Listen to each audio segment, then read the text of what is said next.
Eastwood Demolition is your #1 choice for all building demolition and asbestos removal.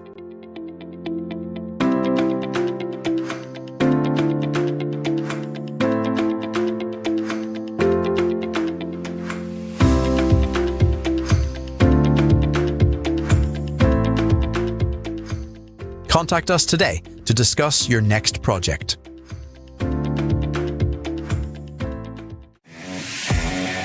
Welcome to NI Motorsport, Ireland's premier motorsport store. We stock a wide variety of products from the world's leading motorsport brands for all motorsport disciplines, from karting to cars, available for same-day dispatch and fast worldwide delivery.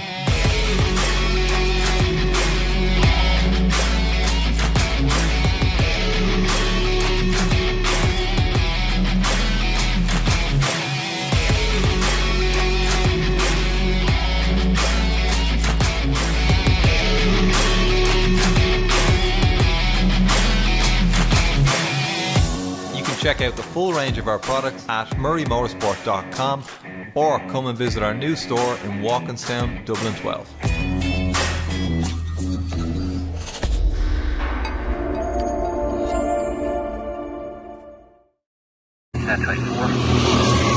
Nuts Corner Circuit is one of Ireland's largest and fastest tracks. Two 70cc rental carts that reach 55 miles per hour.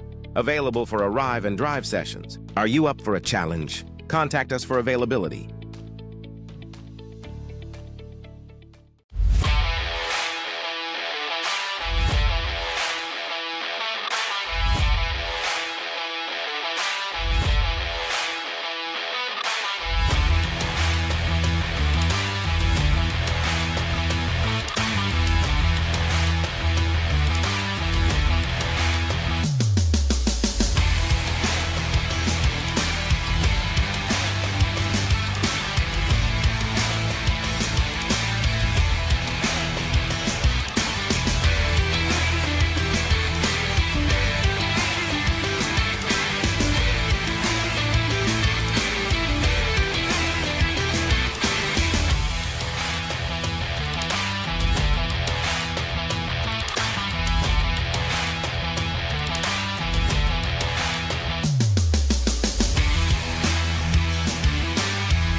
Eastwood Demolition is your #1 choice for all building demolition and asbestos removal.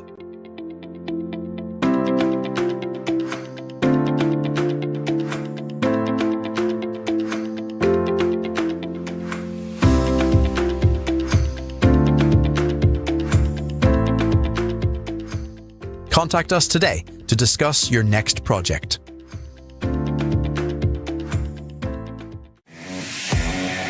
Welcome to NI Motorsport, Ireland's premier motorsport store. We stock a wide variety of products from the world's leading motorsport brands for all motorsport disciplines, from karting to cars, available for same-day dispatch and fast worldwide delivery.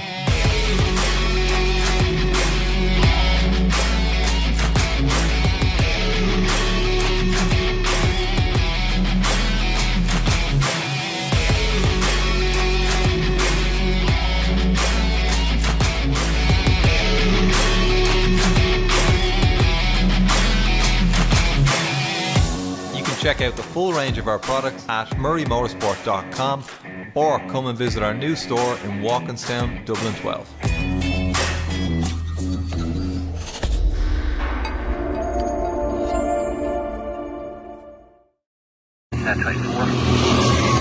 Nuts Corner Circuit is one of Ireland's largest and fastest tracks. Two 70cc rental carts that reach 55 miles per hour. Available for arrive and drive sessions. Are you up for a challenge? Contact us for availability.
zangu wa mawe.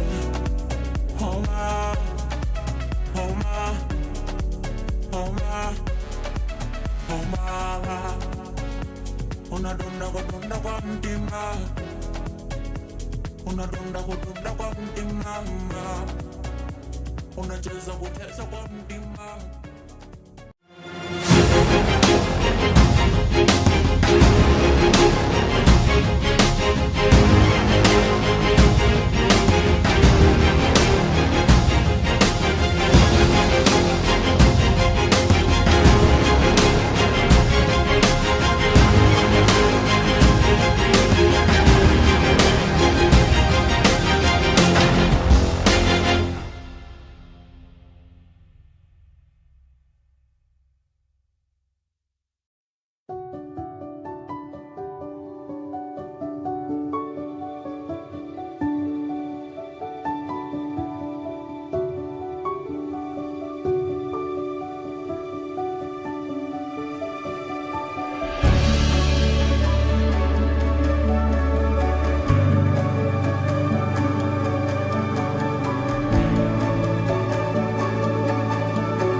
Eastwood Demolition is your #1 choice for all building demolition and asbestos removal.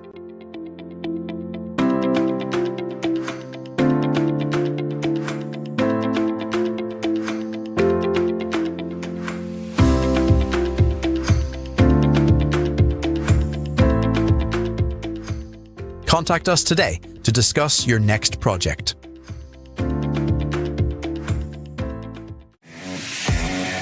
Welcome to Murray Motorsport, Ireland's premier motorsport store.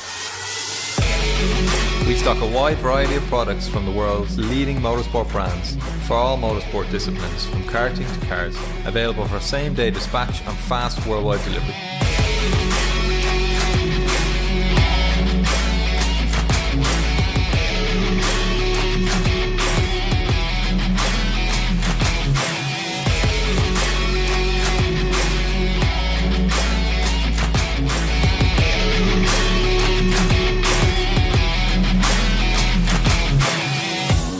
Check out the full range of our products at murraymotorsport.com or come and visit our new store in Walkinstown, Dublin 12.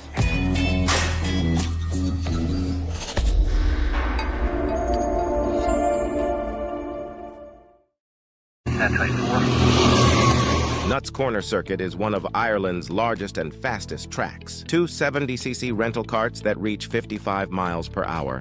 Available for arrive and drive sessions. Are you up for a challenge? Contact us for availability.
ntima unadonda kudunda kwa ntima unacheza kucheza kwa ntima.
Eastwood Demolition is your #1 choice for all building demolition and asbestos removal.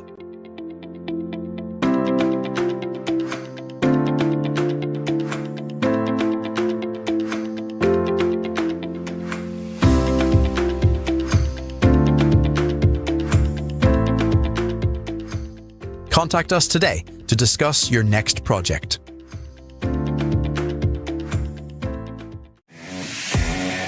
Welcome to NI Motorsport, Ireland's premier motorsport store. We stock a wide variety of products from the world's leading motorsport brands for all motorsport disciplines, from karting to cars, available for same-day dispatch and fast worldwide delivery.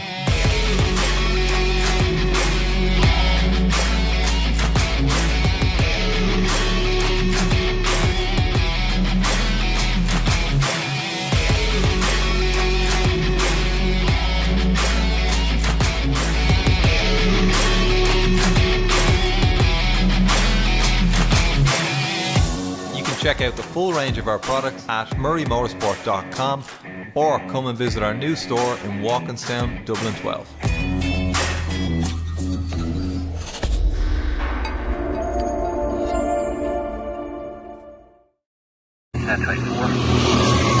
Nuts Corner Circuit is one of Ireland's largest and fastest tracks. Two 70cc rental carts that reach 55 miles per hour. Available for arrive and drive sessions. Are you up for a challenge? Contact us for availability.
zakala tajaza mama nasiya mama zangu wa mama homa homa homa homa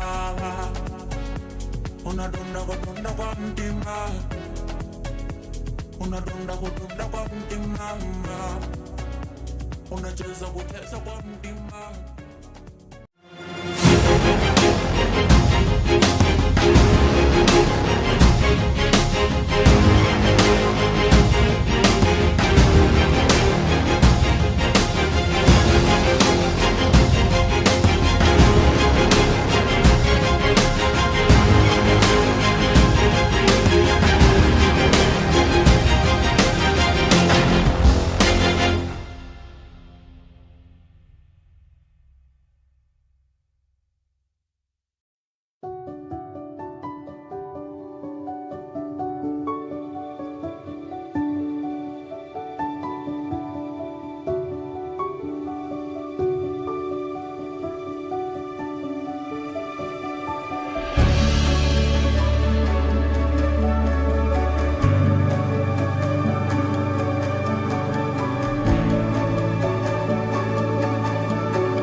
Eastwood Demolition is your #1 choice for all building demolition and asbestos removal.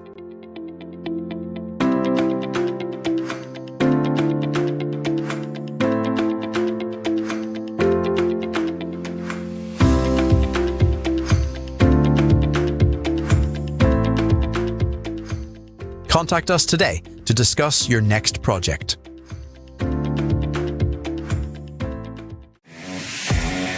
Welcome to Murray Motorsport, Ireland's premier motorsport store. We stock a wide variety of products from the world's leading motorsport brands for all motorsport disciplines, from karting to cars, available for same-day dispatch and fast worldwide delivery.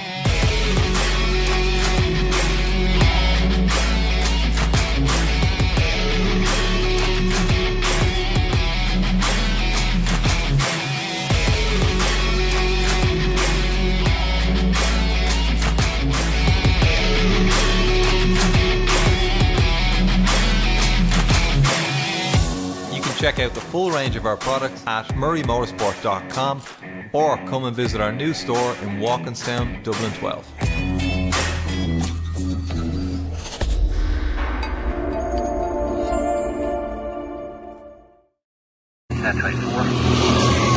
Nuts Corner Circuit is one of Ireland's largest and fastest tracks. Two 70cc rental karts that reach 55 miles per hour.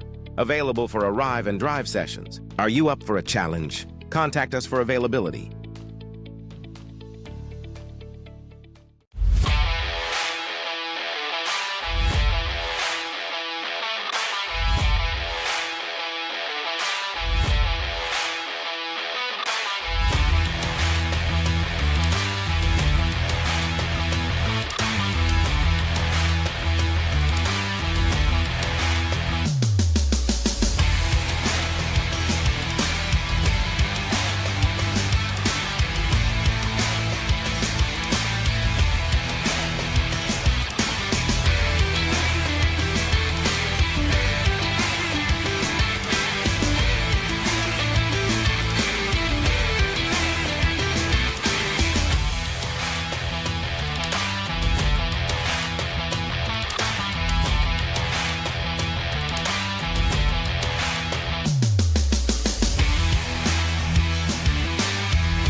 ulizakala echazamana naisiyamana zangu wa mawe homa homa homa homa unadonda kwa mtima unadonda kwa mtima unacheza kwa mtima.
Eastwood Demolition is your #1 choice for all building demolition and asbestos removal.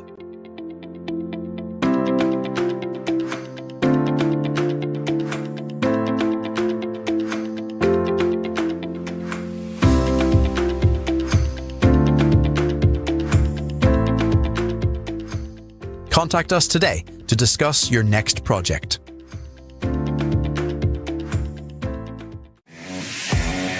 Welcome to NI Motorsport, Ireland's premier motorsport store.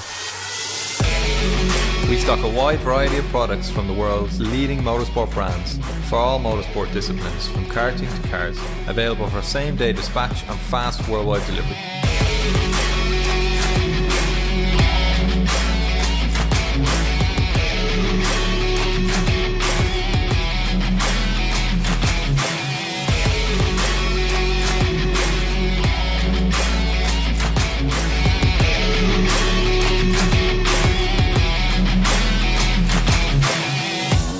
Check out the full range of our products at murraymotorsport.com or come and visit our new store in Walkinstown, Dublin 12.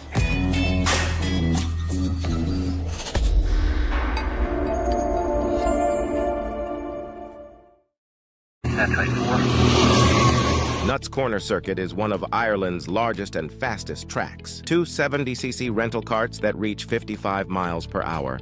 Available for arrive and drive sessions. Are you up for a challenge? Contact us for availability.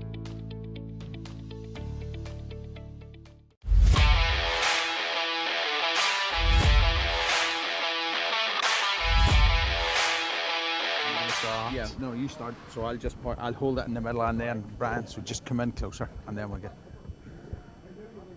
Hello,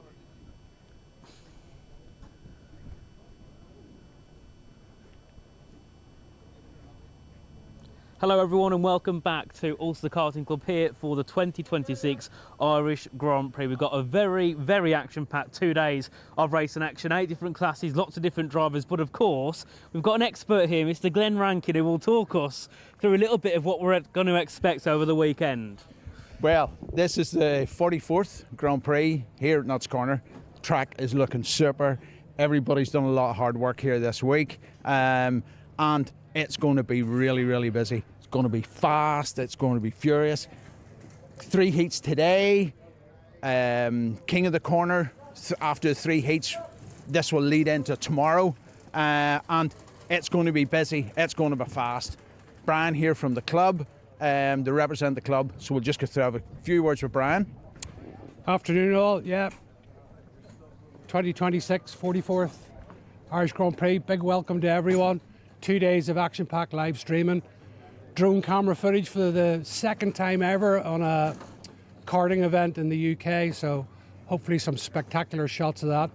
I hope, speaking for myself and the club, that everyone has a great weekend, a lot of fun, and more importantly, the racing is fantastic. Thanks very much. Enjoy your weekend. 155 entrants, which is going to be a busy weekend for you. First time here, Yeah. What do you think of the circuit? It's great. It's one of the best tracks I've been to. I've been to quite a few over in England, and this track is spectacular, so I really can't wait to get underway. That's good. So let's hand it back here and let's go live for the 2026 Irish Grand Prix. Get on.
I have to go up to the end first with my programs and all that sort of shit.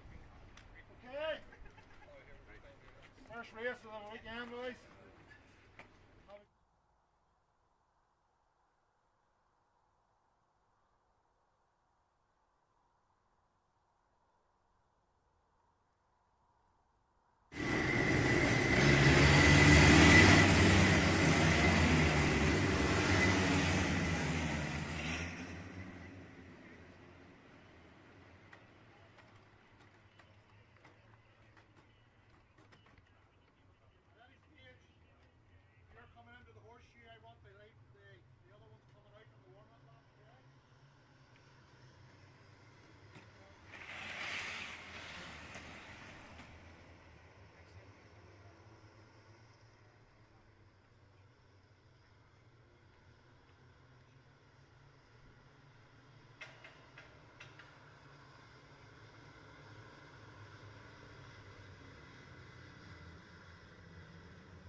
And we are back here ready for the live action for the Irish Grand Prix in 2026. We've just got our cadets heading out first for the opening race of the day. Of course, we've got lots of action to get through. I think it's about 20 races in total.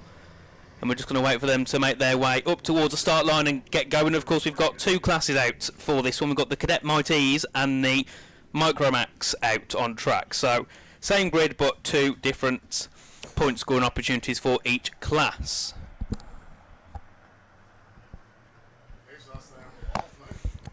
And we are going to get underway for the first heat of the day as we see our karts make their way down to turn one. We've already got a spinner further back in the field.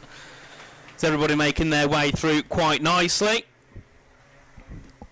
At the front of the field it will be Max Colbert. Now that is from the practice. Just I'm going to try and get live timings here as we get underway. And of course both of the Micromax and the Mighties have got underway for racing. And some very close action up at the front of the field. Lots of battling further back as well here. So it'll be Ollie Williamson, 1-2-4, who is up leading the pack. So making their way through now. Up towards the chicane down at 8 and 9. And already a really good start here. We can see on our screens now Ollie Williamson leading the way. Got a nice gap at the moment and they're starting to pull away comfortably from third as well.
And we are back. Sorry, a couple of technical difficulties, but we are back underway here as the karts are making their way through. Only a couple of minutes left to go in this first race. 4 minutes remaining here.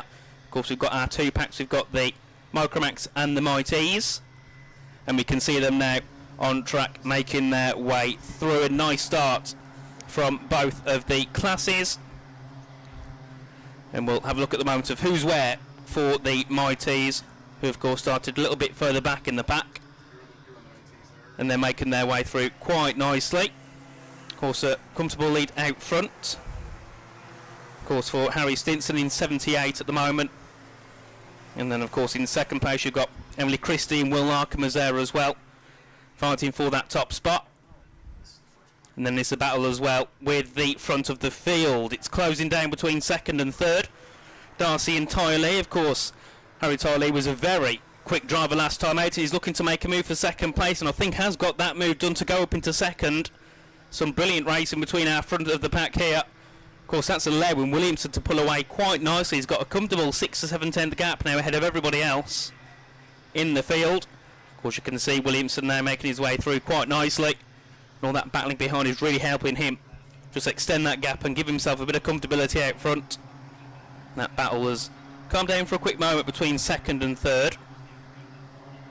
So they're making their way back down towards turn one once again on their next lap. We've only got a couple of minutes left to go. 2 minutes and a half left here And Ty Lee is back under pressure here from Michael Darcy, who's all over the back of him as they head their way through the opening part of the track.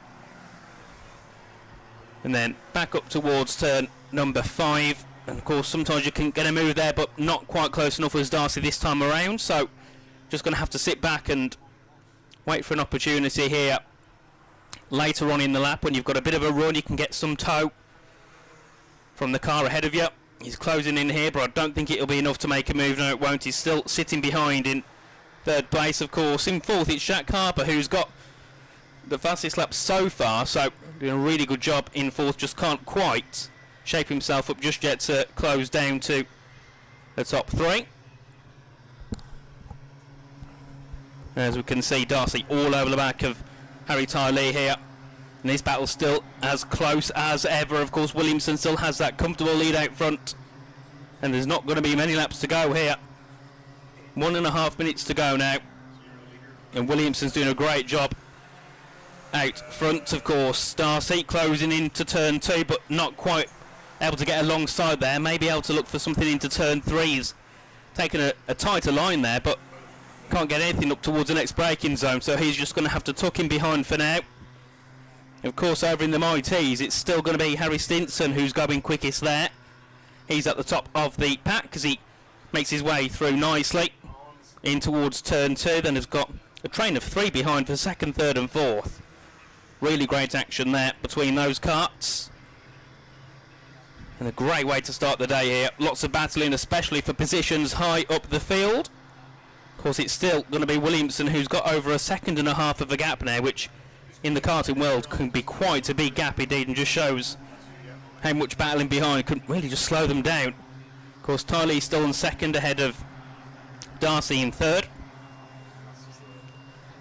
We can see Williamson now making his way through quite nicely and just extending that gap still here. Of course, we've got lots of action from the cadets today. They've got their 3 heats, and then of course they're going to be back tomorrow for the pre-final and the final. So a statement held early here by Ollie Williamson, who's looking to comfortably come home with the win here.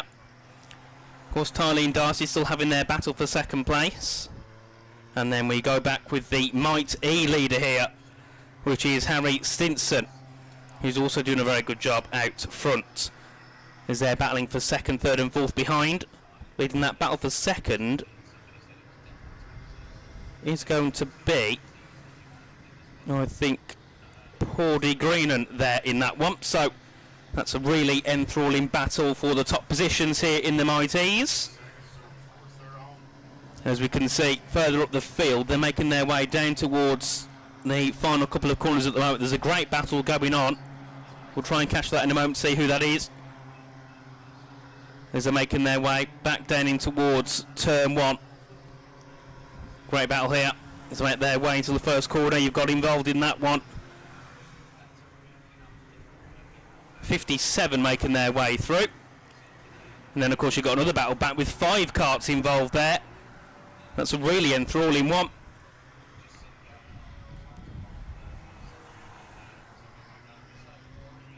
And I think Jake Lavery's in that battle further back, so that's a bit of a back marker battle between some of those down the near of the rear of the field, who are doing a great job either way, having some great battling out on track.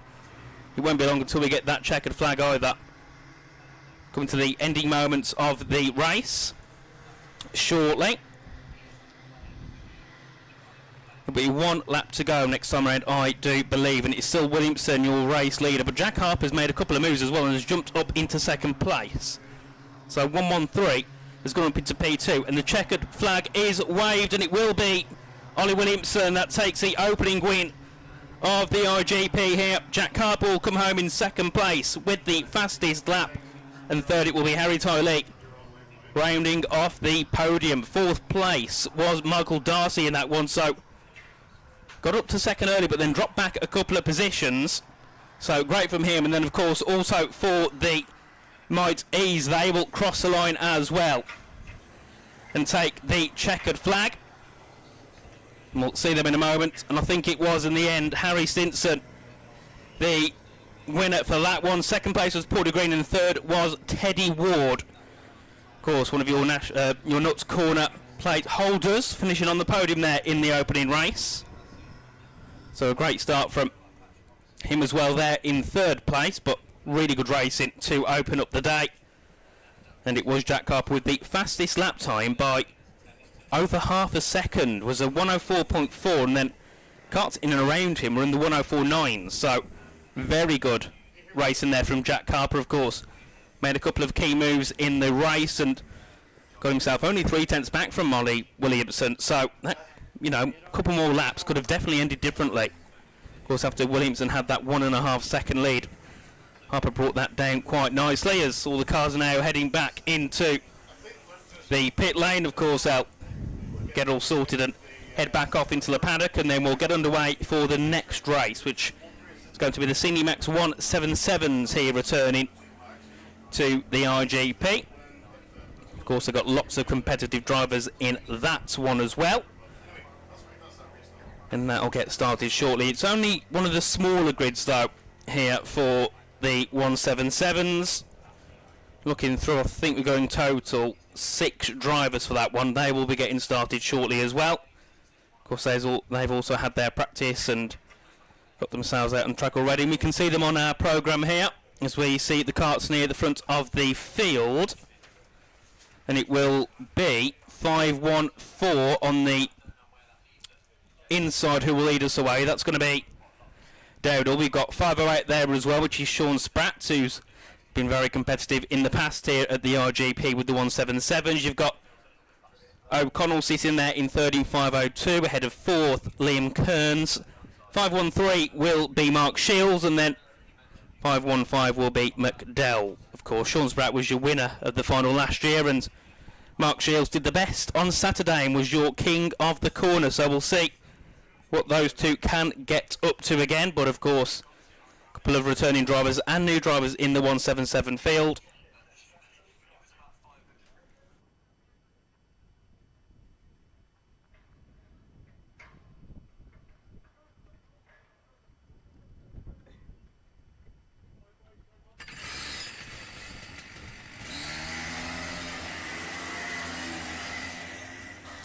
And our 177s get onto the track and will, of course, do their warm-up. They'll join up down at the start-finish race, and then they'll get underway for their first heat of today. And we'll see what they can manage to do. Of course, if we can follow on from the first race, they're definitely going to have some action-packed racing. It was a really good start from the cadets. And now we have, of course, the 177s, who are going to be starting very shortly. They're just making their way to the back side of the track now, and there's 6 of them going through there, so not the biggest grid, but definitely still going to deliver some action for sure as they're making their way through into towards turn 10 and 11 now. And of course they'll jump up 2 by 2 here as we look to get started, and it seems we only have 5 cars on the grid as well, so we've lost one of the karts as well, so hopefully they can make it for heat 2 and heat 3. But as the karts make their way up towards the start finish line, they'll wait for the green flag and they get going. Our 177s make their way down into turn 1, and already a great move for the lead, as that will be Spratt going through in 508, but immediately fighting back there will be Dowdle, looking to go back into the lead in 514. A great start there for Dowdle. Of course, lost it initially, but got it back straight away up the inside into turn 2. Battle back as well for third place as S fighting side by side in the field. And that's Kearns and O'Connell there. And they've immediately dropped back into single file racing, so it's back to the group of 5 in a single line. Of course, it's going to be Dowdle at the front of the field in this one. He's had a very great start, and of course second place is going to be Sean Spratt, who's looking to fight back. So they head their way through. Now you can see the beautiful drone camera, new here at Nuts Corner, showing you all the action live from up above here as they make their way back down towards turn number 1. It's going to be closed in here, maybe an opportunity for Spratt to fight back, but not on this occasion, so just has to tuck him behind and try and hold onto that slipstream to Dowdle ahead in first place, and then of course third, fourth and fifth following in quite nicely. Of course they'll just be waiting for something to happen, waiting for There's some battles as that's a move for the lead. Spratt's going to go for it up the inside into turn 4. And I think has got the lead as well. And that's a great move there from Sean Spratt to go back up to the top. But I'd imagine that at some point you might see Daredevil get back on the attack because Spratt's gone back to the inside line to defend there. Will hold on to the position for now, but a really good move there to take the lead. Of course, they've still got quite a few laps to go, so everything can change here for sure. But Sean Spratt will go to the top of the field now ahead of Patrick Dowdle. So they make their way through nicely and also closing in as well. That was, I think, O'Connell there looking to maybe think about going for 4th place, so we'll keep an eye on that.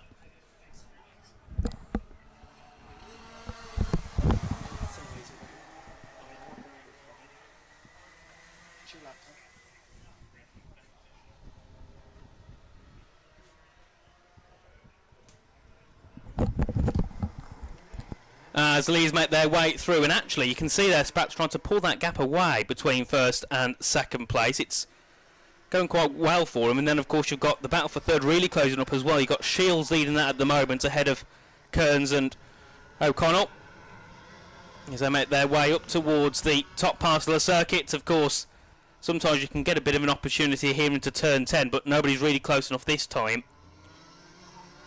And then they'll make their way through into the final parts of the track. One final right-hander, and then of course it's back down towards turn 1.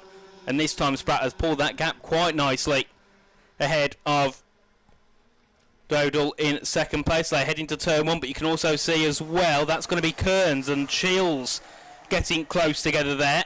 Kearns all over the back of Shields, but can't quite make a move at the moment, just sitting there waiting for his opportunity, trying to close down as much as possible and just bring that pressure down on Shields in 3rd, who's pulled away slightly as well, heading out to turn 3 this time. And actually that's going to be O'Connell looking to make a move as well in 5th, looking to try and go into 4th, trying to catch Kearns off guard here, who of course threw it all into 1 and 2 and has had to pay the price here heading through the 2nd part of the lap. And he's still just trying to hold on to 4th there as O'Connell there was looking for a move but backed out, just looking for the dummy send here, trying to maybe scare Kearns ahead of him.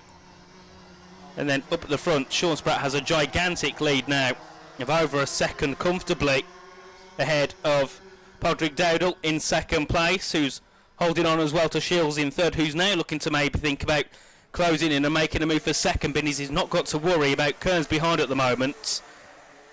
Big opportunity here for Shields to maybe jump up into the top 2. Of course, given that he was king of the corner last year, he would not be too happy with 3rd because it means he's got quite a lot of work to do in the 2 remaining heats here, because you'd imagine really that the likes of Spratt and Dowdle will be there the whole time. It's not just a one-off here. They will definitely be fighting at the front for the remainder of the day, I'd imagine here.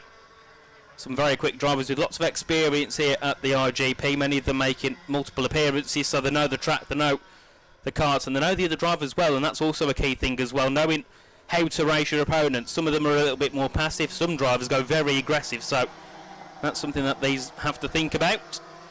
As you can see, that gap just growing ever more here out front, and it's going to be Sean Spratt with over a 2nd lead now, 1.2 seconds ahead of Dowdle in 2nd place, and Shields though is probably the closest he's been all race long to making a move for 2nd, has closed up into 2. There's going to be no opportunity here into turn 3, but if he gets a good line up into the next braking zone at the left-hander, there could be a move. I think he's just trying to find it, and he has gone up the inside here side by side, but he's had to back out. Dowdle holds on, but of course that's allowed Kearns to get back into it as well in 4th place. It's brilliant action here for 2nd, 3rd and 4th, and you never know who's going to be making moves here in this pack.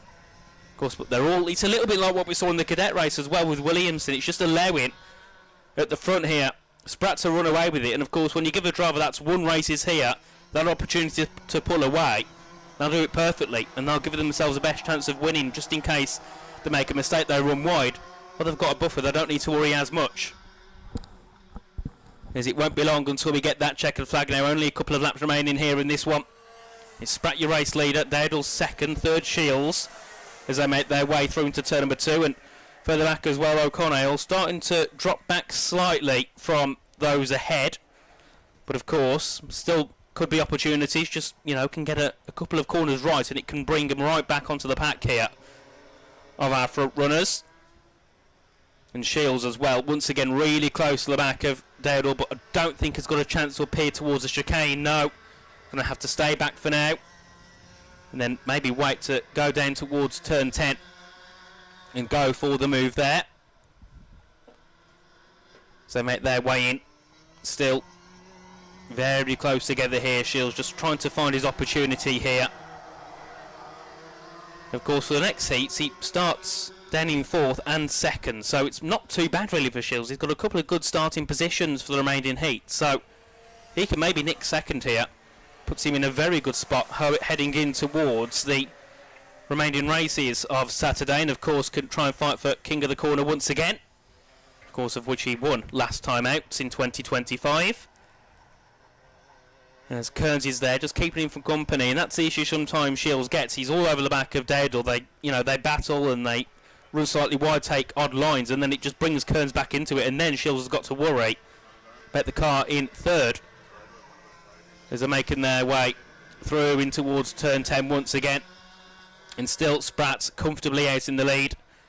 And of course, will give him confidence heading into the other heats as well, and that's something that can really just boost you forward. And then of course heading into the 2 races on Sunday with the pre-final and the final, you'd imagine really this gives him a lot of confidence and a boost to go forward throughout the weekend.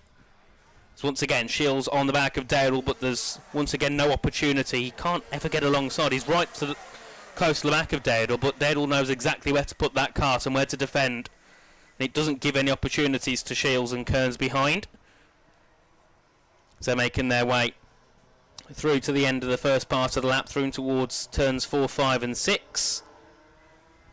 And Shields once again close, but not close enough. He's gaining in, and you'd imagine this is a race here where it could go on for another 20 or 30 laps, and because both drivers are so quick, nobody's going to get a move at all. It's just stalemate for 2nd, 3rd and 4th here.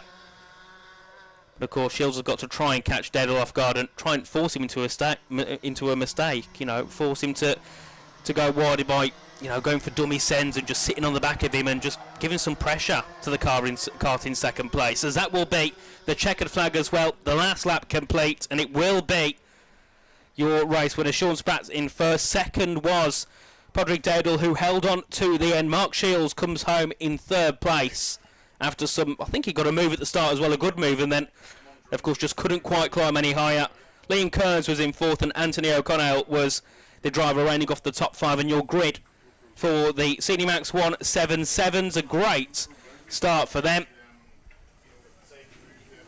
As we'll get through as well onto our next race of the day, we have the Tillotson T4 Juniors heading onto track. Of course, we've got both the juniors and the seniors here as well this weekend, and they'll be waiting in the pit lane there, ready to get going for the start. Of course, it will be 333 at the front of the field,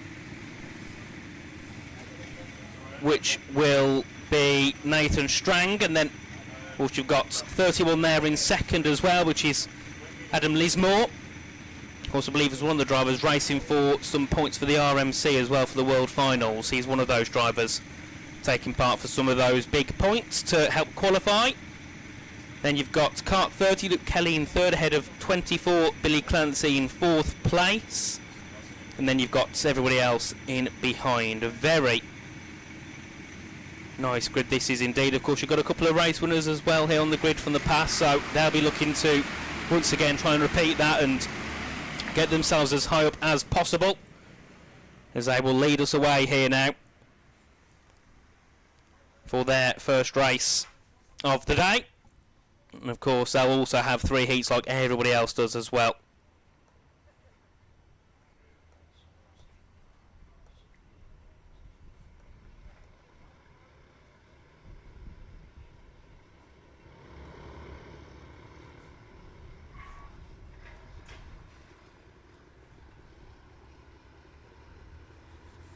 As they will make their way up towards the top part of the circuit, getting their tyres nicely warmed up and getting ready to go racing. Of course, it will be Lisburn who will start at the front for this one in 1st place. And of course, try and hold on to that lead as they come to a halt down to, well, not to a halt, but pretty much to a stop down towards 9 and 10. And then, of course, I'll get ready to get started down towards turn 1 as they make their way through nicely. 2 by 2 here. It's going to be Lisbon ahead of Strang in second place. You've got third place Clancy and then Kelly in fourth. So 2 very competitive front rows on the grid here. There's the yellow flags still wave on circuit as they head through the final corner. And turn 13, and then it'll be the run down towards turn 1. Of course, this is one of the biggest groups we've had so far. As we wait for the call, they head their way to the line, and it will be green flag action here at the start of the Tillotson T4 Juniors weekend as they make their way in towards turn 1, and Lisbon still holds on to the lead, but a nice battle here for second and third as immediately Wesley Barreton's looking to make some moves as well in kart 309 to jump up into the top 2. Got a few battles back as well. I think one of them's going to be Owen McNamara looking to make some moves near the bottom of the field. As the top 5 make their way through quite nicely, then the back 6 are having a really good battle as well, still side by side near the rear of the field. That's where about Steen and Anderson are as well. But up at the front it's still the lead here for Lisbon, but there might be an attack up the inside line there in towards turn 9. That was a move made, I believe, there by Clancy in 24. We'll see when they make their way through, but that was a really nice move up the inside into turn 9. Of course, catching one of them off guard, and one of the karts as well has stopped at the exit of turn 9 and 10 as well. So someone's had an issue early on, which is definitely not ideal, and we've only just started their meeting, and that kart's got back underway again, so we've rejoined at the back of the pack. As we get going, it's Lisbon who holds on. It was Brereton who goes for the lead into turn 2, makes a move, kart 309 into first place, but Lisbon has the outside line, has to back out there as there was no way through on that occasion. But Wesley Brereton has the lead of this race, and it was him who made the move for the lead earlier on. Some great action between the top 2. Of course, and Brereton was one of the drivers we saw making early moves through the field earlier on as well, when he was trying to go through on second place on lap 1, then of course got that second place, and he's now comfortably fighting for the lead, doing a great job at it as well as the top 2 close up again down towards 9 and into 10. Nobody able to make a move just yet at the moment, just took it in nicely, and the top 4 have just flew away from the rest of the pack. Of course, that's going to be Brereton, Lismore, Clancy, Battersby. So we've seen a couple of drivers drop down the field for sure as they head their way back down towards turn 1. And Lismore holding on to second place here. Brereton still in the lead as Lismore just looking for an opportunity into turn 1. Doesn't get an opportunity there, so just has to stay in second place just for now. And then of course you've got in behind in third still Billy Clancy, who of course was fighting for the lead on lap 1 but has dropped down to third. Just seeing what he can do here in terms of working his way forward.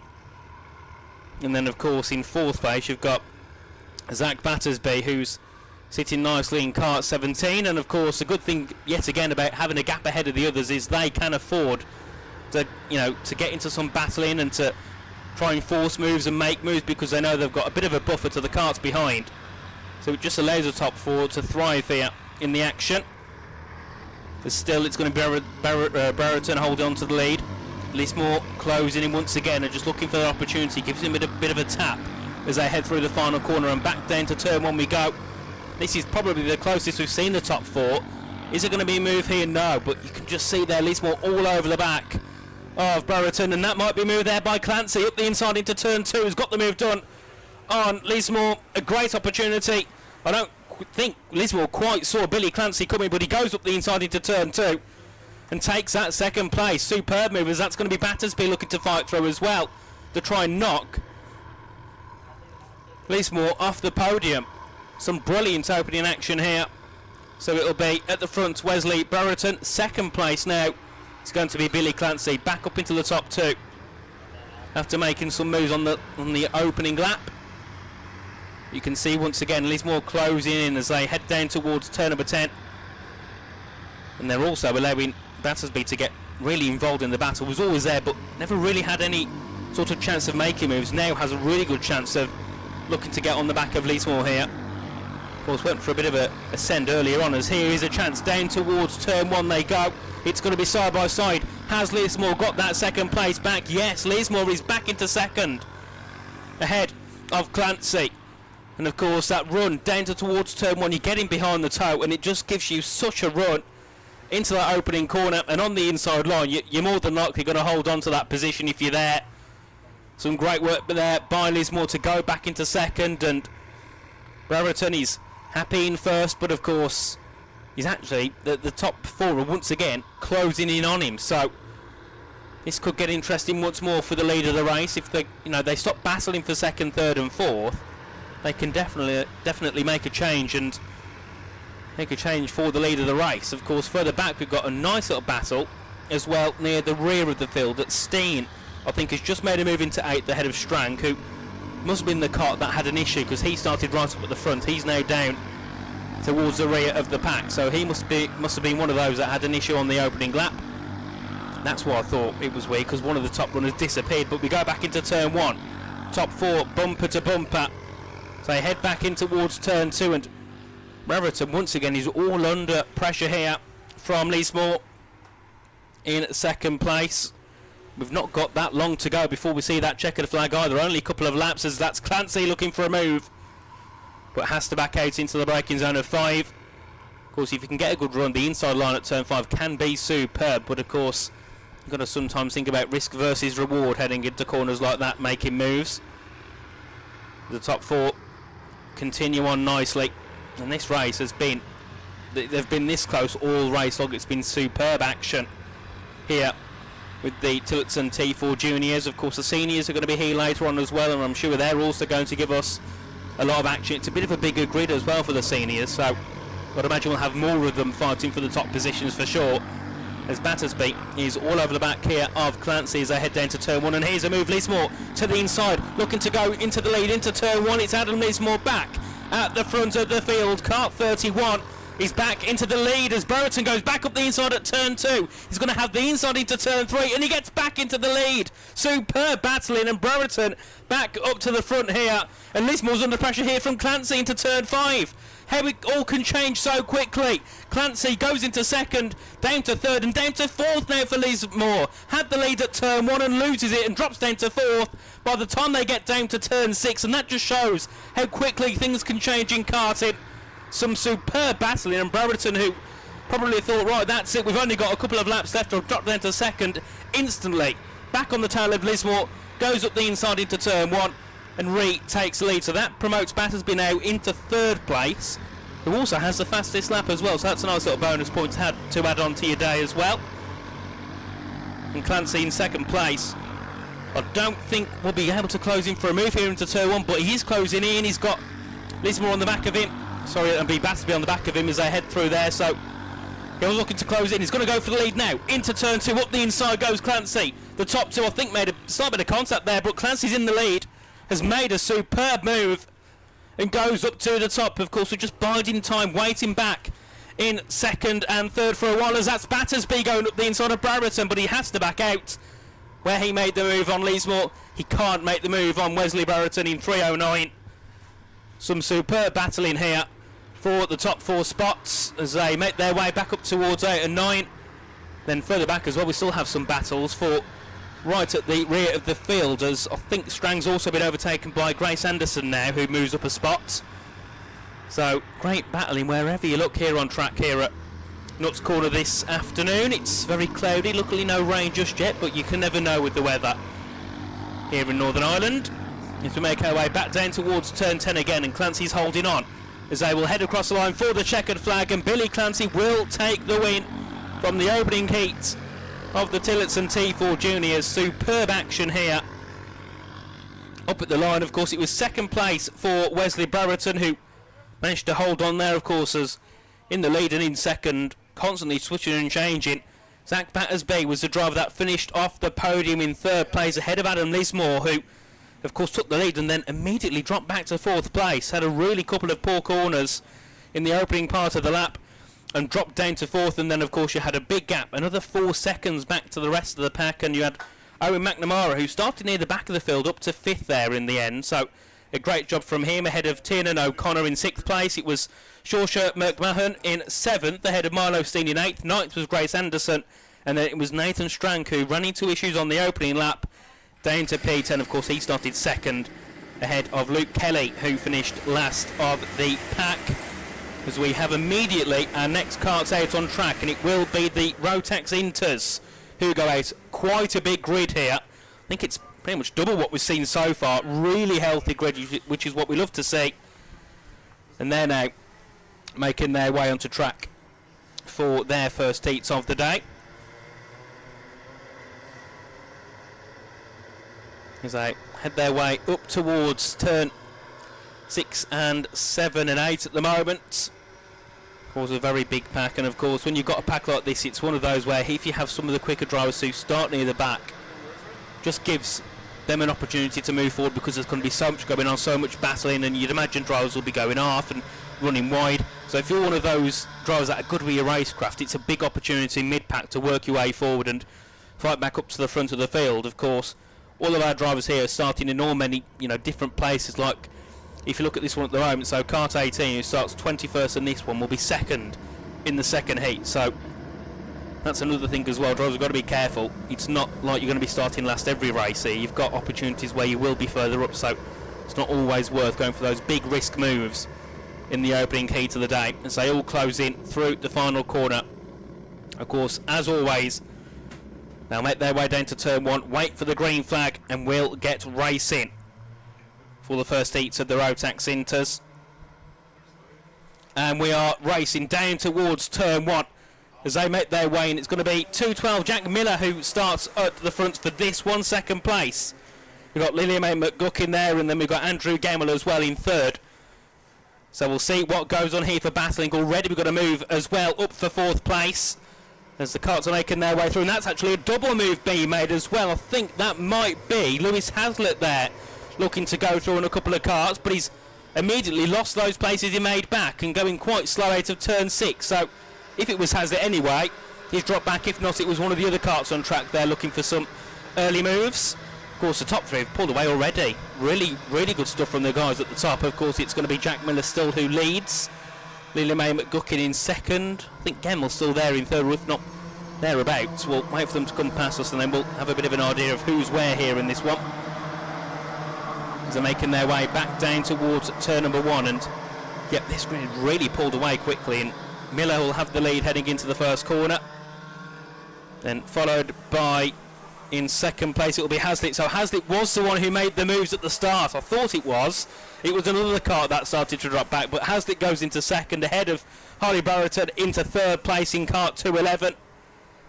So there must have been a couple of drivers that dropped back early. So Lily Mae McGuckin's dropped back to 14th, so that was the kart that dropped back early. Of course, big shame for her indeed, has dropped back to the mid-pack here, so has got a lot of recovery to do to try and get back up into those top positions. As we head our way back down towards turn 9 and 10 once again.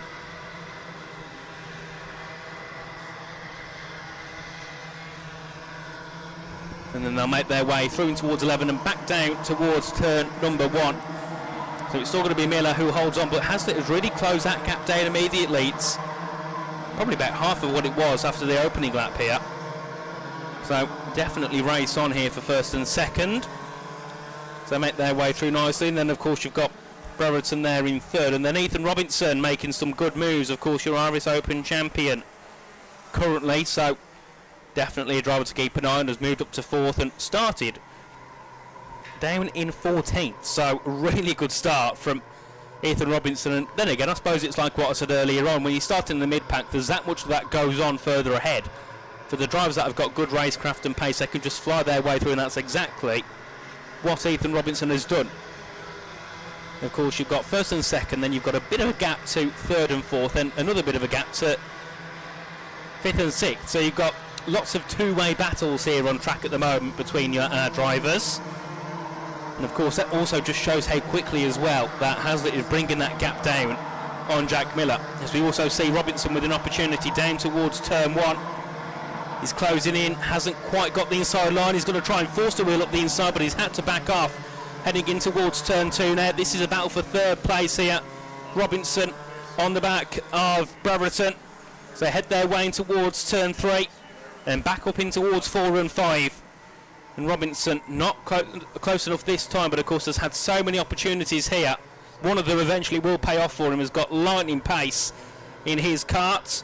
But of course, up at the front, yet again, that gap's closed down between Hazlitt and Miller. So we got a battle for first and a battle for third. Superb scenes here earlier on, as we do see another car slowly dropping back through the field, as well as just lost 2 positions heading through turn 7. And that, of course, is not what we like to see, drivers having those issues. So we can see on our screens Miller versus Hazlitt, first versus second here. Of course, Hazlitt started down in 5th, got to second on the opening lap, and has been there ever since. But he's really closing down here on Miller in the lead as they head through turn 1, back into turn number 2.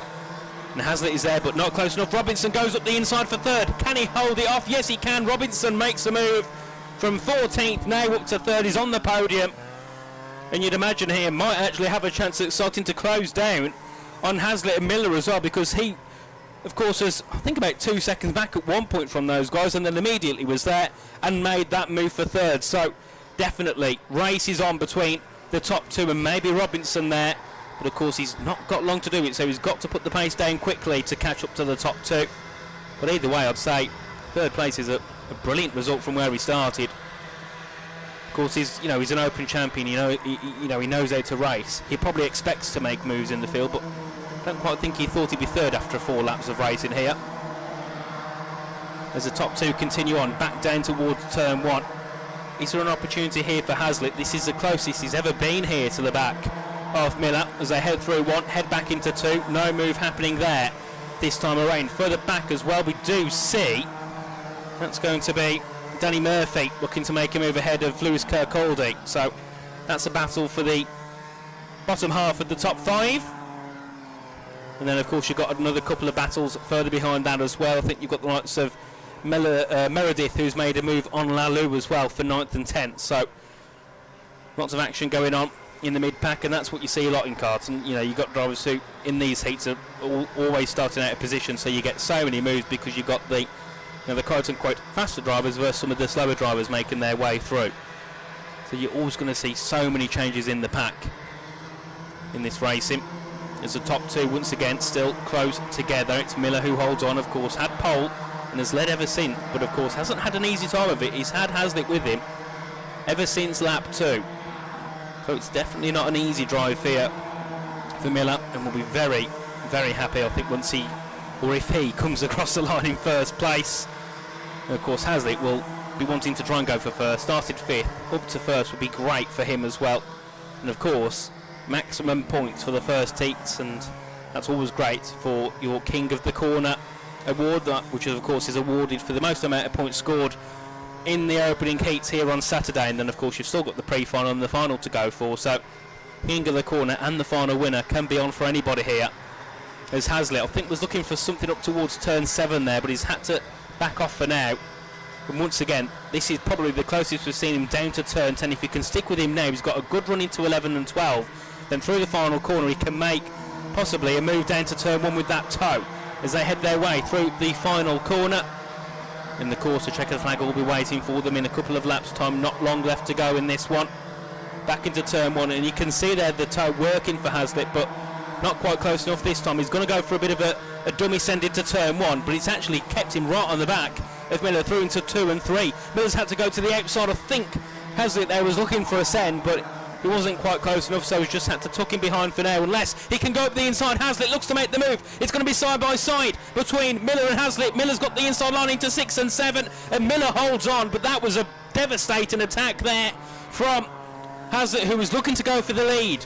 He's now going to be stuck in second place, but was a brilliant move, brilliant idea I should say there, for going for the lead as they head their way back down to 9 and 10 again. And some brilliant defence from Miller, know exactly where to put his karts and held on. Of course, he was compromised on the outside of turn 5, but then he managed to get that inside line back for 6, and then of course was able to put the power down earlier and hold it for the rest of the lap, as that will be the checkered flag as well. Final lap complete, and it will be Miller, Jack Miller, who holds on to that lead. Of course, it was a last lap dive from Lewis Hazlitt, but in the end he will come home in second, ahead of Harley Brereton, who did hold on ahead of Lewis Kirkcaldy in third. And I'm sure, I think Robinson was in third, but at the moment it's saying he's 2 laps down, so whether he had an issue or not, I'm not 100% sure, but I think maybe there was an issue for Robinson because I can see there's a kart over the back side of the field. So whether that was him, I'm not too sure. Of course, we'll get some confirmation on that later on. But yet again, it was really good battling. We had a really good battle between Lulu and Jude Duvant as well, down for 8th and 9th. They was going at it all the way through on the final couple of laps as we see all of our karts make their way back into the pit lane. Of course, the first race complete for the Intermax here. And next on track we'll have the Tillotson T4 Seniors. So we've seen the juniors, who gave us a really good battle for the top 3 positions. Next will be the seniors, who will have a go at some battling out on track. Of course, that's the class above the juniors. Very similar karts, but of course drivers of older age. Of course, you've got some of them between 16 and 19, but there's also a couple of that who are in the late 30s and 40s here racing as well, which is what we'd love to see, a big disparity in age through the field. And we'll wait for them to head onto track as well. And of course, I'm sure we haven't got our winner from last year rather, which was Noah Ross. So he's not here this year, but of course I was watching live and he had a good run last time. And I think that was a car that spun it, so I don't think it was Robinson. It must have just been an issue on the timing screen, because that car was not kart 0. I think it was 150 or something like that, and that's came back into the pit. So that kart is recovered, but there's still another kart off up the top. I'm not sure if we can try and get a view of that over down towards the chicane. There is a driver there, and there's a kart being wheeled away. Let's hope we can get it before it disappears. It's going behind the barriers. Not sure if we can try and get a view on it, because that will confirm whether it's Robinson or not.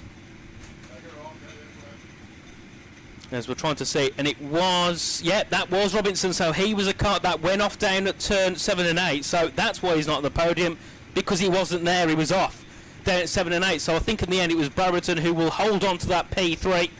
A great drive by him as well. Of course, a big shame for Robinson, who was definitely a front runner, was looking to close in to the top 2, as we can see here our T4 seniors here in the field getting ready to go racing. Of course, you've got Jack Baird, who's at the front of the field. Then in second place, you've got Peter Caldwell in 14, and third will be Eva McMahon in 41. Fourth place will be kart 22, Connor McDowell. Then you've got 259 in third, which is Tiana Doherty.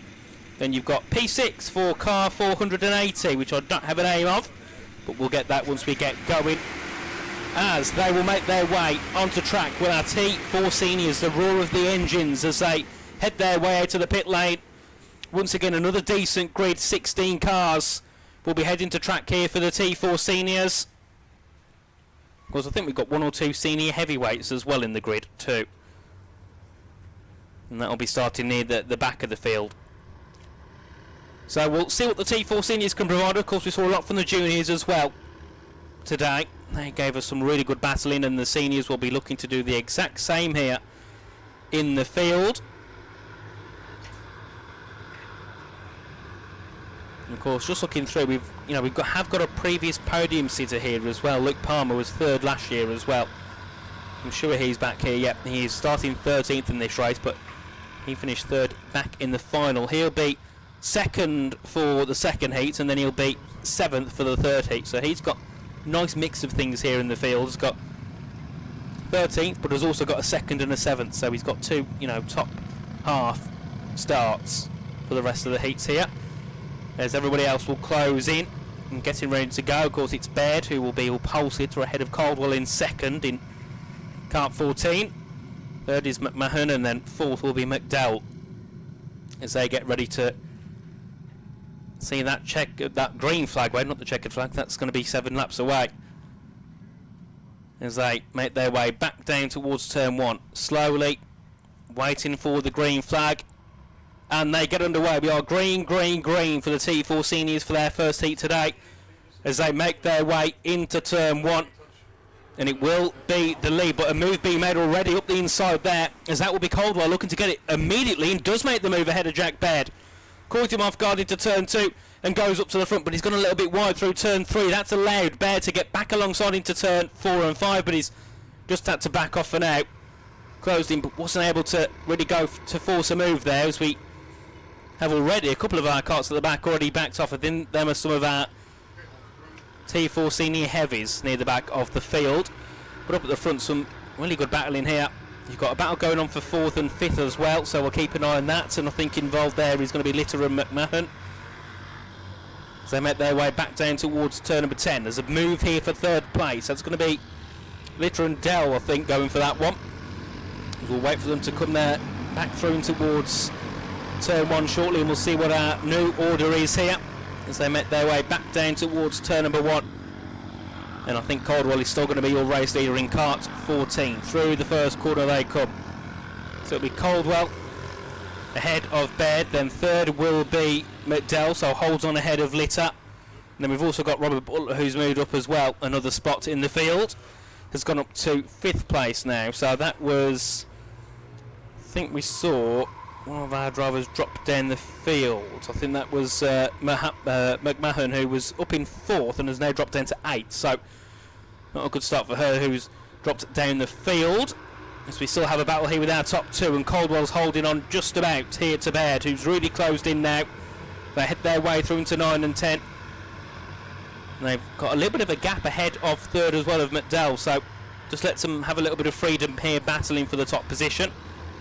So there you can see Caldwell holding on, and Jack Baird there taking a bit of a different line through in towards the final part of the track as they through the final right-hander back down towards turn 1 we go. He's a remove there for 3rd because we can see there Litter closing in, but he's not close enough this time to go for a spot, but we might see there Butler go for a move as well up the inside in towards turn 2. Butler's got the better line and actually made the move into 4th as well, so he's made a nice move there as Robert Butler goes up onto the bottom as we do see a move for the lead. The top 2 going at it once again down towards turn 5 we go, and I think Jack Baird is back in the lead. Yes, he is. Kart 10 back up to the front. Caldwell in 2nd ahead of McDowell in 3rd, who's closing in himself.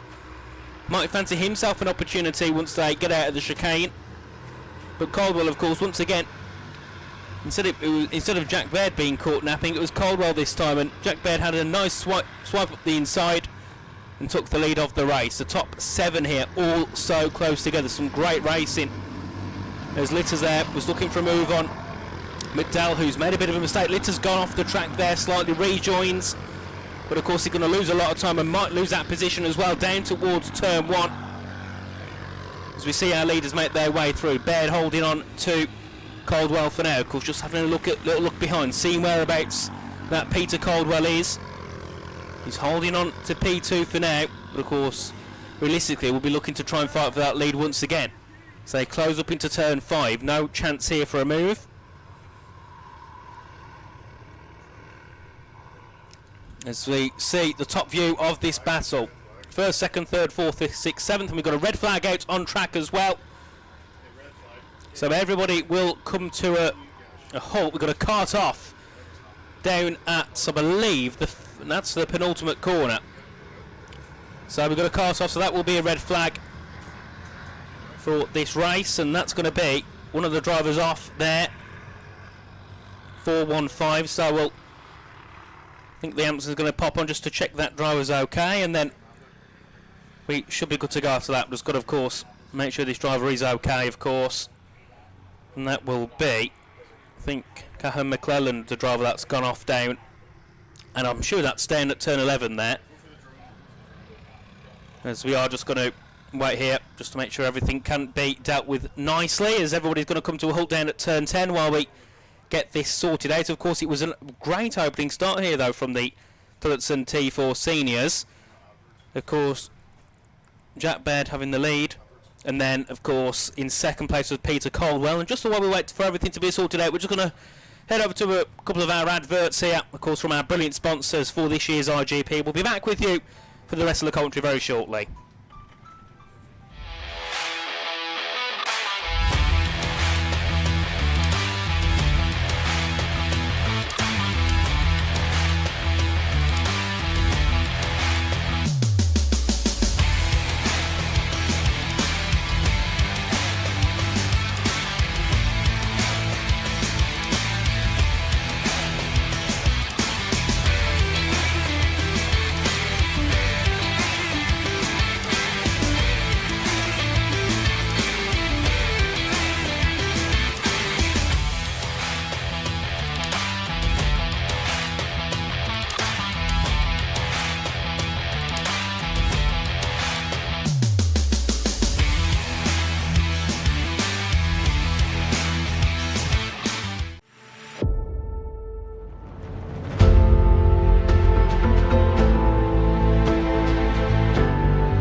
unacheza nguo mawe.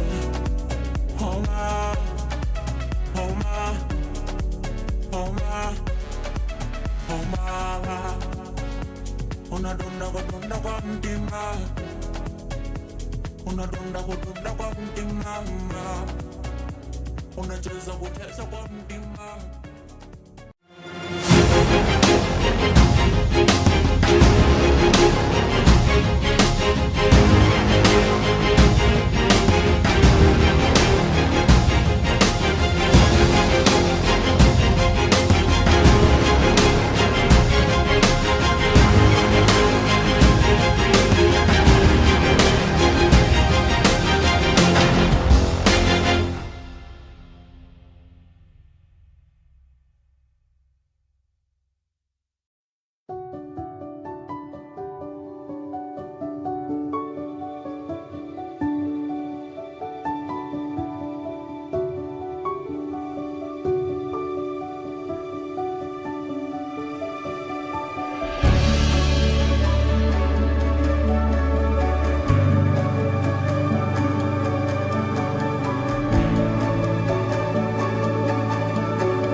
Eastwood Demolition is your #1 choice for all building demolition and asbestos removal.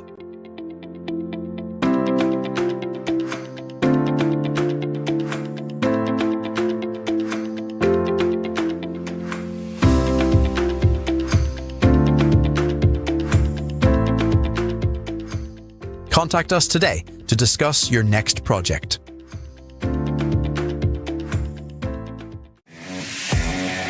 Welcome to NI Motorsport, Ireland's premier motorsport store. We stock a wide variety of products from the world's leading motorsport brands for all motorsport disciplines, from karting to cars, available for same-day dispatch and fast worldwide delivery.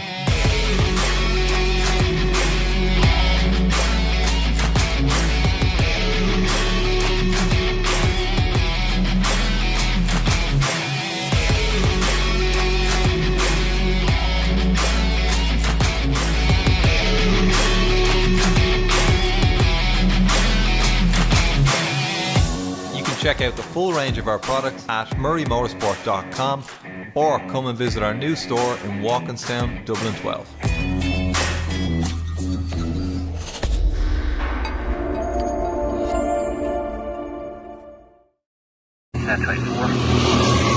Nuts Corner Circuit is one of Ireland's largest and fastest tracks. Two 70cc rental carts that reach 55 miles per hour. Available for arrive and drive sessions. Are you up for a challenge? Contact us for availability.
And we are back as we'll get underway once again for the T4 Senior restart. Of course, driver Cahan McClelland, who of course went into the back of the ambulance with the medics, just hoping that everything is okay. Of course, he'll be seen to, and hopefully all is well. But of course, brief stoppage. We're going to get back underway. Once the karts make their way back around the final corner, we'll go green flag racing once again for the first heats of the T4 Seniors. We've only got a couple of laps left to go here, so it will be a quick run to the line for most of the drivers here. Be maybe 2 or 3 laps maximum, because we did get quite a far way through that one. As we are just watching our karts make their way through on their warm-up lap before they get going. Of course, a standard rolling start down towards turn 1. And of course, up at the front of the field it will still be Jack Baird ahead of Peter Caldwell, and Conor McDowell in 3rd, and then 4th should be Luke Palmer as well, who's made lots of moves. Luke Palmer was started down in 13th up to 4th, so doing a really great job there in kart 403. Of course, also has the fastest lap as well. So once again, Palmer with the pace here in this year's 2026 Irish Grand Prix, as we'll wait for the green flag to be waved as they close up down towards turn 1. And the green flag is going once again here for Heat 1 of the Tillotson T4 Seniors as they make their way through the corner. A couple of moves being made early already. Luke Palmer's into 2nd place, has made some brilliant moves down towards turn 1 and has got past both Caldwell and McDowell, and now will be all over the back of your race leader Jack Baird. Luke Palmer, he's flying here. He's going to go up the inside to take the lead. He's got the lead. A superb overtake. He's still got the karts right behind him, but I think he'll hold on in towards the next braking zone. And Luke Palmer from 13th is your race leader here in Heat 1 of the Tillotson T4 Senior race. A really good start from him. A driver we expect to see up the front of the field, as Jack Baird's car has also run into an issue, so I can see them pulling it away. So I'm not sure what's happened to him, but of course that kart is also done and dusted in this race. As we continue watching our front runners once again here. Of course, Luke Palmer at the front of the field, doing a great job. So they head their way back down towards turn 1 once again. And there'll only be a couple of laps remaining here in this one. So Luke Palmer, your race leader. 2nd place will be Caldwell. 3rd will be McDowell. Back up into the top 3s. We do see Butler and Litter rounding off your top 5 here in this one. So you've got a really close battle between 3rd, 4th and 5th as well. The top 2 are keeping comfortably together. Of course, Luke Palmer made the move. He's not been able to pull away, but he's still comfortably holding on to the lead. Of course, you've got big battles over further back between 3rd, 4th and 5th. McDowell is holding on ahead of Butler and Litter here as they head their way down towards turn 7 and 8. And I think there might be a couple of moves being made there down towards turn 9 there. They're all just looking to go to the inside, go to the outside, just looking for the best opportunities to make moves here at those guys holding on to the bottom end of the top 5. Of course, the top 2 still pulling away nicely. Caldwell keeping Palmer there. He's keeping him under pressure here in this one, as I'd imagine there might be one more lap after this, or 2, as we get ready to end off what's been a very good race here for the T4 Seniors. Palmer's your race leader. Caldwell 2nd, 3rd is still going to be McDowell. Which you've got Litter and Butler there as well, who are also looking to try and make moves for the podium, but none of them can really pull a move off anywhere. Butler there's going to go up the inside. He might make a move into turn 5 to go ahead of McDowell as they head their way down. He's got past 1. It was 3 wide for a moment. McDowell's back on the inside as they make their way through, and I don't think that mattered anyway. I think that will be Robert Butler up into 3rd place. A really good move, and then you can see as well Litter, I think, looking to try and get ahead of McDowell, unless he's under pressure from the kart behind, which I believe is AJ McAllister. So some really good battling here with these drivers. I think the checkered flag might be weighted here. It will be. So this will be Luke Palmer's final turn 13 to go in this race. He will make his way back down towards turn 1. Across the start finish line, it's going to be Luke Palmer, your Heat 1 race winner. 2nd place will be Peter Caldwell. Then coming up to the line in 3rd, still under some really great battling, it was Robert Butler who got that move done on Conor McDowell, who finished 4th ahead, only by 10th of Alfie Litter in 5th, and you had McAllister in P6 ahead of Kavanagh, Clark, McMahon, Hutchinson the top 10. Then we had Doherty, Armstrong, McDowell, Kurt. Your finishers, of course, we did lose Baird and McClelland in that race. But superb action once again by the Tillotson karts. Of course, this time it was the seniors. We've seen a lot of action between both them and the juniors. As next on track, it will be the Junior Max karts heading out for their first heat. And of course, after that, we had the Bambinos timed qualification. Then we have the Senior Max heat 1, and that's it for the first heat of the day. And then, of course, we'll be on to our second heat and then our third heat. So, going through things quite nicely here at Nuts Corner for the Irish Grand Prix here in 2026. Of course, we've also got a couple of drivers as well racing for some trophies too. We've got, of course, the trophy, the Memorial Cup for the Cadet Libras. That's for Frank Stewart, who, of course, was the founder of the RGP. I think his son became the British Junior Champion in 1984. And, of course, Stewart's Painting and Decorating is a sponsor here for this event. So that's what the cadets are going to be racing for. The T4 seniors or juniors will be racing for the Memorial of Terry as well. And then also we have the Memorial Trophy for John Eastwood, of course, was the circuit owner, and that's going to be for the Senior Maxes. But, of course, we'll talk a bit about them probably heading into tomorrow when it matters a little bit more when they're battling for those trophies. As we do see our GD Max karts heading out onto track for their first heat today. Of course, they had practice early on, got quite a few good laps underneath them now. They can get going for racing. 25 karts will be starting this one, which is our biggest grid we've had so far. I think we've also got the Senior Maxes, which are in and around that high 20 grid as well. So this will be one of the biggest grids we'll see all weekend. 25 of them in this one. As we're just going to wait for them to head their way down towards the start-finish line, and we can get underway for the first heats of the Junior Max karts here live at Nuts Corner for the 2026 Irish Grand Prix. As they're going to get ready to get started shortly. Of course, up at the front of the field you've got Jack Murphy, who will be starting on pole ahead of second place Remy Ryan, as they make their way down to turn one, and it is green, green, green for the Junior Maxes. A couple of karts there, one of them dive bombing straight in towards turn one, looking to make a move.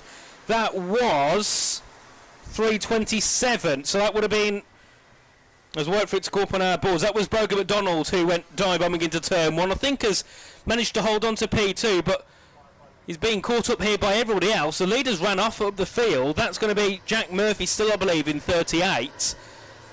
But a couple of karts are going a little bit slowly, and that's just allowed him to have such a lead on the opening lap of racing here as they make their way up towards turn 7 and 8 once again. Then they'll head down towards 9 and 10. And I think we're going to have a restart. I think that might have been some sort of full start there, because they're all bundled back up. So I think we're going to wait and go again here for the Junior Max grid as they make their way through and towards the final corner again. We'll get going green, I'd imagine, this time around here. We'll just keep an eye on what's going on. Of course, the yellow flags are waving. And of course, we'll see a lot of action from these karts, definitely, as they are slowing down. And then we are going to go green, I'd imagine, in a moment. And we are green, green, green once again for the Junior Maxes as they make their way back in towards turn one. So it will be 38 your race leader here, Jack Murphy, who leads us off, as we have, I think, another full start. So we're going to go around again, I imagine, here. So there's been a couple of issues with the starts here, so looks like we are going to get another start here for the Junior Max karts. So everybody will bunch back up once they get towards 9 and 10, and then we'll get started. And we'll try and get a view as well as they head down to turn one, and hopefully we don't have another restart, but we'll try and get a view of them heading down towards turn 1 and see if we can spot what's going on. So once again, they all come down to a slow speed, side by side, 2 by 2 here. And then we should get going this time, hopefully, for real. We should get a green flag for this one. So they make their way through and towards the final corner again, of course, heading into there very, very slowly before we go green. I think it's still Murphy who's at the front here. So yeah, him and Remy Ryan, the top two, as they're being told to slow down before we go green. We're going to wait down towards turn 1. Will it be green this time around? They come to a speed, and we are going to be green, green, green. This time they do get away, and a lot better, and we'll be racing here. So it's going to be up at the front. Jack Murphy, race leader. Will Beattie is up there somewhere. I think he's dropped back to third already, as Brogan McDonald's gone up into second place in 3.27. So he, once again, has gotten a good start off the line down towards turn 1. Of course, he's one of them we saw making good moves down towards turn 1 on the original start. Once again, he's gone off quite nicely. Of course, I think Beattie's actually dropped down to 4th place here. We'll keep an eye once they come past our screen of who is where, because once again everything changes so quickly on the opening that you don't know who's going to be where until they pass you for the second, once everything starts to calm down a little bit. Some great battling in the midfield, and 2 cars have come together, and I think one of them is going to be stranded. Can it get moving, because one of them's gone off into the barriers? So I don't think that car will get out. The driver's there trying to get it out quickly, trying to push that car at the gravel, and I hopefully get it going. It'd be great to see a view of that down towards turn 10. But I think that cart might be stranded over there, unless he's got going. No, he's got going. He's got it out to the gravel. And there's 2 other cars stopped as well down at turn 10. So a couple of issues being run into early on here for our Junior Max drivers. Now leaders make their way past us once again. So Brogan McDonald into second. Chad Lamond now up into third in kart 14. He's made a couple of good moves. Started down in 8th, up to 3rd, and he's actually looking to go to 2nd here. He's closing down, as we do have yellow flags down at turn 9 and 10. There's a driver just making their way to a safe spot, of course, unfortunately, after retiring here. I'm going to try and find out who that is. I think Marcel Jashibek was one of them, but of course we'll wait and see the rest of them of what's happened. But yeah, I think 2 or 3 carts come together down at turn 10, because one of them went off into the gravel and I think managed to actually get going again. As we do see the top 3 make their way to turn 2. It's going to be your race leader Jack Murphy ahead of McDonald and Lamond. Then 4th place is going to be Colbert now, so he's made some good moves ahead of TJ McKay, who's in the top 5 here in kart 309, as they make their way back through in towards 6th, through towards 7 and 8 now. And there's another kart stopped as well down at the exit of turn 2, so another kart's running into some issues here early on for the Junior Maxes, as we do see the kart that did go off, and it was 306 Ethan Barnwell Mulholland. So that was a kart that went off, that went into the gravel and got going again. And of course there's still yellow flags down at turn 9 and 10 for safety, so nobody can make moves into there. They're going to have to wait and go for moves down towards turn 1, as that was a kart that's off. The driver's got back in, so I think he's going to get going again, as waiting for a path to go. But I think there's an issue with the kart, because once again it moves slightly, then it won't move again. As we do look at the front of the field though, there's been some moves made, I think, as Chad Lamond's got ahead of Brogan McDonald, so he's now on the back of your race leader Murphy. McDonald's actually dropped back 2 spots here in this field as the leaders make their way through. So lots of action here. Yeah, McDonald's dropped back to P5, I think. Colbert and McKay have got the better of him there, so he's run into some issues as well here in this one. Yeah, surprising to see so many karts have, I'd imagine, technical difficulties here, or mechanical difficulties. And we have yellow flags still over at turn 8 and 9 as another kart's come to a stop. So another issue here for one of the drivers. They've got out the kart at turn 9, and hopefully we'll be able to get running once again. If we head back in towards turn 1, up at the front of the field, it will still be race leader, kart 14. So Chad Lamon's got the move done. Max Colbert's into second now. Jack Murphy has dropped it down to third place. And he's going to be trying to hold on here ahead of TJ McKay, who's got ahead of Brogan McDonald. So lots of lap change up at the front, and we've got to move maybe for the lead as they head their way down towards turn number 6. It's still closing in, and I think that move's been made. It has been made. So now Max Colbert will be a race leader. Down towards 7 and 8 they go. And a great start from Max Colbert, who's moved up from, I think, down in ninth in the field. So he's had a really good start here. As they still closing, and a battle for third as well further back, because I think Murphy's running into some more issues. McDonald's there, I think, trying to give somebody a bit of a push there down towards the final corner they go. So it'll be P1 now for Max Colbert, second Chad Lamon, and then in third we'll see once they head across the line. But I think Murphy might just be holding on to it for now, and he will do. Yep, kart 38 holds on to third ahead of fourth place now being TJ McKay, who's also moved up the field quite nicely. And then a big battle as well near the back of the field. About 6 karts there, all going at it for some of the lower down positions, which is what we love to see as well. So they make their way in towards turn 5. I think involved in that you've got likes of Will Beattie, Ryan Arthur, Mitchell Elliott. So Beattie was one of those that dropped back as well from the start, as he's now near the back, or near the mid pack at least, of the field. And our leaders will make their way into turn 10 again, then back into turn 11, and they're starting to pull away now from Jack Murphy in third place. So this is great for your two leaders, because they can, if they need to, have some battling. They haven't got to worry, because the 2 cars in third and fourth are still going at it into turn 1.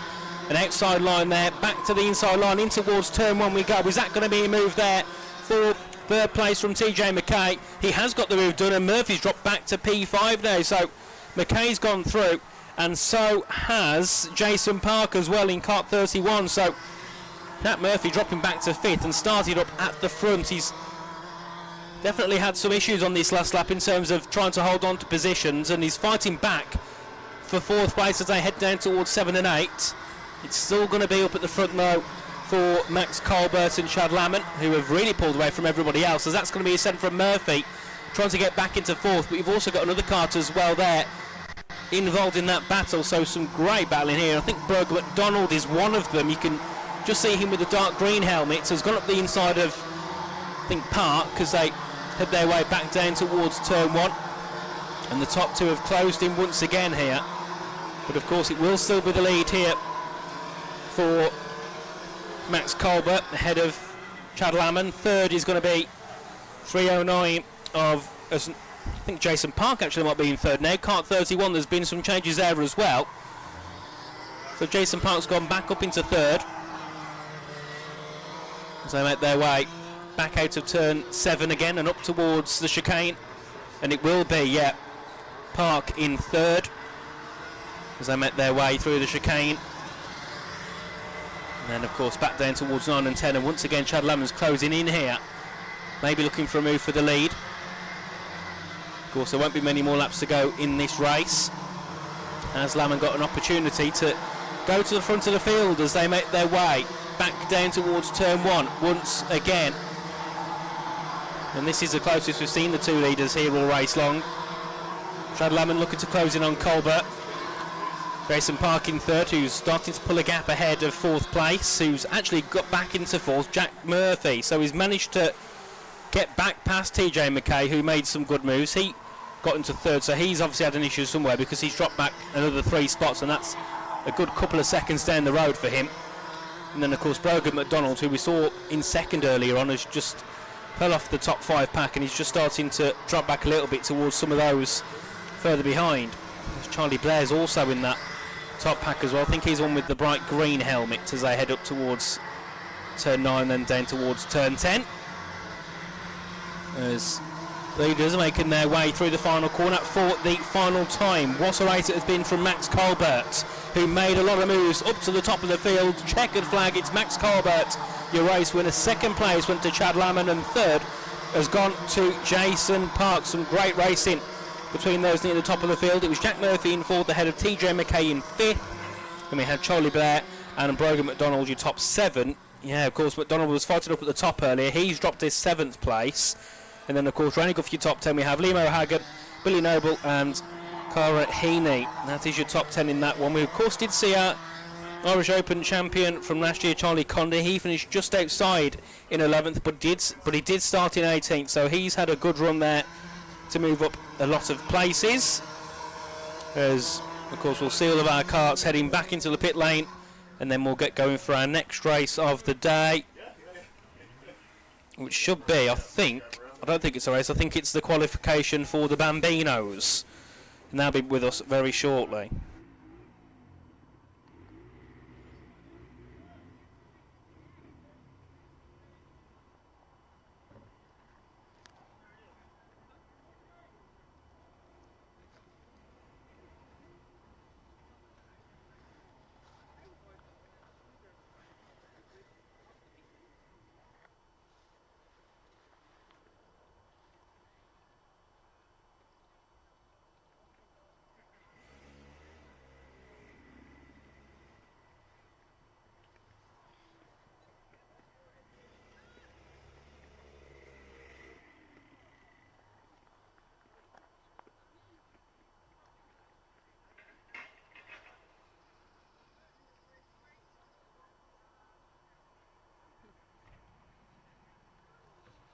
Live TV.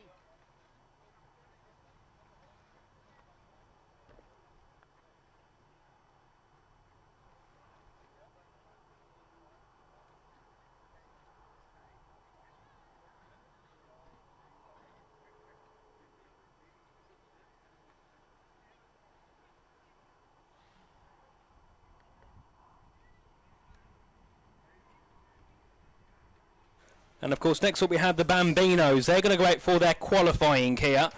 Of course, they'll have their timed qualifying session. Then that'll determine where they start for the heat. So, of course, we'll see what these drivers are able to do. Of course, we've got the Comas and the Might E's here for the Bambinos.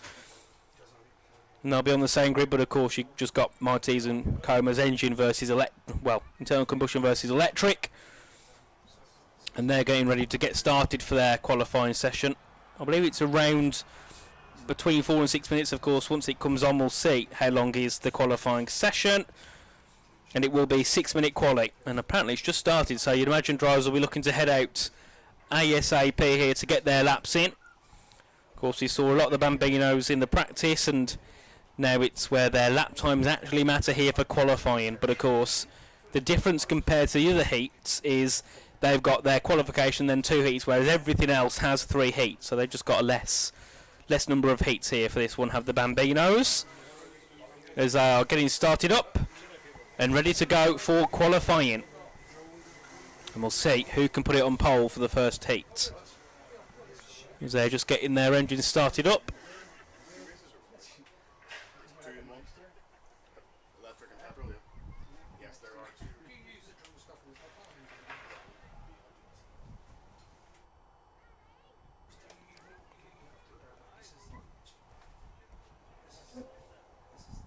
Of course, and one cool thing about the Bambinos as well is looking at last year's, of course, your top 3, which was Harper, McKinnon and Castles in the final, are all in the cadets this year, so they've made that jump up. So it's all to play for here for a new RGP champion here in the Bambinos. Of course, we had Dawson Jones, who was the king of the corner for the Comas. He's also been promoted up as well. And then Ollie McKinnon was also the Might E king of the corner. So everybody's been promoted from last year, or at least have moved up their class in age anyway. So this year it's all to play for. New king of the corners, and of course your new podium for the final, which of course will be tomorrow.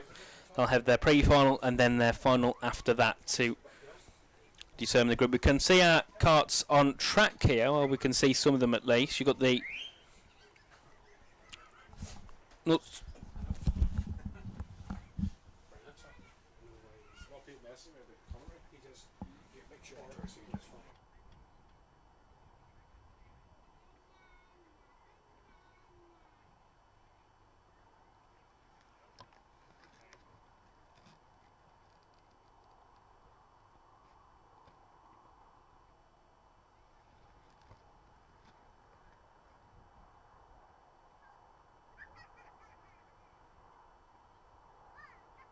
So we've still got a couple of our karts over at turn 10, which is why we've got the brief halt here before we get going for the qualification for the Bambinos. So we can see them now being brought back to the pit lane on the back of the pickup truck on the trailer.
And we are back, of course. Once again, a big thank you to our sponsors for this year's Irish Grand Prix. We've got the Bambinos out for their qualification session. Of course, I'll have 6 minutes to qualify, and then we'll see where they start for the 2 heats as well later on today. So they're all going to make their way onto track, give themselves a bit of a gap between each other so they don't have to worry about any traffic.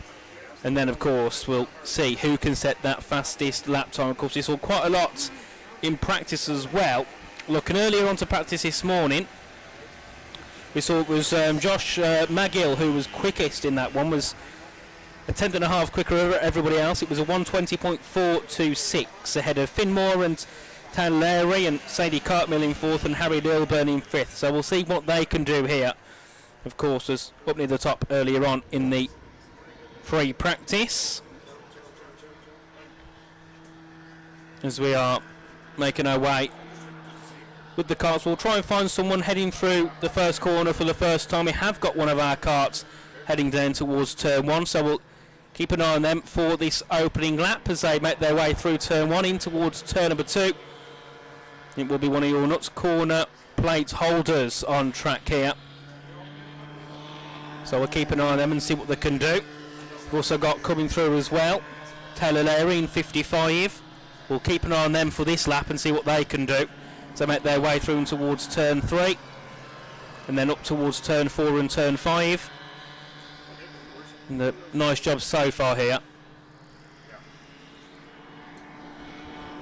And then they'll head in towards turn 6 at the hairpin, then make their way back out towards turn 7 and 8, and we'll try and get a view of this kart here as it makes its way up to the top of the hill and in towards turn 7 and 8 at the chicane.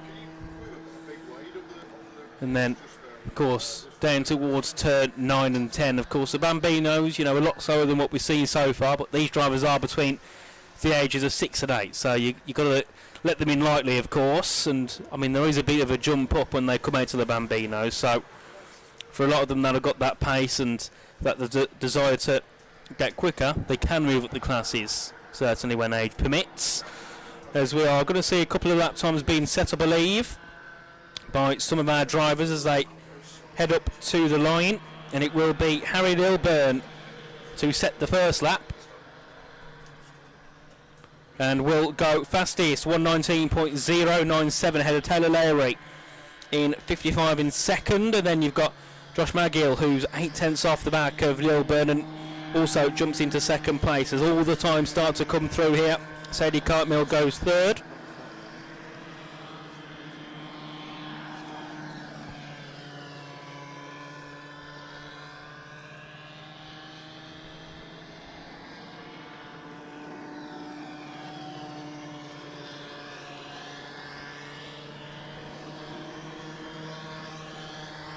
As we do see as well, heading across the line, Caitlin Wilson goes up into 8th.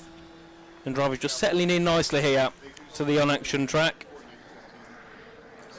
As we see Marnie go up to 7th place in 88.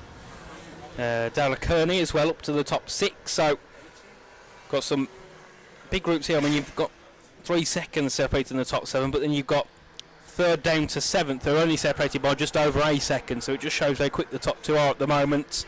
But of course they put the pace down early, others are just going to work their way into the session nicely. As we see a big improvement there from Harry Lilburn, goes up into the 118s, a second ahead of second now, ahead of Josh Magill. We'll see what he can do. He's brought that gap down just to below a second, 9/10 off of Harry Lilburn. He's still flying out at the front of the field. And then of course you've got Taylor Lowry there as well, as Sadie Cartmill goes up into 3rd place too. Has made the move there. And he's 1.2 seconds off now from Harry Lilburn. And we've got further back as well the likes of Jones and Wilson, who are also just putting in their next lap times here. Just looking to try and work up the pace and get a bit closer to some of those near the top of the field. As we're just waiting to try and find somebody here who's looking to try and set a lap time. They head their way back in towards turn 1. We did see there just passing us Holly Jones, who found an improvement now by, I think, got over a second of an improvement there. And then also we saw Caitlin Wilson, who was down at the bottom, has jumped up into 8th now, 3.4 seconds off. Only half a second back from Rory Laverty in 7th. And we do see as well Finn Moore's only 2/10 back from Taylor Lowry, so they've closed that gap down as well for 4th and 5th. But still out front, Harry Lilburn flying away just shy of a second ahead of Josh Magill, has improved but only by a couple of 100ths of a second there. So the gap now sits at 9.4 now between the top 2. Then it's only 3/10 back to Sadie Cartmill, who's coming through the final part of the lap now. So we'll see if Sadie can improve and move up any higher. I don't think there was an improvement there from Sadie, but they'll go again in kart 96. You also got Caitlin Wilson coming to the end of another lap. Like I said before, only a couple of tenths away from Rory Laverty, so we'll keep an eye on what she can do. And then looking further down the field, I think we've got Holly Jones in the 3rd part of her lap as well. As they're making their way in towards turn 1. Keeping an eye here with, at the moment, your pole sitter Harry Lilburn. We'll throw him onto our screen at the moment. We can see him making his way through. And of course looking to try and once again improve more on his position. Heading up towards 9 and 10 at the moment. We'll see what he can manage to muster up on this next lap.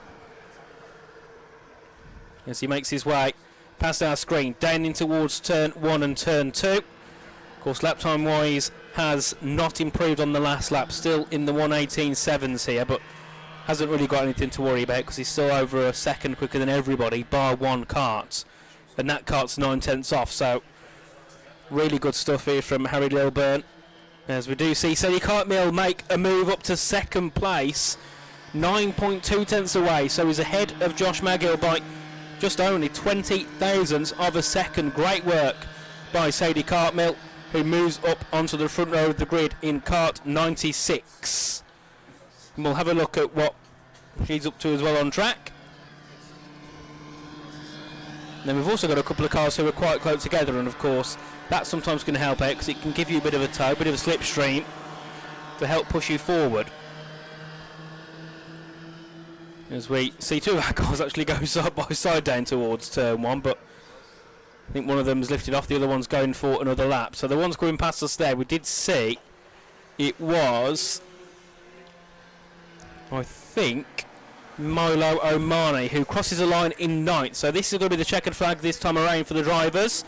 So Harry Lilburn will complete his qualifying session, improved again, but by 40 thousandths of a second, a 118.746 for him, the only driver in the 118s.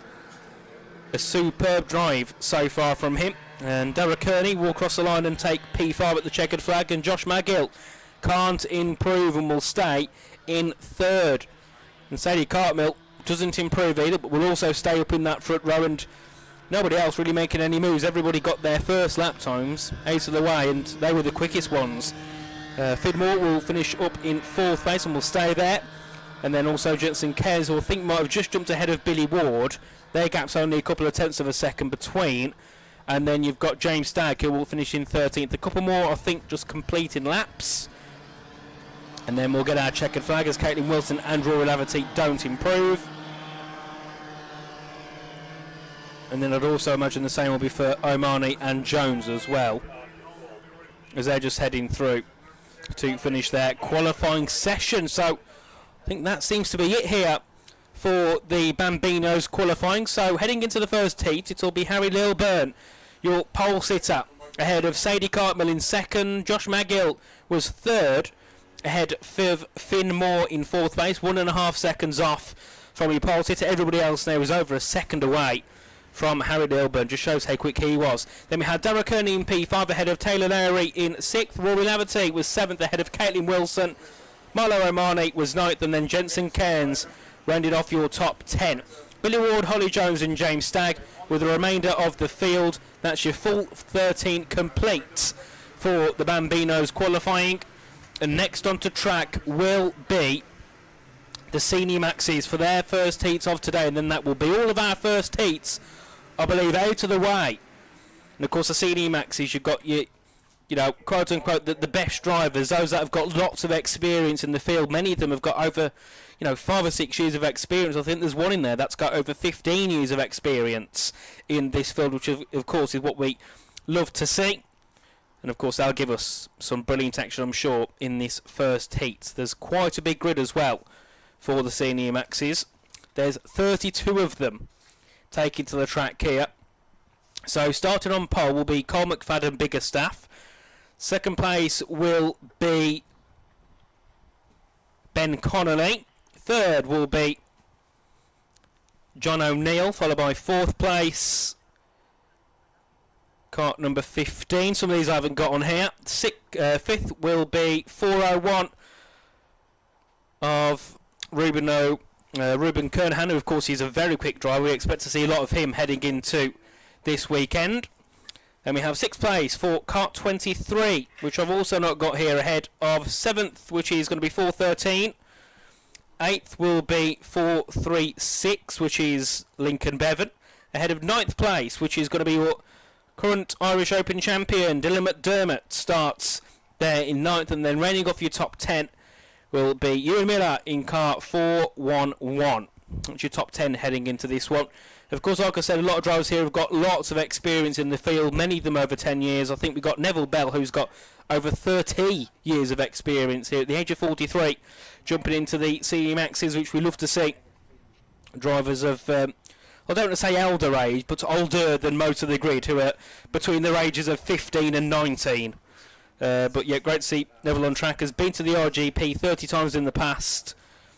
So, yes, we expect to see a lot from him. And, of course, I think he's actually quite local here to Nuts Corner as well.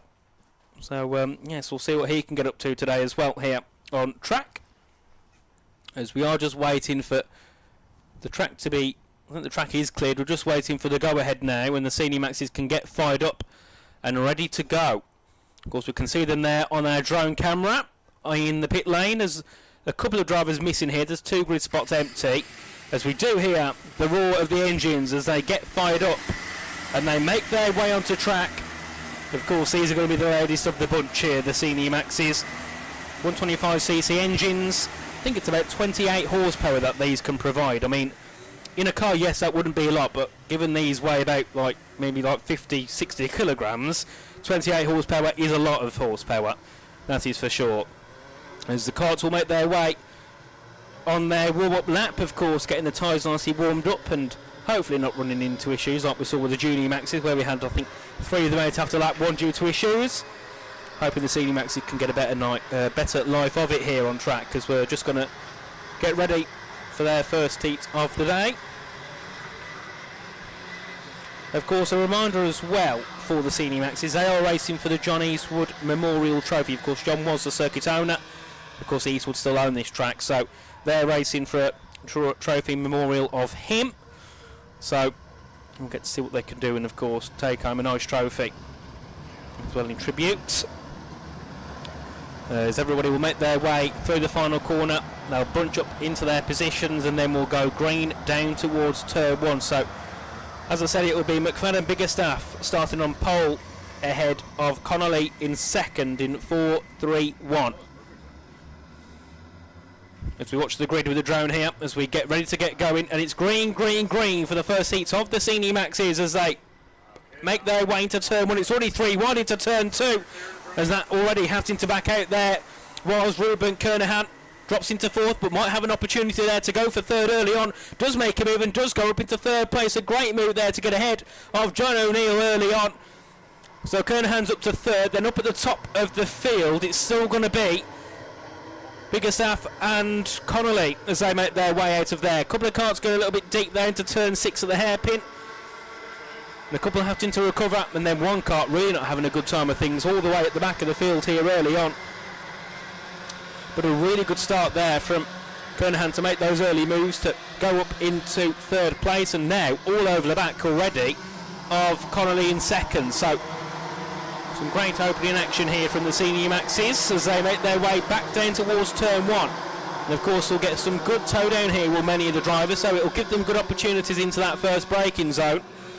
They pass in towards turn 2 now, so it's going to be Biggerstaff, your race leader, ahead of Connolly, Kernahan, and then Ewan Miller's moved up to 4th as well in kart 411. So he's had a good time out on track, and then we do see as well moves being made by Daniel Kilpatrick, of course your Nuts Corner plate holder at the moment, so he's another driver to keep an eye on moving through the field. Here today is a move in the mid-pack as well, a nice move up the inside in towards turn 7, and I think that might have been Carter Kelly, one of the drivers involved in that.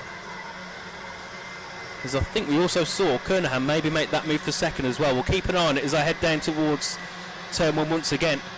But some great action here at the front of the field. Of course, the drone camera giving us some brilliant footage here as they make their way back down towards turn 1. It will still be Cole McFadden Biggerstaff, your race leader, in 2nd place. Has the move been made? It certainly has. So Kernahan is now up into P2, getting ahead of Connolly, who I think is actually under pressure as well from Ewan Miller. So some great battling up at the front. So we've also got closing in 2 Dylan McDermott, who started in 9th. Of course, he's your Irish Open champion here in the Senior Maxes, so definitely a driver that's got a lot of pace, racecraft and experience here at the RGP, so we'll see what he can do. As we follow the leaders, moves being made as well further ahead.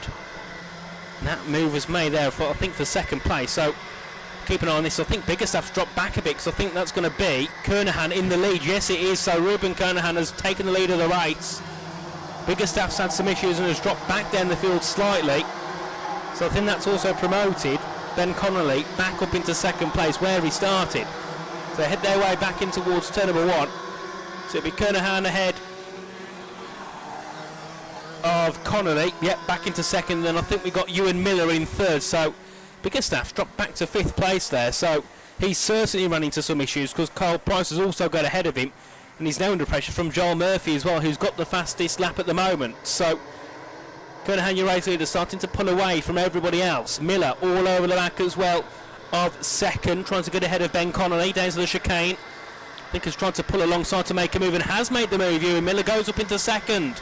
Great work, goes up the inside into the chicane and gets into P2. Of course, there might be a bit of a fight back as well from Connolly, but of course Ewan Miller's made his way through the field nicely. I'd imagine for him now it's just about trying to pull away and relieve that threat from those behind as they head back in towards turn 1, and Kernahan's got a great gap, but of course Now Ewan Miller's come through, he with the driver to probably try and bring that gap back down. So Kernahan would have probably hoped that he would have stayed there a little bit longer in third.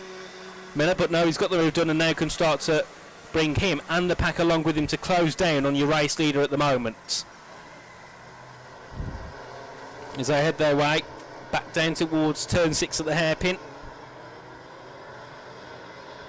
And of course, Kernahan finished second last year in the final. Of course, was just behind Conor McPolin, who finished first and took the king of the corner. So either way, good performance from Kernahan to finish second in that one. So they met their way back in towards turn 11 once again, and then through the final corner and back down towards turn 1. A couple of moves happening further back as well, and the rear of the field. Keep an eye on some of those as well when those moves happen. So leaders come through in towards the first corner. Kernahan ahead of Miller. Third is Connolly. Fourth now will be Price, who's under pressure as well from Joel Murphy, who's got himself up to P5. So he's had a good run as well as Murphy here in this one. Started down in 11th, so has really made some key moves here early on in this one. In terms of the race, we are around 5 minutes through, so maybe 2 or 3 more laps maximum here for the senior maxes, as that was an overtake near the back of the field. Further down, I think that was Neville Bell there going ahead. No, it was Joey Kearns going ahead of Neville Bell, I believe. That was a move down there for the back of the field. And then we can see here Ewan Miller's all over the back here of Ruben Kernahan. Is there going to be a chance for Miller to go into the lead? He's gone to the outside line here into turn 1. Of course, Kernahan's got the better run into 1, but of course Miller can try and go to the attacking on into turn 2, but Kernahan's covered it nicely. Some great defensive lines here from the race leader. And of course you can just see he's starting to bring the whole pack with him, because Miller's just so aggressive here, looking to try and find that move for the lead. He's actually been caught up as Miller, and I think Connolly's gone back through on him to take P2 away again. So Miller was looking for the lead and now drops to third, as that's going to be Ben Connolly back up into the runners-up spot in second, and Ruben Kernahan holding on nicely. But if this race continues on the way it's going, he's certainly going to have to do a lot more defending up in the lead. As they make their way back in towards turn 10. A move again. I think Miller's got back ahead of Connolly, so a brief panic for Miller, but he's back up into second, so can continue on nicely as they head back down towards turn 1. There won't be many laps left to go here in this race, so Kernahan is your race leader. A move for third as well. Connolly's been overtaken as well by Murphy, who's moved up into third, so he was fifth, he's now up into third place, as we do see Kyle Price as well under pressure there from McDermott as they head in towards turn number 3. So lots of late race battling going on here, and Miller once again is all over the back of Ruben Kernahan, who is just out of nowhere just invited that pressure and hasn't been able to pull away since. As they head down to the chicane, and you can see there Miller just tucking in behind him. As Miller takes the outside line, it will be the inside once again, and back to the outside for Miller. There will be another lap after this one as they head their way onto the brakes. Kernahan somehow holds on here ahead of Ewan Miller, who's been putting the pressure on him all race long. Of course, third place it's now going to be Murphy, who's got himself onto the podium finally for him. And then Connolly's under pressure as well from Price as they head in towards turn 1. And Kernahan, you can see immediately, pulls to the right hand side to keep that better line into turn 2. And then Joel Murphy as well, closing in Miller. Has he got an opportunity into turn 5? No. But we do see as well, I think, Kyle Price looking to make a move, and will look to go into 4th place there. And you can see here, look at Murphy, he's actually looking for a move on Miller, down towards turn 7. Murphy, who's waited and waited and waited, might have an opportunity to go into 2nd place, and he does have an opportunity, he takes it, and Miller's dropped back 1, 2, 3 spots. Ewan Miller's fell to 5th place. McDermott's got through on him, and I think Kyle Price has as well. So he's obviously run wide somewhere, is Miller, to drop back down the field. And I think the checkered flag will be waiting this time, and McDermott's held ahead. But heading up towards the checkered flag for the final time in the first heat, it's Ruben Kernahan, your race winner in the opening heat. 2nd place in the end went to Joel Murphy, who struck late in that one, ahead of Kyle Price, who runs off the podium. Dylan McDermott was 4th, and then Ewan Miller, who was fighting for the lead with the fastest lap. Of course, had a bit of a battle with Joel Murphy down at the chicane and has dropped down to P5, ending that one there. Ahead of Ben Connolly in 6th, and then Cole McFadden, Biggerstaff 7th. We had Lincoln Bevan 8th, Charlie Gardner 9th, and Carter Mooney rounding off your top 10 for the first race of the Senior Max karts. Of course, now we can start to get into the second heats, as we have the Senior Max 177s going. No, the cadets back out again for their second heat. Of course, we have the Micromax and the Mighties, so we'll see them once again. Of course, they delivered us the first race of the day, and it was really competitive between that grid, so we'll see what they can do now, as we're going to wait for all of our Senior Maxes to head their way back into the pit lane. And then we can see as well, one of our karts that ran into issues earlier on, which was 459, I believe, which is James Wood. 458 it says on there, but I don't see a 458 on here, so I think that might be that one, just with a different number. So I believe that's James Wood, who's 8 laps down, so he don't think really got started there. So that kart's going to be pulled back to the pit lane, and then of course we can look to get going then for the cadets once again for Heat 2 for their race.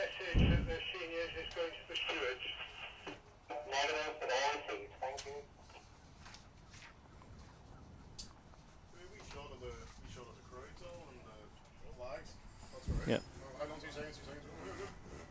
As we can see the grid here for the cadets as they look to get going. We'll have a little pan over shortly as well at the crowd watching here live on the side of the track. Of course, they're all standing in front of the straight between turn 1 and turn 2. Of course, lots of families of drivers, lots of drivers there having a chat before and after their races. Great to see everybody here taking part and getting involved nicely. We've also got a bit of a crowd as well over down towards turn 1 there, over by the start finish straight, watching along as well. We've got a few spectators and also some of the other drivers to just have a little pop up there and see what's going on from that view. So lots going on here, lots of people here today at Nuts Corner for the RGP. Of course, it's the first day of 2. We're going to be back on Sunday for the pre-finals and the finals, but today is the heats, and it's where we get prepared for those final races.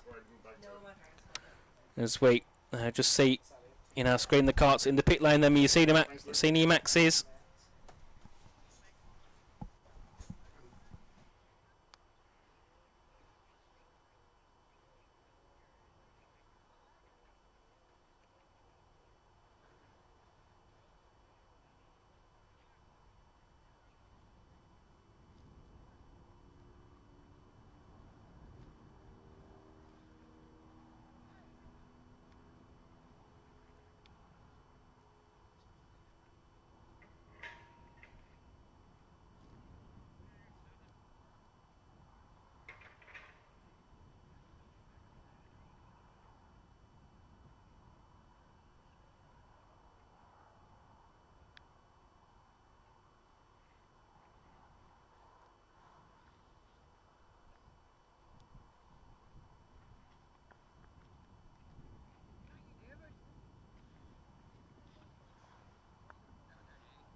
And we are going to get ready for Heat 2 for the cadets. Of course, you've got the Libras, and then you've got the Mighties. Of course, a bigger field for the Libras, a smaller field for the Mighties. As they get ready to get going here, down towards turn 1 we go. Of course, it's going to be a wait until they get the green flag. MER green for the second heat of the cadets. The Libras are going first, and then it will be the Mighties to come after that. So they head their way into turn 1. Of course, making their way through nicely. You've got Jude Bolster at the front of this field here. And then Ollie Williamson, who of course was a winner in the first heat, is a little bit further down this time around. So we'll see what he can do. We'll be starting in this one 10th, so he's got a lot of work to do. But in that first heat, pulled away very nicely and had a really good lead. Of course, you've got Julie Bolster in first place. You've got 178 as well. Ollie McKeon there too. Of course, he was on the podium and was the Mighties King of the Corner from last year. Of course, moving up to the cadets this time, settling in nicely. And then you've got Dawson Jones there as well, who was also one of the Kings of the Corners of the Bambinos last time out.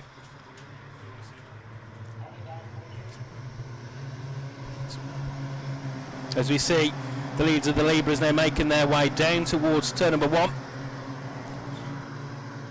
Make their way past that start-finish line. Into the first corner we go. And we'll see them all closing in. So there's no move for the top 3, but there's a move for 4th there. One kart losing 2 spots down there as they make their way through. And another spot loss for that kart as well. So not too good there for Julie Bolster, who started up at the front. He's now down to the mid-pack of the Libras. And we also see the Mighties as well heading in towards turn 1. They're battling side by side for the lead. It's going to be 78, your race leader. That's Harry Stinson, who of course won the opening heat very comfortably for the Mighties. So he's doing a great job out in front there. Of course, you've got the 2 different classes here. They're running for on the same grid, but of course for 2 different sets of points. Your Mighties for one point system, 1 points championship, and then the other for the Libras. As they're just making their way to turn 10 now, the Libras are. And the top 3 is still the same as it was before. So they make their way through quite nicely in towards the final couple of corners. And it is still in the lead. I think Ollie McKinnon, who of course made that great move earlier on to go ahead of Wilson Jones. And you've got Monaghan there as well in 3rd place as they head their way down towards turn number 1 and then into turn number 2. So it will be your race leader, yep. It's going to be Ollie McKinnon, who's been held though by Dawson Jones very tightly. Dawson Jones is not letting him run away at all. And then we also see, I think, Ollie Williamson making some moves. Yes, he's up to 4th place. Started in 10th. So he's proven himself from the front, and at the moment he's really starting to prove himself.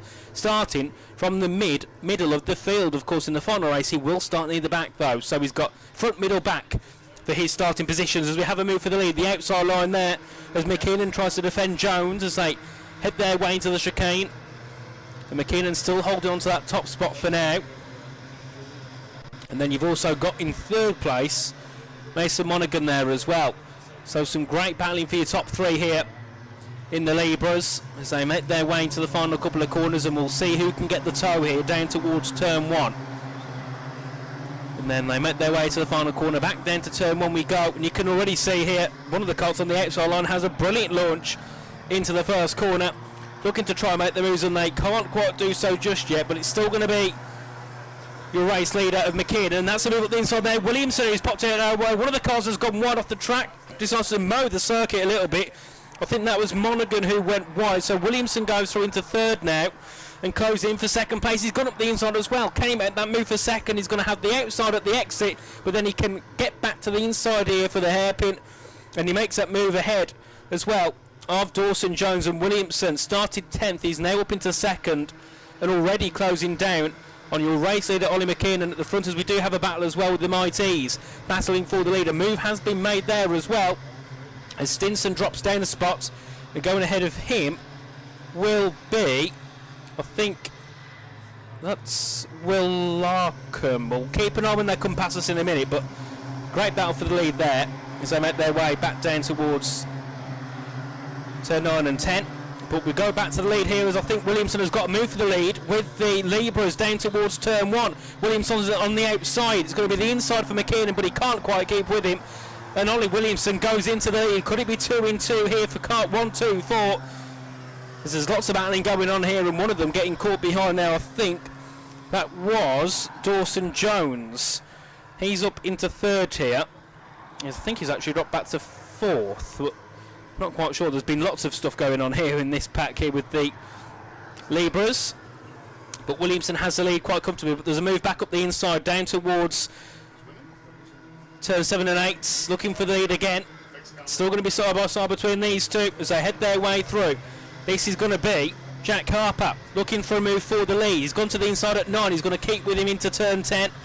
He's got a good line into the corner, but he can't quite pull alongside, so he drops back for now and will wait as they head through in towards turn 11 and then in towards turn number 12, and then of course it's a run down towards turn 1.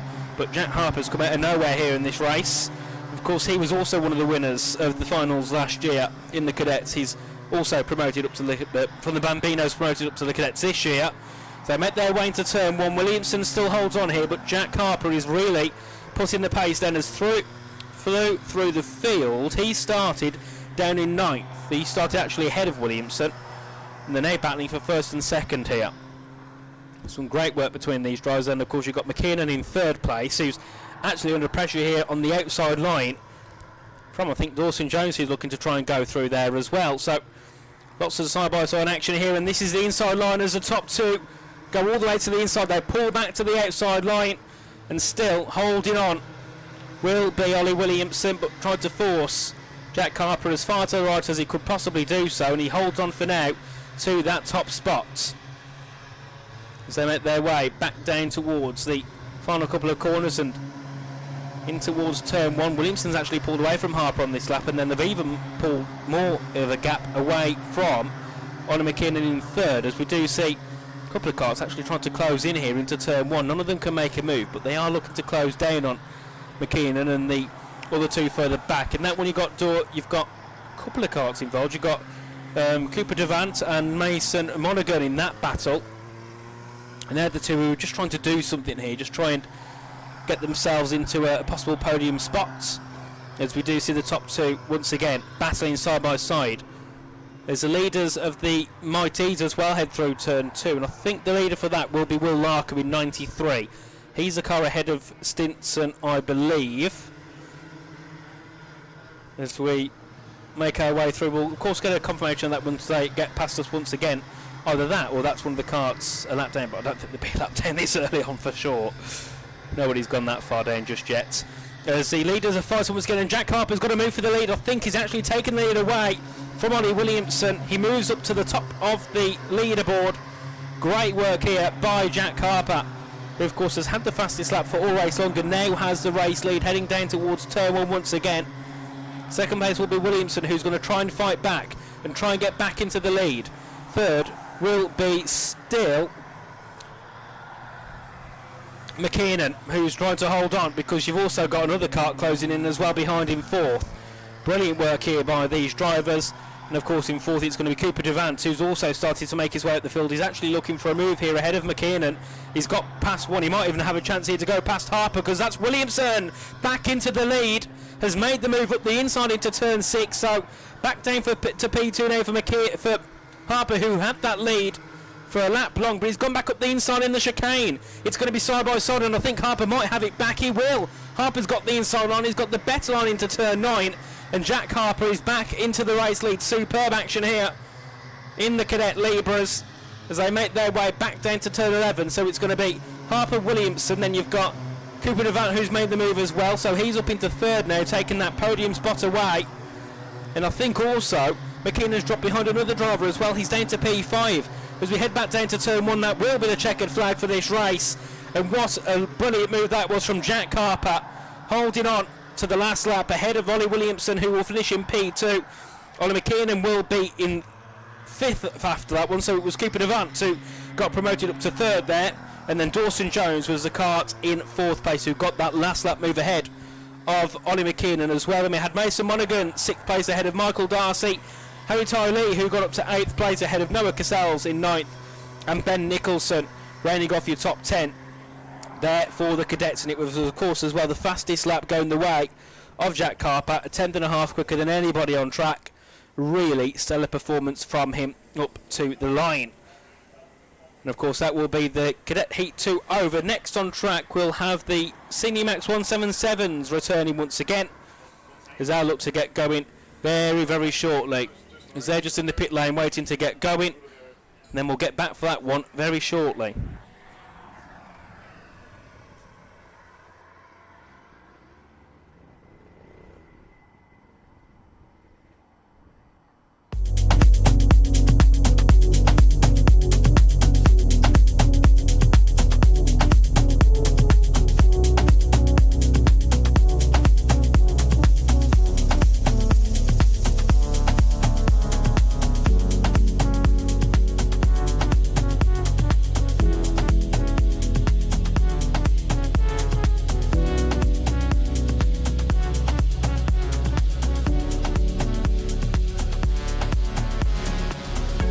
Nauliza kale pecheza mama nasi ya mama zangu wa mawe homa homa homa homa unadonda kwa mtima unadonda kwa mtima unacheza kwa mtima.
And we are back for the Senior Max 177s. Of course, they had their first heat earlier on, and it was a dominant performance from Sean Spratt in that Racing Kart 508. Of course, I think dropped down to second, but then got the lead back about a lap later, and then flew off ahead of Podrick Dowdle, who finished in second. Third was Mark Shields, who, if you remember, spent all race long trying to get ahead of Dowdle and make a move for second, but he couldn't quite do it. So can he look to do any of that in this race? The grid for this one will be O'Connell starting on pole ahead of Liam Kearns in second. Third will be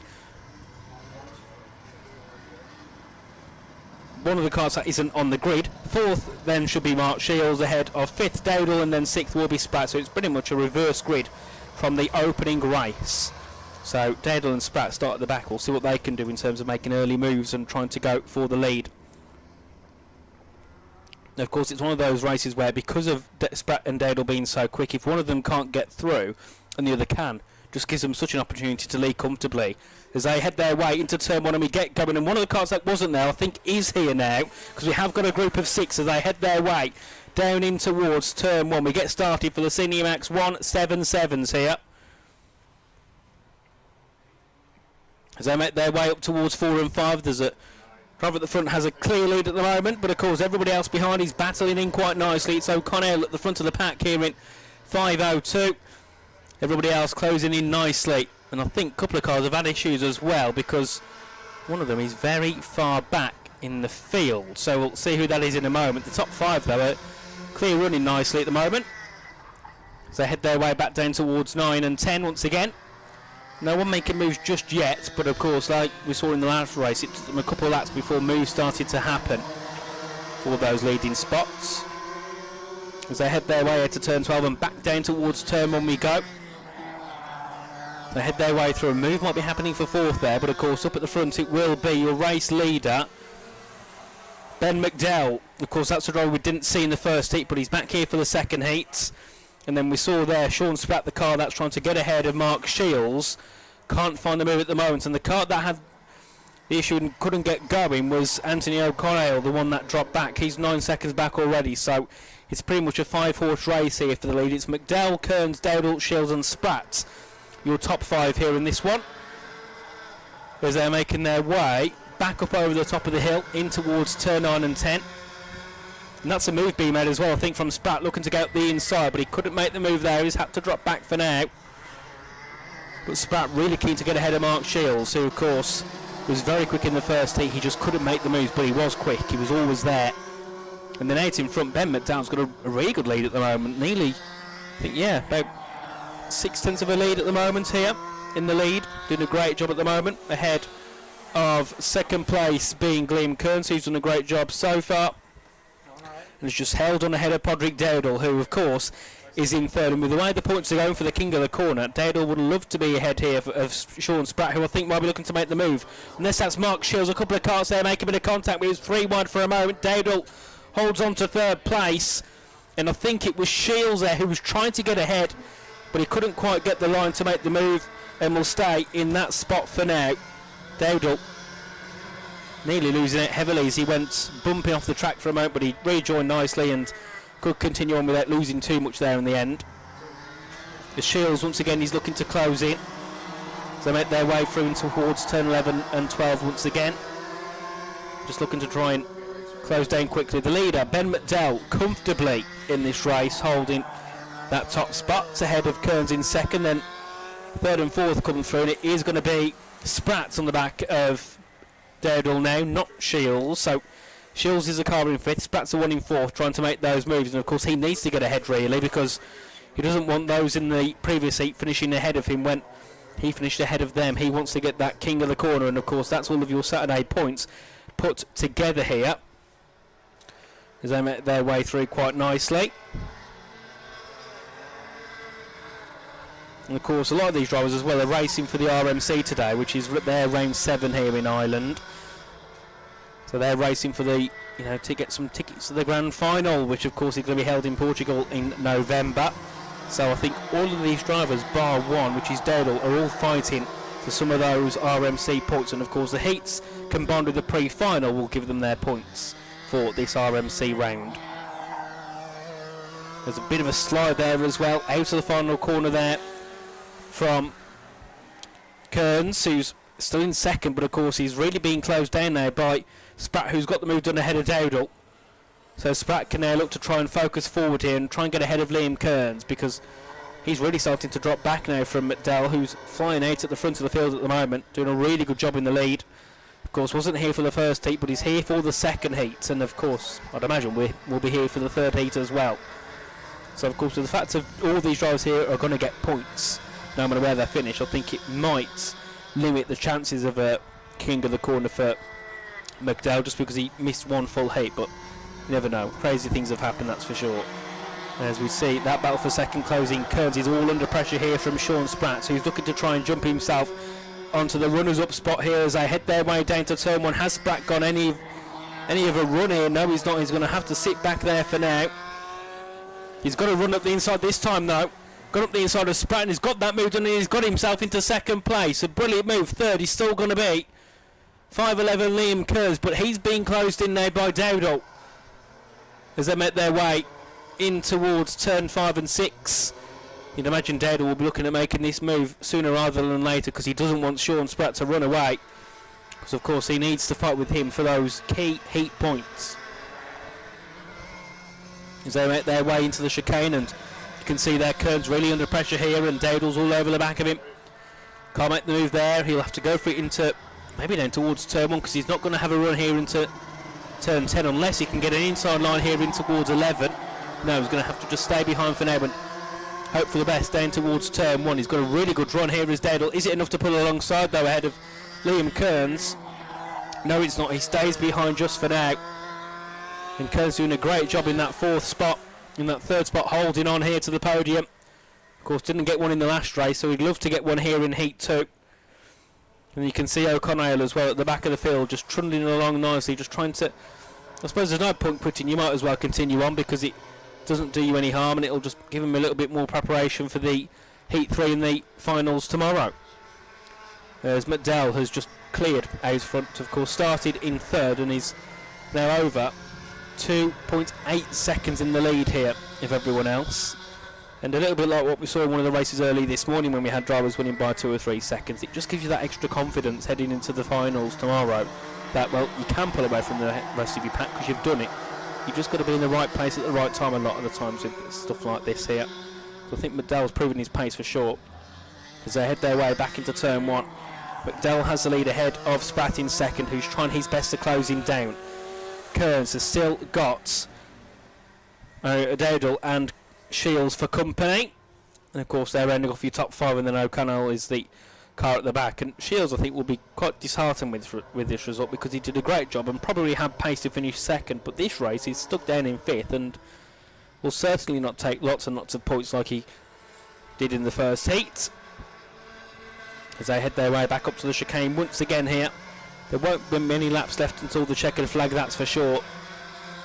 And Spratt, you can see, has actually started to pull that gap down now to McDowell. The gap's 2.1, so it's come down by 0.7 of a second on the last lap, which is just showing how quick that Sean Spratt is. And it shows as well when drivers start at the back of the field and they're quicker, it allows others to get that opportunity to take wins and to take big point finishing positions as the top 2 head their way past us into turn 2 now. McDowell followed by Spratt, and then third is still going to be Dowdle, holding on to Mark Shields. As I think, actually, yeah, we've had one of our drivers drop back, so Liam Kearns has dropped back to 5th.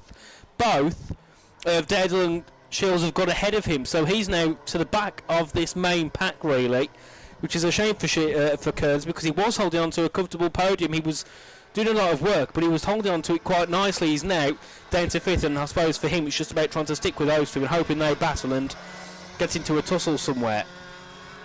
There's that gap there between McDowell and Spratt is coming down once again, but of course there won't be enough laps in order to, of course, see what that battle could turn into. And I believe this time it is the checkered flag for Ben McDowell, who of course didn't take part in the first heat, but he takes part into the second heat and absolutely dominates. It's McDowell, your race winner of heat 2 for the Senior Max 177. Second place it was Sean Spratt, who will hold on to a podium, and then I think in the end, yeah, it was Podrick Dowdle who managed to get 3rd, so he will get another podium here today. Mark Shields was 4th, ahead of Liam Kearns in 5th, and then of course Anthony O'Connell, who dropped it down to P6 in that one. Great work from the drivers here in the field as they make their way back into the pit lane. You can see them on our screens, heading to the weighbridge to get weighed, and then of course that will be their next heat done and dusted. Of course, next on track we will have the Tillotson T4 Juniors, who gave us a superb showing in that opening heat. And yeah, so it will be the T4 Juniors out next. They're just lined up at the end of the pit lane. Of course, you know it's a Tillotson T4 because it's blue, as they will be getting ready to get going once again. And then, of course, looking at the first heat from their race, it was a very contested battle, lots of position changes up at the front. Of course, in the front it was Billy Clancy who won in the end. Of course, he got that move done last lap ahead of Wesley Brereton, and then it was Zach Battersby who finished in 3rd. Lismore was the one that made about 3 moves in one lap, got to the lead and then dropped back to 5th, but of course in the end he managed to jump ahead and still hold on to a P4 there, but that gap was still only half a second between the top 4, 2/10 between the top 3. So they really gave us a good showing for sure. And of course, heat-wise this time, they have also yet again got a completely different grid. Everybody's moved around a little bit, which will certainly make things interesting because it means for me quicker drivers once again have got a lot of work to do in terms of moving forward, as we do see the T4 Juniors making their way onto track for their next heat. So for this one it will be Tiernan O'Connor who starts on pole ahead of Luke Kelly in 2nd. 3rd will be Owen McNamara, and then 4th place will be Molo Steen in 67. 5th place will be Billy Clancy, your race winner from Heat 1, ahead of Adam Lismore in 6th place. 7th will be Zach Battersby, ahead of 8th place Shorsha McMahon. 9th will be 333 Nathan Strang. 10th will be 114, which I think wasn't in the race last time. And then of course we'll have at the back of the field car 14, which is Anderson. So we're just waiting for them to make their way down towards 9 and 10. They'll bunch up and then we'll get going for the T4 Junior.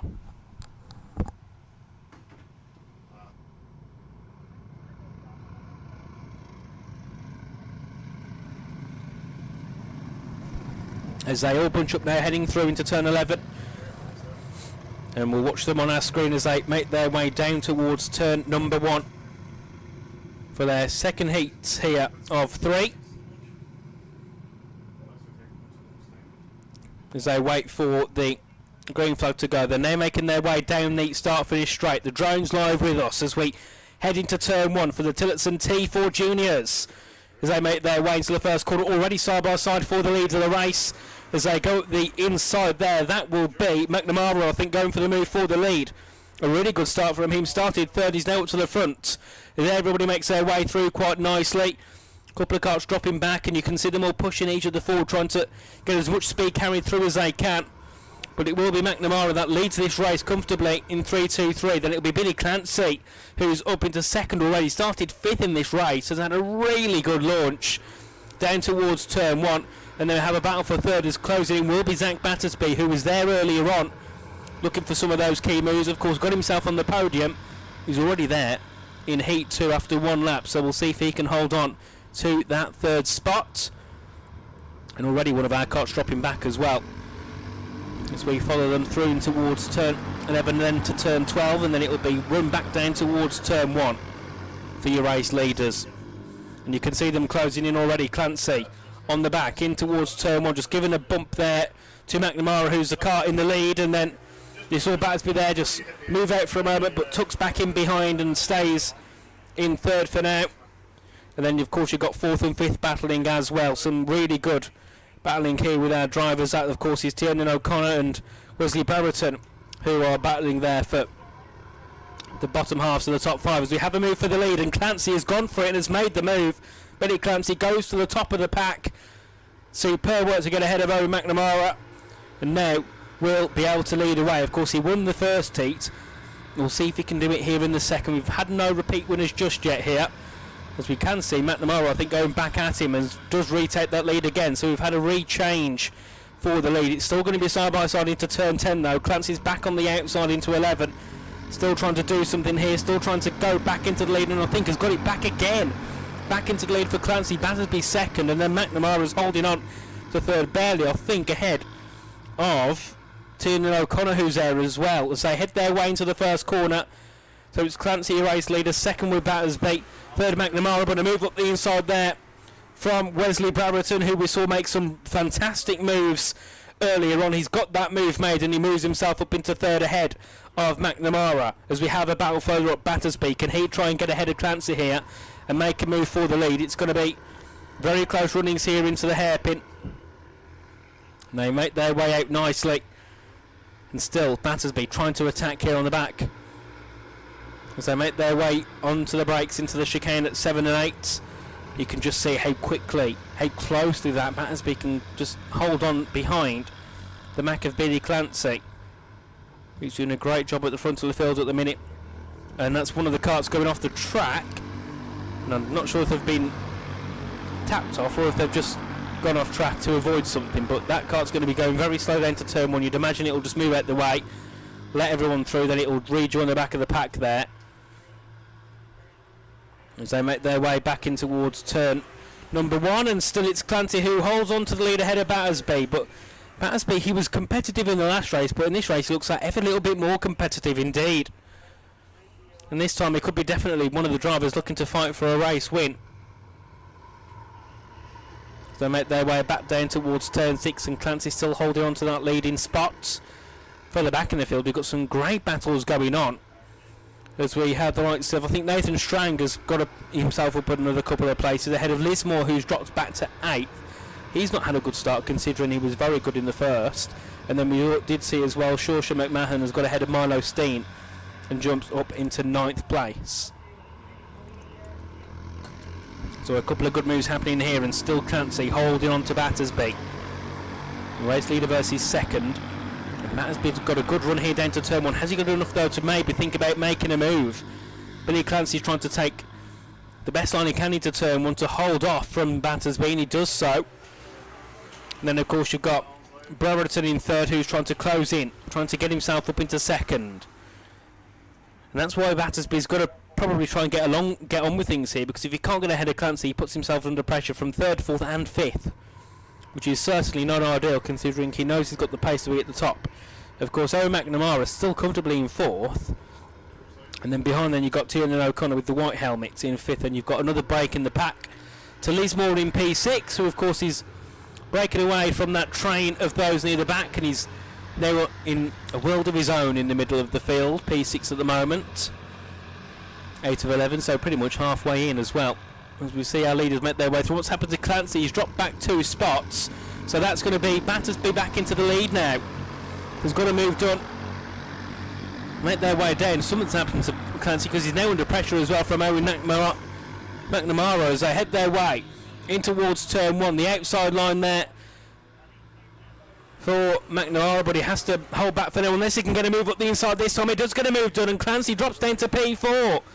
So a little bit like what we saw with Lismore, but it just took another lap longer. Driver from the lead drops down to 4th place. So then up at the front it will be Zach Battersby, your race leader, ahead of Wesley Brereton, who's certainly closing in. He's got another chance to maybe fight for a win here. Of course, was on the podium in the last race, but wasn't the winner, and he was at the top the whole time. So realistically, he'll be very wanting to get some vengeance for the last race for sure. As they make their way down towards turn 9 and 10 once again. And Battersby holding on to Brereton, who's just trying to find his opportunity to make a move, to go into the lead. And then you can see Clancy's also just trying to hold on as well to Tiernan O'Connor. So it's something's really not gone right for Billy Clancy here in this race. And Battersby still has the lead here. So make their way through into 1 and 2. Brereton in second. Third is going to be McNamara ahead of 4th, which is still going to be Billy Clancy, who of course was our race leader, and of course got overtaken and hasn't been able to quite recover since. As that's Tiernan O'Connor going for a move up the inside, and O'Connor goes for the move, and I think has maybe got the spot. No, because on the outside line back comes Clancy. He's going to have the inside line again, looking for the up and under. Here is Billy Clancy. Can he hold on to that P4? It's going to be side by side down to the chicane, and Clancy has held on there just about ahead of Tiernan O'Connor, but of course all their battling has dropped them even further down from all those fighting at the front of the field. As they see our top 3, Battersby, the race leader at the moment, ahead of second place being Wesley Brereton and Owen McNamara rounding off your podium. But McNamara may be looking for a move here down towards turn 1, has got the outside line but has had to back out, and then they'll push in towards 1 again. And Brereton is closing in nicely here on the back of Battersby, but he just can't quite get close enough to think about making a send or a move here. And then they head their way through into turn 5, and that's a send there as well. A move for second place potentially from McNamara to go back ahead of Wesley Brereton, who will fight back at the inside line in towards the hairpin. And then it's back up to turn 7 and 8 we go once again. And some brilliant scenes once more as McNamara is going to try and do what he can to get into second ahead of Brereton, who's holding on nicely. And the checkered flag will be waiting this time around for your race leader, Zach Battersby, who's done a great job. He was second off the start, and then of course since then has done a great job of just holding on. Of course a mistake made for Clancy, and then he retook the lead of the race as we head down towards the start finish line. The checkered flag will wave, and it's Zach Battersby, a race winner of Heat 2 here for the Tillotson T4 Juniors. And then second place went the way of Wesley Brereton. He held on ahead of Owen McNamara in third, but Clancy did get fourth ahead of Tiernan O'Connor. Then it was Adam Lismore, P6, of course, caught up to that gap, to that pack from third and below. Of course, taking the fastest lap. And then we had Shawsha McMahon in seventh ahead of Milo Steen, Luke Kelly and Nathan Strang. And then it was Grace Anderson rounding off the top 11.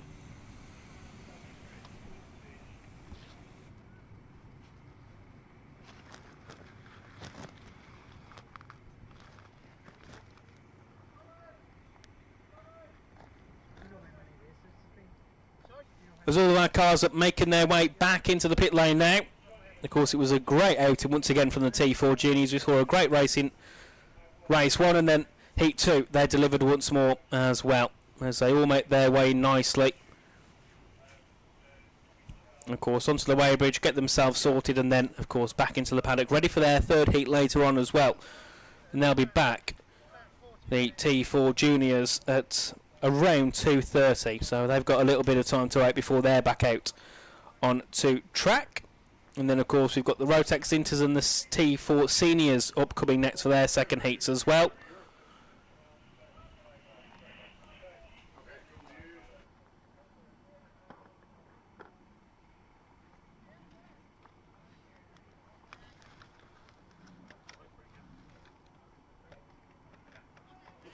And we've reached the halfway point of the day. It will be our lunch break. I believe it's 45 minutes here from now, so back at a rain, 1:45, 1:50 we'll be back, and then that will be when we see the Rotax Inters head out onto track for Heat 2. So have a good lunch and we'll be back with you very shortly.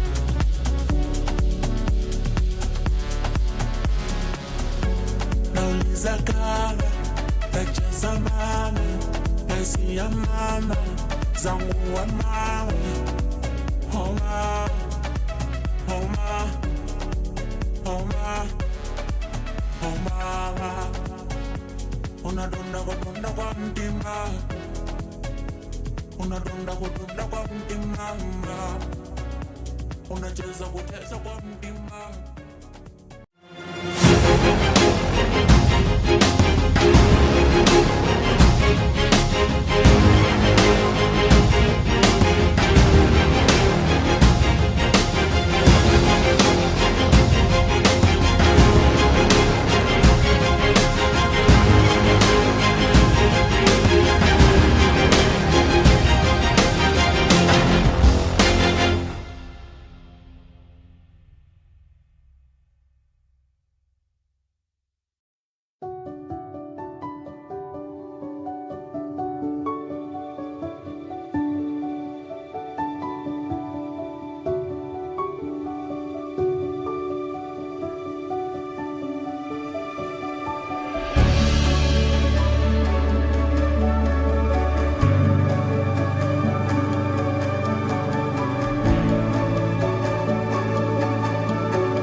Eastwood Demolition is your #1 choice for all building demolition and asbestos removal.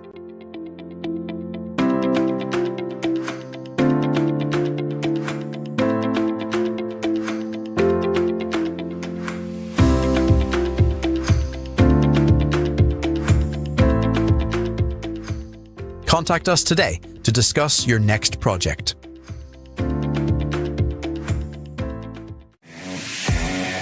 Welcome to Murray Motorsport, Ireland's premier motorsport store. We stock a wide variety of products from the world's leading motorsport brands for all motorsport disciplines, from karting to cars, available for same-day dispatch and fast worldwide delivery.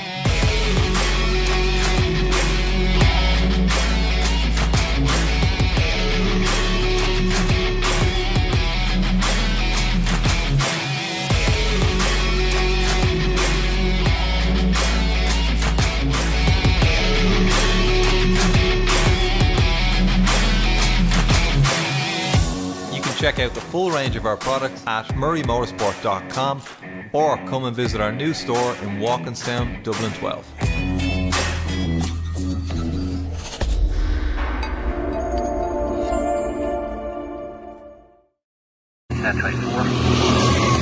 Nuts Corner Circuit is one of Ireland's largest and fastest tracks. Two 70cc rental carts that reach 55 miles per hour.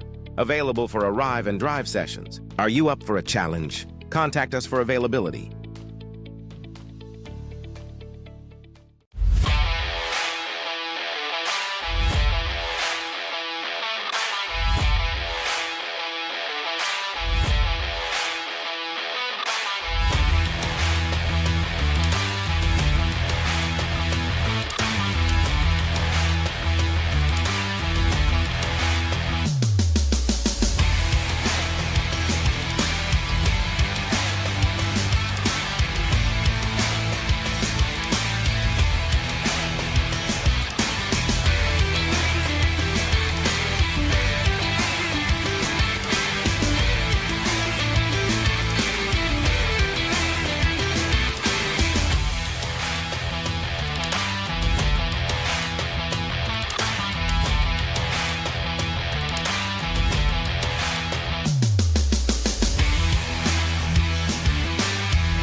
Nizakala, nacheza mama, naisia mama, zangu wa mama. Homa, homa, homa, homa. Unadunda kwa mtima, unadunda kwa mtima, unacheza kwa mtima.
Eastwood Demolition is your #1 choice for all building demolition and asbestos removal.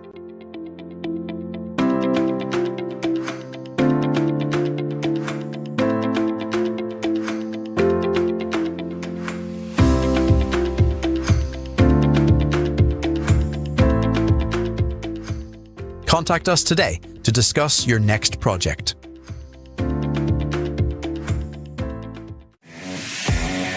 Welcome to Murray Motorsport, Ireland's premier motorsport store. We stock a wide variety of products from the world's leading motorsport brands for all motorsport disciplines, from karting to cars, available for same-day dispatch and fast worldwide delivery.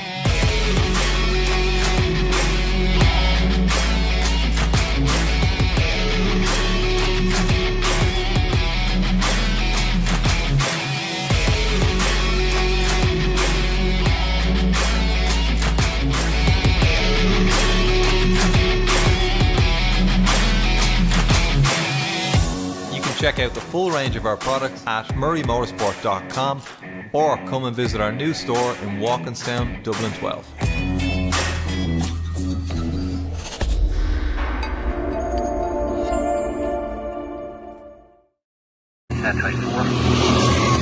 Nuts Corner Circuit is one of Ireland's largest and fastest tracks. Two 70cc rental carts that reach 55 miles per hour. available for arrive and drive sessions. Are you up for a challenge? Contact us for availability.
uyakhala echeza mama nasiya mama zangu wa mama homa homa homa homa unadonda kwa mtima unadonda kwa mtima unacheza kwa mtima.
Eastwood Demolition is your #1 choice for all building demolition and asbestos removal.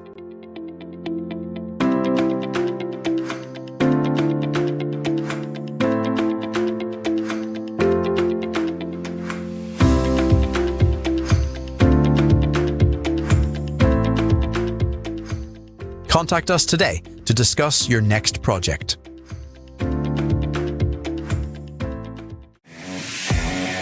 Welcome to Murray Motorsport, Ireland's premier motorsport store. We stock a wide variety of products from the world's leading motorsport brands for all motorsport disciplines, from karting to cars, available for same-day dispatch and fast worldwide delivery.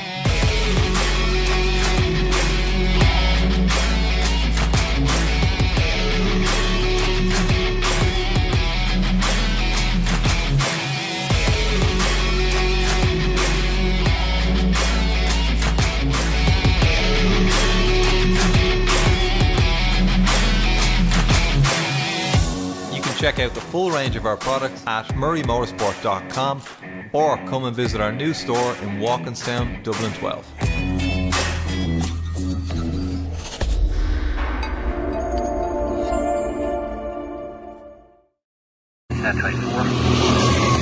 Nuts Corner Circuit is one of Ireland's largest and fastest tracks. Two 70cc rental carts that reach 55 miles per hour.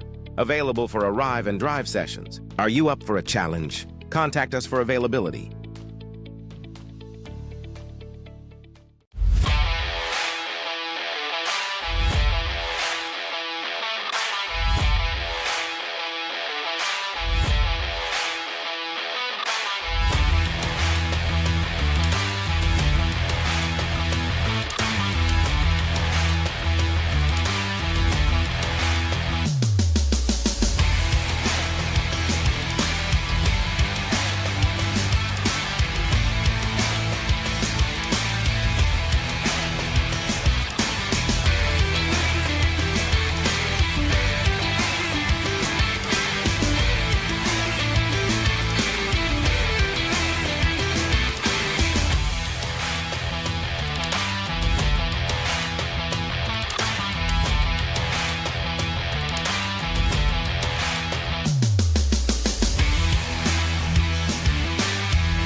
Zakala, leche zamani, nesi ya mama, zangu wa mama, homa, homa, homa, homa, unadonda kwa mtima, unadonda kwa mtima, unacheza kwa mtima.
Eastwood Demolition is your #1 choice for all building demolition and asbestos removal.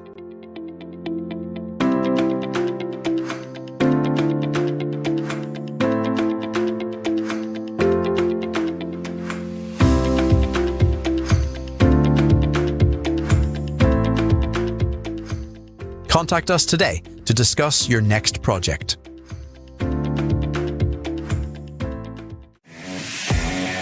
Welcome to NI Motorsport, Ireland's premier motorsport store. We stock a wide variety of products from the world's leading motorsport brands for all motorsport disciplines, from karting to cars, available for same-day dispatch and fast worldwide delivery.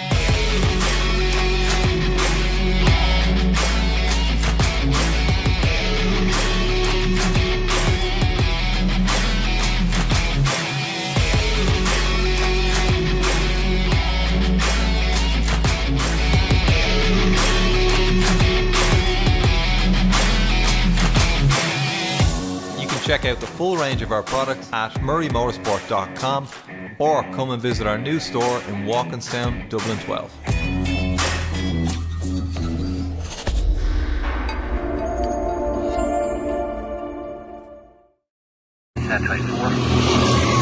Nuts Corner Circuit is one of Ireland's largest and fastest tracks. Two 70cc rental carts that reach 55 miles per hour. Available for arrive and drive sessions. Are you up for a challenge? Contact us for availability.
And we are back after our lunch break, getting ready for the second half of the day.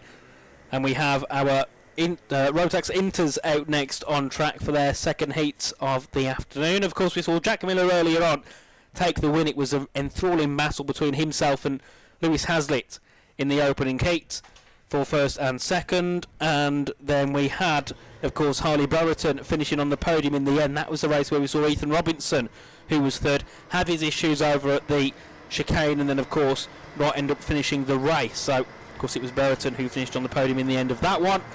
And we are back again for our second heat for these. Looking through the grid for this first race, it will be 2:06, so it will be Connor Cahan who starts off on pole here. Then second place will be James Ray. Third will be 2:02 Oliver Meredith ahead of 2:50, which will be Mitchell Campton. Fifth place will be number 55 Ollie Starbuck ahead of 88 Oren Hendry, and it'll be 7th for 15 Shay Rafferty. But of course we'll get back to that later on as our karts now are getting ready to get started for the second heat of the Rotax Inters, as it will be green, green, green down towards turn 1, and I think they might be going back around again. I think that might have been a full start there, so they'll go around again and get started for real next time, hopefully. But as we was reading through the grid, 10th, 8th will be 210 Ben Lalou ahead of 9th, which is 270, and then 10th place will be 252 Billy Green.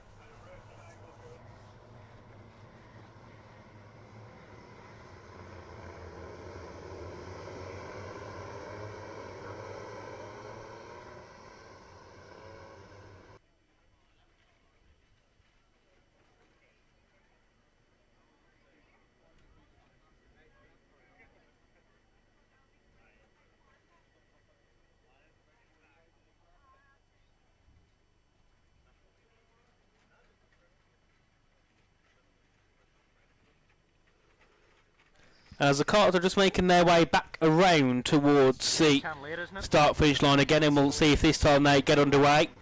Of course, we had a couple of issues, I think, with the Junior Max earlier on, and they had a couple of false starts, but let's see another one here for the Rotax Inters.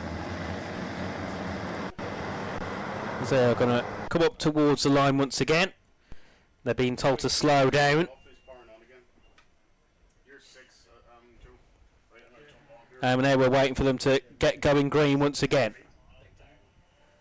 As we do go green this time around, they get off to a way better start to the Rotax Inters, as it'll be 2:02 that leads us away here in this one, as they make their way down towards the opening end of the first set for the first time. Of course, it's Meredith, I think, who's the leading driver in this pack. Had a really good start. Oh no, there's a red flag gone out, so they'll all be coming to a halt. I think they'll go back to the start line and go again maybe, because everybody's coming very slowly through. So the red flag has came out. I'm a bit unsure of what's going on at the moment. Hopefully we're going to be a bit of information soon. But yes, I think they'll make their way back to the starting grid, and then we'll hopefully get going again.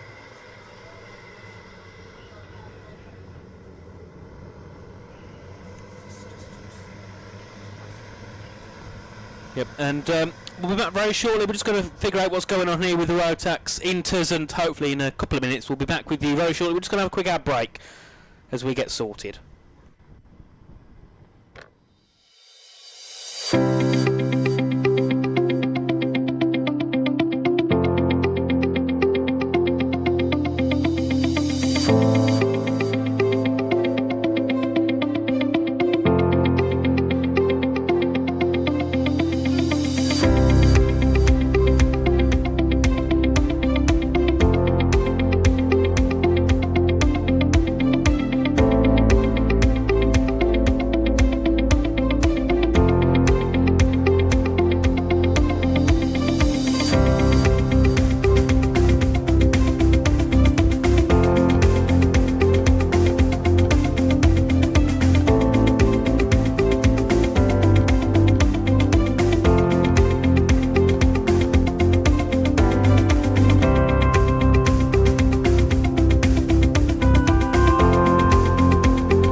and we are good to get going once again.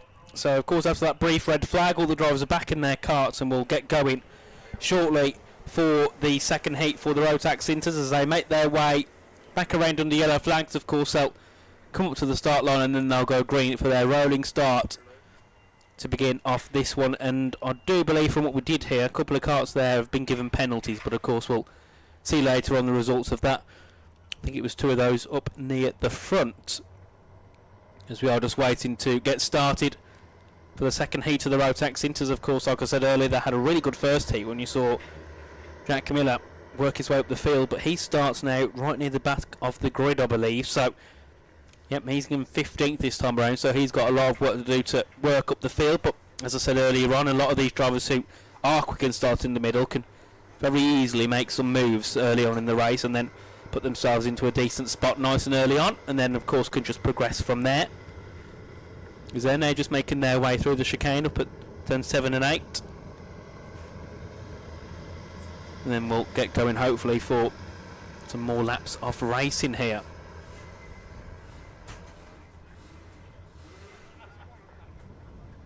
So they make their way back down to turn 9. So a reminder, it'll be Keohan who starts at the front of the field alongside number 18 James Ray. Then you have third Meredith ahead of fourth being Mitchell Campton. So that's your top 4 for the start of this one as they make their way through towards turn 12 now. Then it'll be a run down to turn 1. Of course I'll take it slow initially and then it'll be full speed racing into the first corner for the Rotax Inter second heat of the day.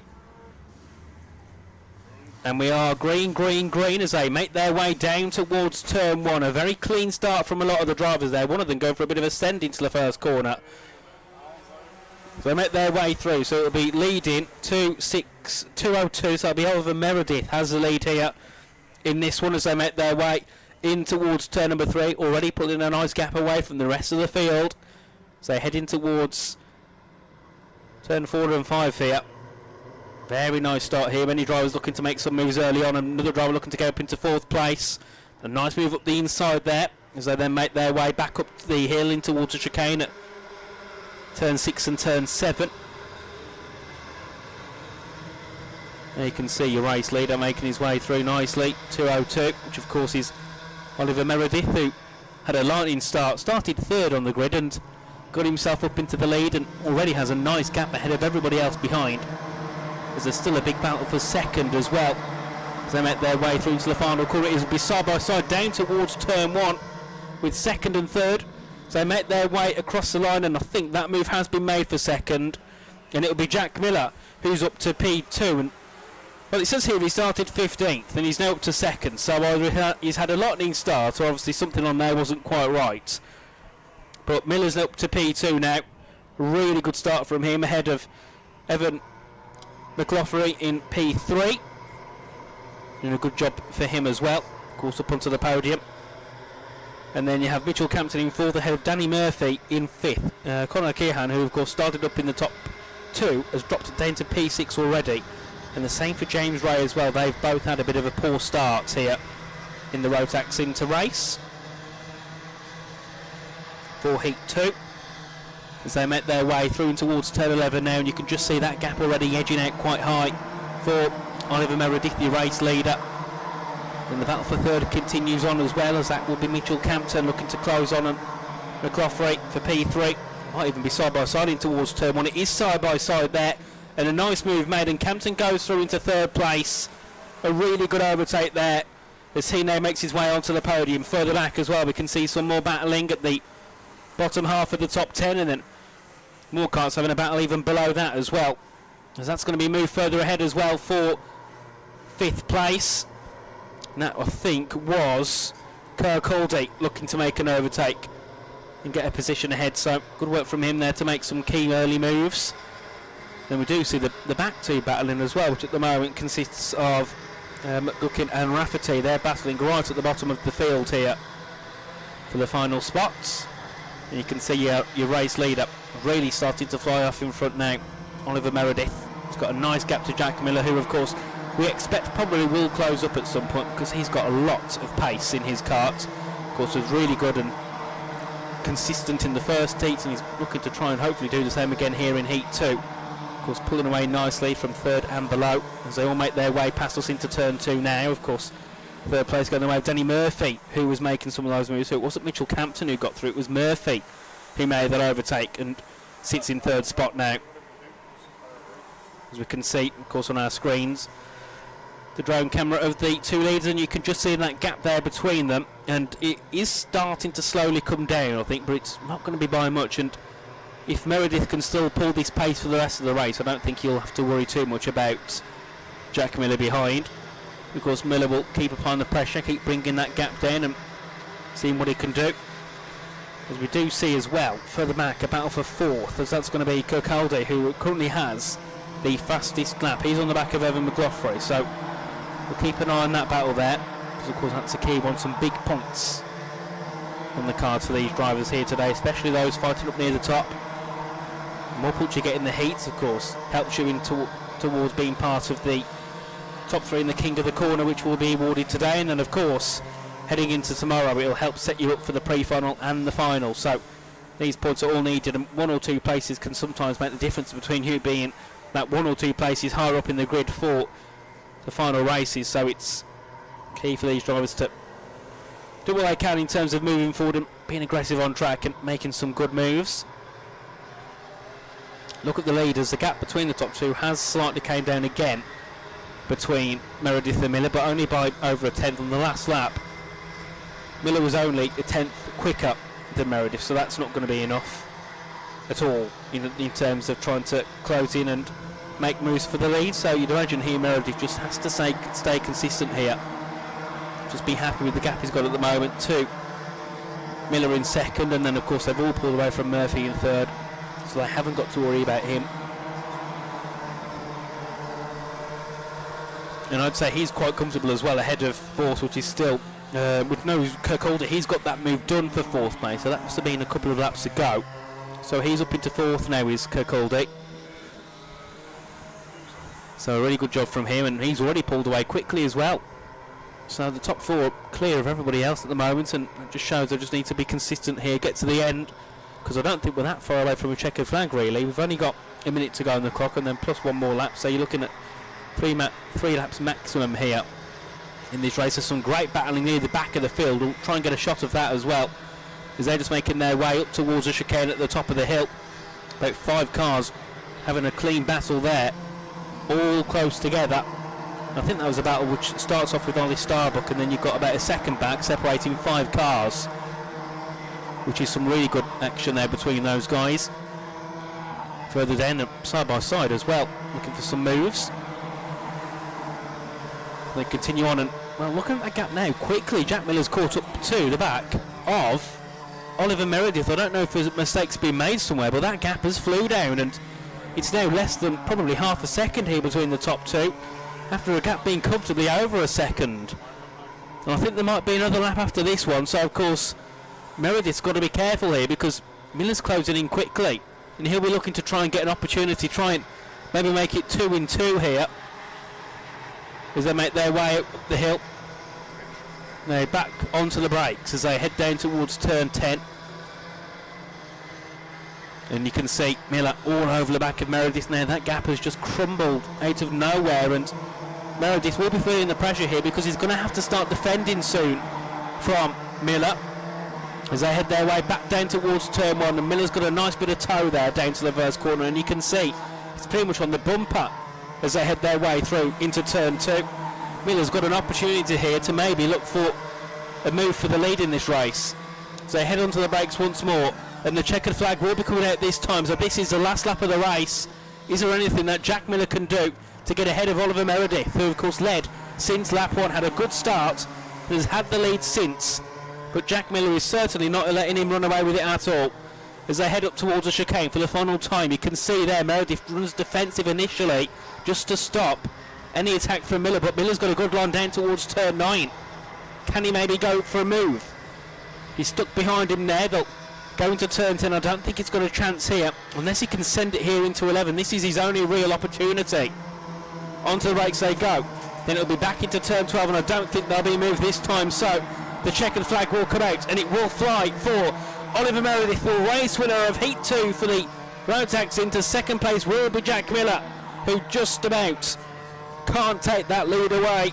And then Danny Murphy comfortably taking home the podium in third, ahead of Lewis Kirkcaldy in fourth and Evan McGroffrey in P5. It ended up the fastest lap going to Kathleen Knox down in P9 with a 59.689, a very quick lap.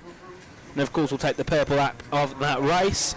Looking through the rest of the top 10, it was Ben Lelou who finished in P6 ahead of Mitchell Campton in 7th. 8th was Jude Durant, of course 9th was Kathleen Knox, and then 10th was Lewis Haslett, who of course we saw right up at the top in the opening heat. Definitely feeling a bit of a loss in this race, being down in 10th and of course not gaining as many crucial points as he would like to. And of course once we see the road tax inters go in, our next cars on track will be the Tillotson T4 Seniors for their second heat of the day. Of course they had a really interesting first heat, did the T4 Seniors. I think it was one of the first races we actually had a red flag when we had one of the drivers have an issue, which of course was Cahill McClellan, who actually I'm sure I saw him about somewhere, so I think he might be actually good to go again, or at least okay and not suffering from any injuries. But of course it was Luke Palmer who won that race, who started down near the back and he just flew through the field. The driver I was actually speaking to earlier on as well in the lunch break, very quick driver, I think he used to work at a local karting track as well, so he's always been around karting as Luke, so no surprise he's so quick. Peter Caldwell finished second in that race. He was only 10th and a half behind Palmer, and then of course it was Robert Butler who came home in third. As we do see them head their way out onto track, the T4 Seniors will see what they can muster up this time out on track.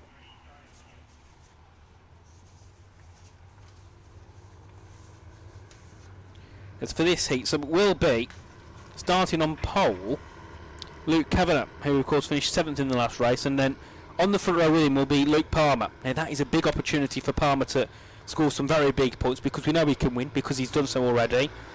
There's no reason why he can't win from second at all when he started down in 13th last time out. Third place will be Luke Armstrong ahead of 4th, which is 480 Alfie Litter, who also had a decent first heat. We'll see what he can do from 4th. Then in 5th place it will be car 22 Conor McDowell, who finished in 4th, so yet again in and around that midpoint of the top 5. And then we have 415 starting in P6, which is Cahill McClellan. We'll see what he can do, and I'll have seen a moment if he's there. He might be. If not, of course, we know why. And then, of course, 7th was car 14 Peter Caldwell, who got the runner-up spot ahead of 8th Jack Bed, who I believe was leading until they had an issue on the restart. So I imagine he'll be wanting to try and fight back through the field as the cars make their way up to the line. It will be green, green, green for the Tillotson T4 Seniors as they head in towards turn 1 for the opening time, and it will be the lead already going to 5-2-1 leading the way there, and which will be Luke Kavanagh. Has got a really good launch off the line as pulled away from Palmer. A couple of cars have gone off into the grass. 5 cars have been caught up in something. I think they all are going to get going, but a couple of cars having a bit of a spin. One of them still stuck there, has just had to redirect his car the right way. Just so, and we'll get going again. Everybody's managed to recover and continue on after that. As I think the car that went off, I think it was one of the cars in the midfield that was spun around. As of course, up at the front though, it's going to be Luke Kavanagh, your race leader, ahead of Luke Palmer, I believe, still in second place. After starting in second. So they head their way through in towards turn 12 for the first time. Of course, across the start finish line and back down to turn 1 they will go. And of course, we'll see the gap in a minute. So it will be up at the front Luke Kavanagh, who is your race leader here in this one, and Luke Armstrong is a car that's up into second place. Luke Palmer must have been caught up in the issues early on, because he's dropped back to P5, and it's Peter Caldwell who will be up to third as well, so a nice move for him. And Ollie Clark rounding off the top 4 here. Caldwell also had a good start because he started near the back, so yeah, he started down in midfield, but he started in 7th. He's now up to P3, so a good start from him. We also see Ollie Clark as well in the back of Caldwell, and maybe a move potentially for the lead of the race as they head their way up into the chicane. Lots of side-by-side action here. Kavanagh certainly under pressure here from Armstrong, and then a move for third as well as they make their way side-by-side down towards turn 10. course, it's Kavanagh, your race leader, as that's going to be a send there from Caldwell. Looking to try and take the lead in towards turn 11, has got the move done. So Caldwell is now your race leader. Heading back down towards turn 1 we go. It's Caldwell, then Kavanagh, your top 2. Then we have a battle for third still going on as well, and I think that now will put, as they head their way into turn 1, we'll see who that goes to as they head through. So it's Clark who got the move done for third.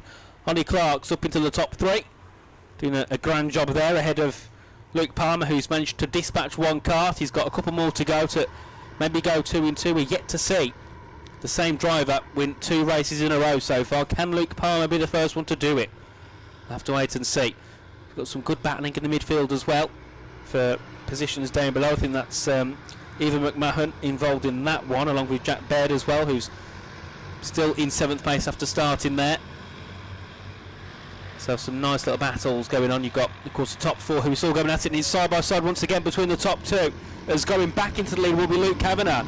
Can he hold off from Caldwell? He can, so he's got that move done in the same place that Caldwell made the move on him. And they head back down towards turn 1, but they've got Ollie Clark there. He'll be looking to maybe go for a move into 2nd place. They head their way into 1, then it'll be into turn 2. Sometimes you get an opportunity, and Clark goes for it. Goes up the inside, gets the move done, a brilliant move. And Luke Palmer as well on the outside, trying to get that position done, but he can't do so. So he stays in 4th for now, behind Kavanagh, as he now goes for the move. He goes for a lunge into turn 5. It'll be side by side down towards turn 6. And Luke Palmer's back into the top 3. Luke Kavanagh down to 4. They'll have to bean up in P1. So no, that'll be Peter Caldwell who drops down. Sorry, Luke Kavanagh's your race leader. Peter Caldwell will be the kart. I believe that drops back down the field after losing the lead. And there's Ollie Clark going for the send for the lead of the race. It's side by side between the 2 leaders. And I think Clark has got the move done. Yes, he has. Ollie Clark goes up to the top ahead of Luke Kavanagh, who of course is a kart in 2nd. It was Caldwell that one that dropped back to 4th. And of course he's still sticking with them nicely, but Luke Palmer's got an opportunity as they head down towards turn 1. He's right on the back of Kavanagh now. They make their way into the first corner. He's not got a chance there. Has he got a maybe a chance to launch a move into turn 2? No, he sticks behind just for now. Some great racing here by the drivers, and we do see further back as well, and that's McDowell on the back of Turner May Doherty. They're having a battle as well further down the field. But our top 3 continue on, battling tremendously, and Luke Palmer's the one who's looking closest to making a move here and is on the back of Luke Kavanagh. It's Luke versus Luke here for 2nd and 3rd. And then of course not that far up the road they have Ollie Clark, your race leader, who shot through, made the move ahead of Kavanagh, and has done a great job of holding on to that lead since, as they head their way back down towards turn 10 once again. So following the leaders, it's Ollie Clark still at the top, but of course Kavanagh's going to try and fight back at him here into 11. He's got a good run coming in towards 12 here. Maybe there be an opportunity for another move for the lead, as Clark has to potentially think about defending into turn 2, because Kavanagh's all over the back of his bumper heading into 1. Is there a move into 2? No, he's a little bit too far back now, but he had a good run out at the final corner. Just couldn't make anything work with it, as we have side by side further back in the field as well. I think that was Cameron McClelland making a move ahead of AJ McAllister. So he's made a couple of good moves. And then we go back to the top 4, and they've even got 5th place joining the battle now, which is Robert Butler, who we saw get a podium last time out. He's joined in that train. A tremendous battle for the lead. It's Ollie Clark that leads them into turn 7 and 8 at the chicane. Has done a great job of leading so far, but Kavanagh's all over the back of him into turn 9, has gone to the outside line. And you see him move up the inside as well from Palmer defending there. I think that was Peter Caldwell looking to fight back, but of course can't make anything work on that occasion. And then of course you've got Butler there as well in 5th, and actually close in as well is also Jack Baird. You've got a great battle here of these 6 karts as they head their way down to turn 1. And still Clark holds on to the lead, but here's an opportunity up the inside for Kavanagh, but he has to back out.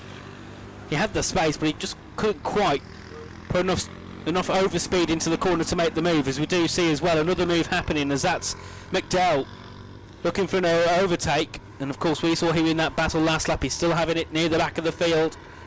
Of course that's put him up into P12 now in this race, as they start to make their way through the leaders into the chicane once more. There's a battle side by side once again. Kavanagh's looking for the lunge, goes up the inside, takes the lead away from Ollie Clark, who's going to try and fight back. Down to turn 9, he can't find a move there. So Ollie Clark drops down to P2, some superb work by Luke Kavanagh, who is now going to be your race leader once again in this race. Can Ollie Clark send it into 11? No, he's going to stick with him though, and so is Luke Palmer. You have 3 karts going absolutely for it here for the lead of the race, as we won't have many laps left to go here.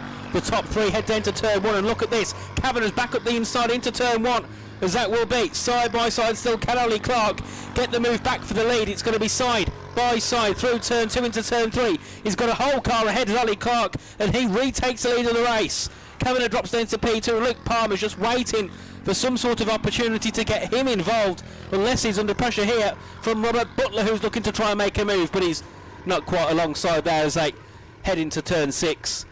But Ollie Clark is once again your race leader, but he's being closed down even closer by second place there, which of course is going to be Luke Kavanagh trying to go to the outside into the chicane. It doesn't work there for him, so he's going to have to try and wait to find a line to go through as Caldwell goes through on Butler. And here's Kavanagh on the outside of Ollie Clark. He's going to try and send Ollie Clark into a worse line into turn 11 and try and give him a chance to slingshot past down to turn 1. As they'll be waiting for the checkered flag this time around, and who will be taking the race? But it's going to be side by side to the line, and I can't quite tell who took it, but it was either Clark or Kavanagh. We'll wait to see what it says on our timing screens, and it was Ollie Clark by 45 thousandths of a second, took the win at the line ahead of Kavanagh. Then it was Palmer in third ahead of Caldwell in fourth, and it was Cam McClelland who ended off the top 5 after being took off by the medics in the first heat. He finishes second here, 5th here in the second heat. Great work by him, and also took the fastest lap. Running off the top 10, it was Robert Butler in P6 ahead of Jack Baird in 7th. Alfie Little was 8th ahead of Eva McMahon 9th, and then AJ McAllister rounding off the top 10. And in the end, McDowell did make that move to P11. As we see all of our karts, and they're making their way back into the pit lane. Of course, that'll be race over. They'll get weighed, and then of course they'll be dispatched back off into the paddocks as we get ready for our next race of the day, which will be the Junior Max karts heading out for Heat 2. Of course, we're all in the midst now of our second heat. Once we've had the Bambinos and the Senior Maxes, then we're all ready to Heat 3s. We're flying through the day at the moment here, as we're just going to have a look at the Junior Max Heat 1. Of course, it was a really good heat, if I remember correctly. I mean, they did get in trouble a few times for false starts, but in the end they got into it. It was Max Colbert who took the win ahead of Chad Lamon. It was a really good battle, and on the last lap, that was when Colbert started to pull away. But laps before, Colbert was under a lot of pressure from Chad, and then of course it was Jason Park who finished in third in that one ahead of Jack Murphy, who dropped to P6 and managed to get back up to P4. And then it was TJ McKay who rounded off the top 5 in that one. A really good race was that with the Junior Maxes, and of course yet again it's quite a big grid, so we expect a lot of battling between them as they are going to get ready shortly to head out onto track. They're all in their spots on the dummy grid, so it's just about now being told to get out onto track, and then of course we'll see them in the midst of the action. So starting at the front for this one will be Jason Park on pole. Considering he finished third and he had pace, really good position for him to start. Second place will be, trying to find them, Wesley Barberton, who of course finished in the mid-pack in the first heat ahead of third, which will be Ethan Barnwell Mulholland. I think he ran into issues in the first race because he dropped all the way to the back of the field. He's got a chance of getting some good points here from third. Fourth will be kart number 13, which is Gareth Winning, who will also finish near the back, so another opportunity for a driver to make up for the first race. Then it will be P5 for kart 29, Marcel Jacobek, who of course was one of the karts caught up in a collision early on. He didn't make the end of the race, he didn't even start it properly really. And then 6th place will be kart 22, Milo Steen, who finished last in the first heat. So a lot of those cars are either finished near the back or had issues, now sit in the top 8, so they have big opportunities to score some big points and maybe take some away from some of your leaders. I mean, you've got the likes of Murphy, who started on pole, he's down to 22nd. Colbert, your race winners, down to 21st. So lots of opportunities for other drivers here to try and take some wins and try and take some good point scoring positions either way. So we're just going to wait for them to head out onto track. It shouldn't take too long before we see our Junior Max is out once again.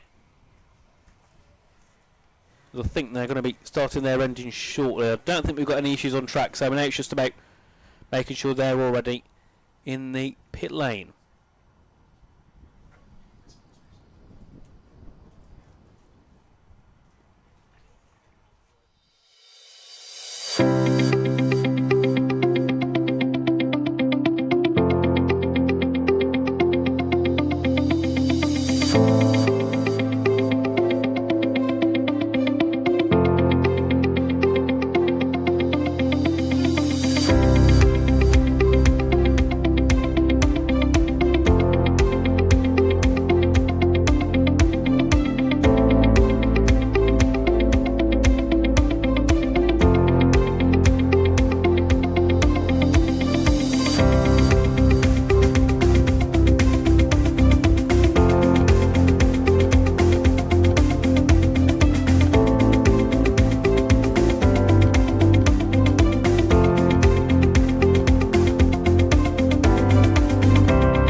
And we have the G-Maxes now heading out onto track. I was having a bit of an overview of what was going on in the pit lane, and one of our clerks on the court, Nick Clark, was saying to them that they need to be very slow to the top two on the start, not to go too quick, otherwise they might face penalties. And of course we had that issue in the first heat with them when they kept going too fast, and of course the Shivers weren't happy with that. So this time they've got to take it a lot slower down towards turn one and not go until the yellow line. Then they can do what they, well, not do what they want, but they can have a bit more leeway, I suppose, of going a little bit quicker. And then of course it's race on then for the Junior Max karts as they make their way up towards turn 9. Of course, going quickly at the moment, just getting some heat built into the tyres and getting the karts run nicely and trying to get them up to some sort of temperature. And then, of course, they'll all bunch up 2 by 2 by 2. Of course, as I said earlier on, it's going to be 31 Jason Park who starts on pole for this one. Of course, finished third in the first heat. And then, of course, this heat will start in first. So a big opportunity. As long as he can have a good start, you'd imagine then he's one of those that could just try and pull away and keep a gap ahead of the others because we know he's got pace. As the karts come slowly through the final corner, you'll probably even see one of our marshals with his hands in the air saying slow down, slow down, slow down. We wait, we wait, we wait. And we go green for the Junior Maxes. A much better getaway this time. And it will be green flag racing. Into turn 1 we go. And it will be Jason Park, your race leader, ahead of 31 and 4 in second place, which is Wesley Brereton, who's got ahead of Ethan Barnwell Mulholland already. Good start from him, who moves his way up into the top 2 as they all head their way back down towards turn 5 again. And still, Jason Park's your leader and already pulling away, and this is exactly what he needed to do, and he's done it already within the first 5 corners. Pull away and try and build yourself a decent gap ahead of the others. As we see, the battle for second down to 5th still evolving. Everybody closing in. You've got the likes of Gareth Winning and Marcel Jashimek there as well, all involved in that battle for the top 5. And then looking further behind, you've got battles for the top 10 as there's 5 cars battling their way through turn 9. What we can see there, Jason Park, your race leader, making his way through quite nicely, has a comfortable gap already ahead of second place as we head down towards turn number 1.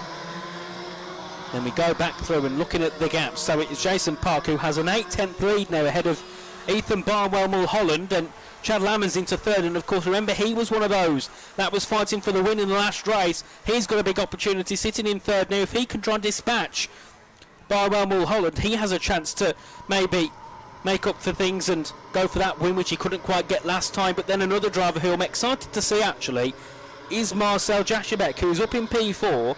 Of course, he was the one who had an issue on the first race and didn't really get going. He was 9 laps down at the end, so basically he didn't complete a lap. So I'm excited to see what he can do in kart 29 as well, because he started well and he's currently in P4, running along quite nicely. And if I get it correct, he's the one with the bright green helmet, fully green. And that's one of the only ways I can tell who he is. It's the same with most drivers. You've just got to try and find something like a helmet or maybe a very distinctive kart colour to tell who they are. As we see our leaders head their way into turn 1, and Jason Park, well, you can't miss him, he's leading ahead of Chad Lammon, who's got that move done. He's made the move late in the lap. We didn't quite catch it, but he's got up into second place. Barnwell Mulholland's up into third ahead of TJ McCain 4th.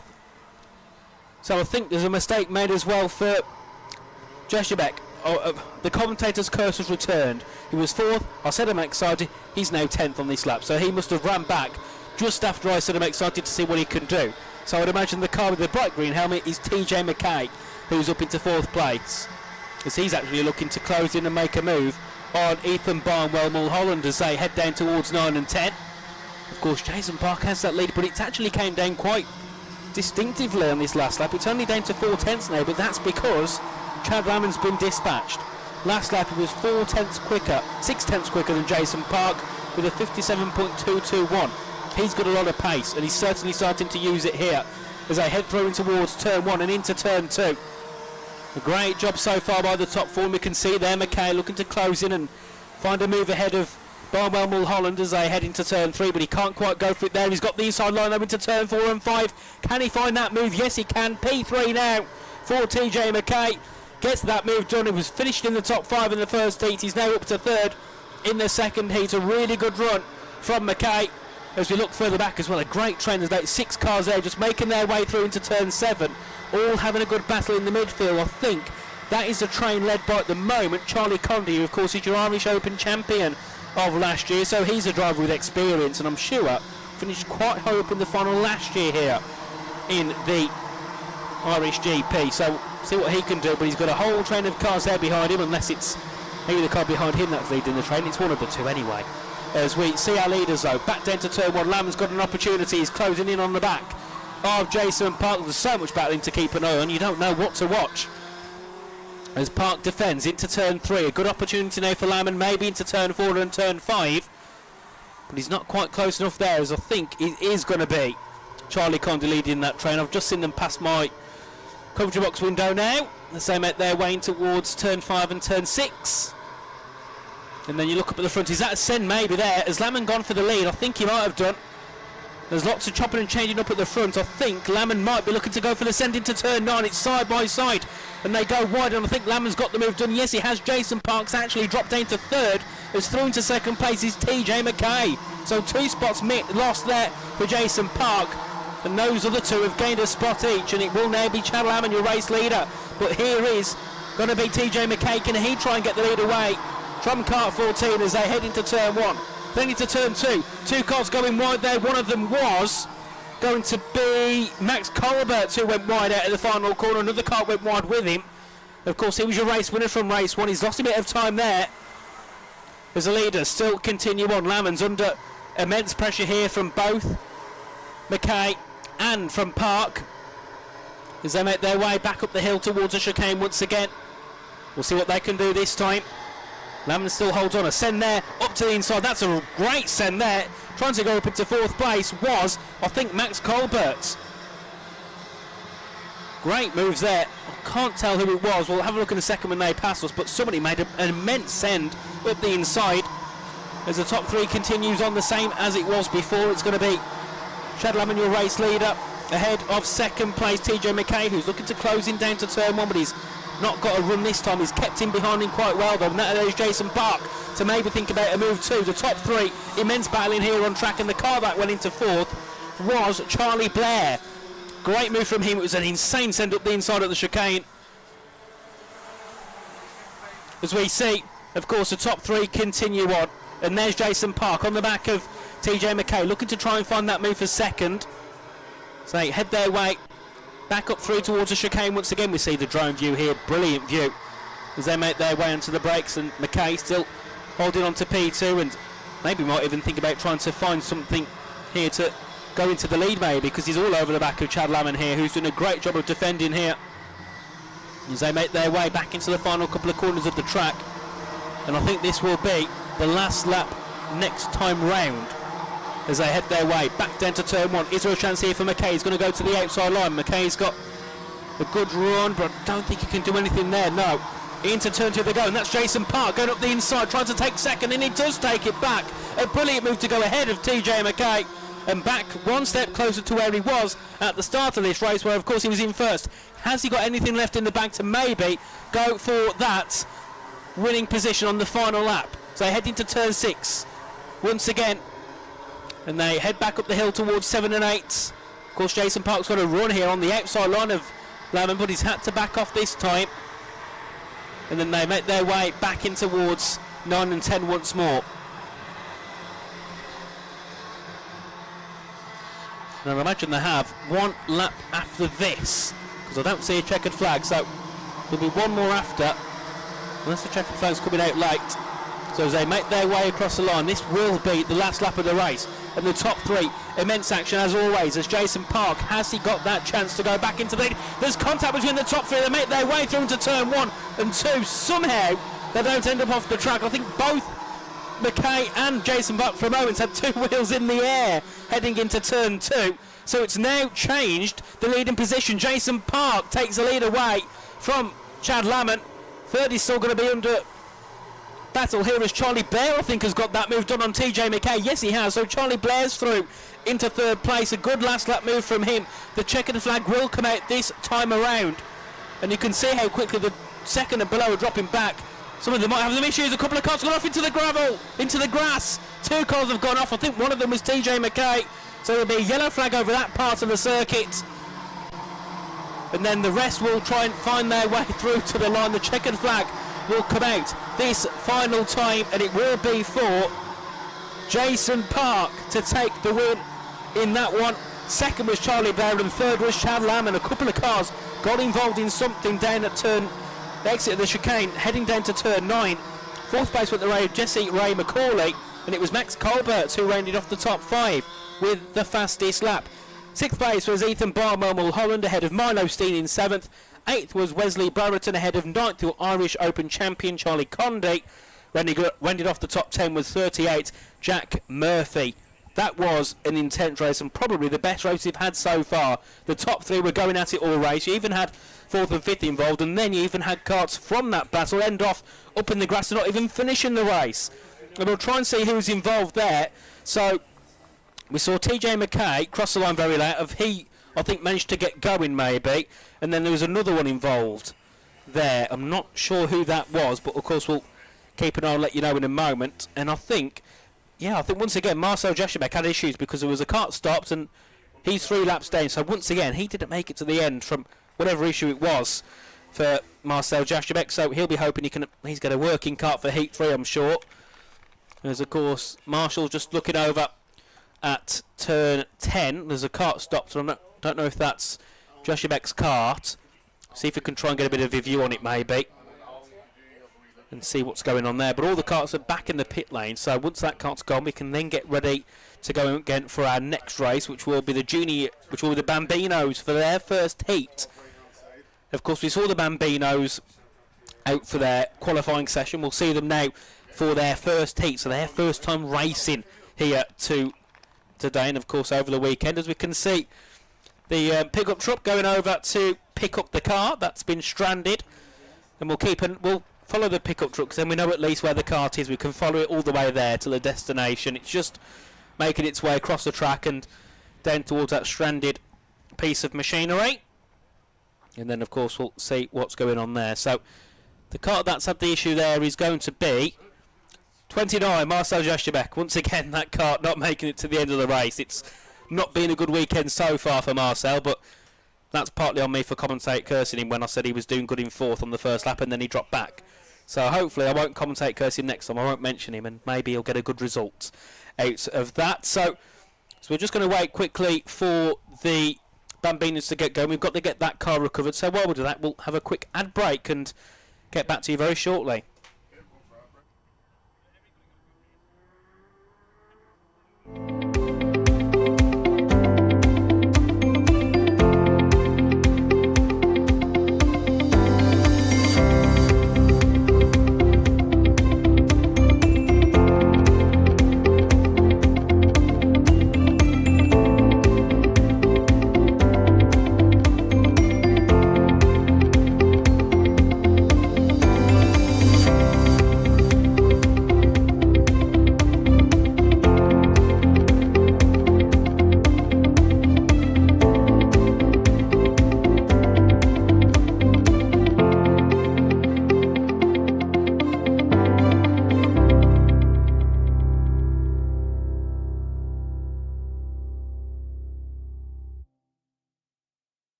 starts before the lights go out. Race day doesn't wait. Neither should your setup.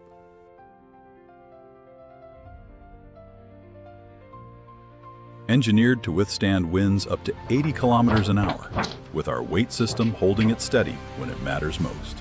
Fully waterproof, seam to seam. Rain or shine, your team stays covered, and so does your kit. Heavy-duty aluminum frame, reinforced joints, built to take race day punishment weekend after weekend. Go plain or go all in with full custom branding printed edge to edge. Built heavy-duty either way. Pop Tents, heavy-duty shelter, built for race day.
And here we are getting ready for the first heats of the Bambinos. Of course, we've got the Comas and the Mighties mixed into this grid.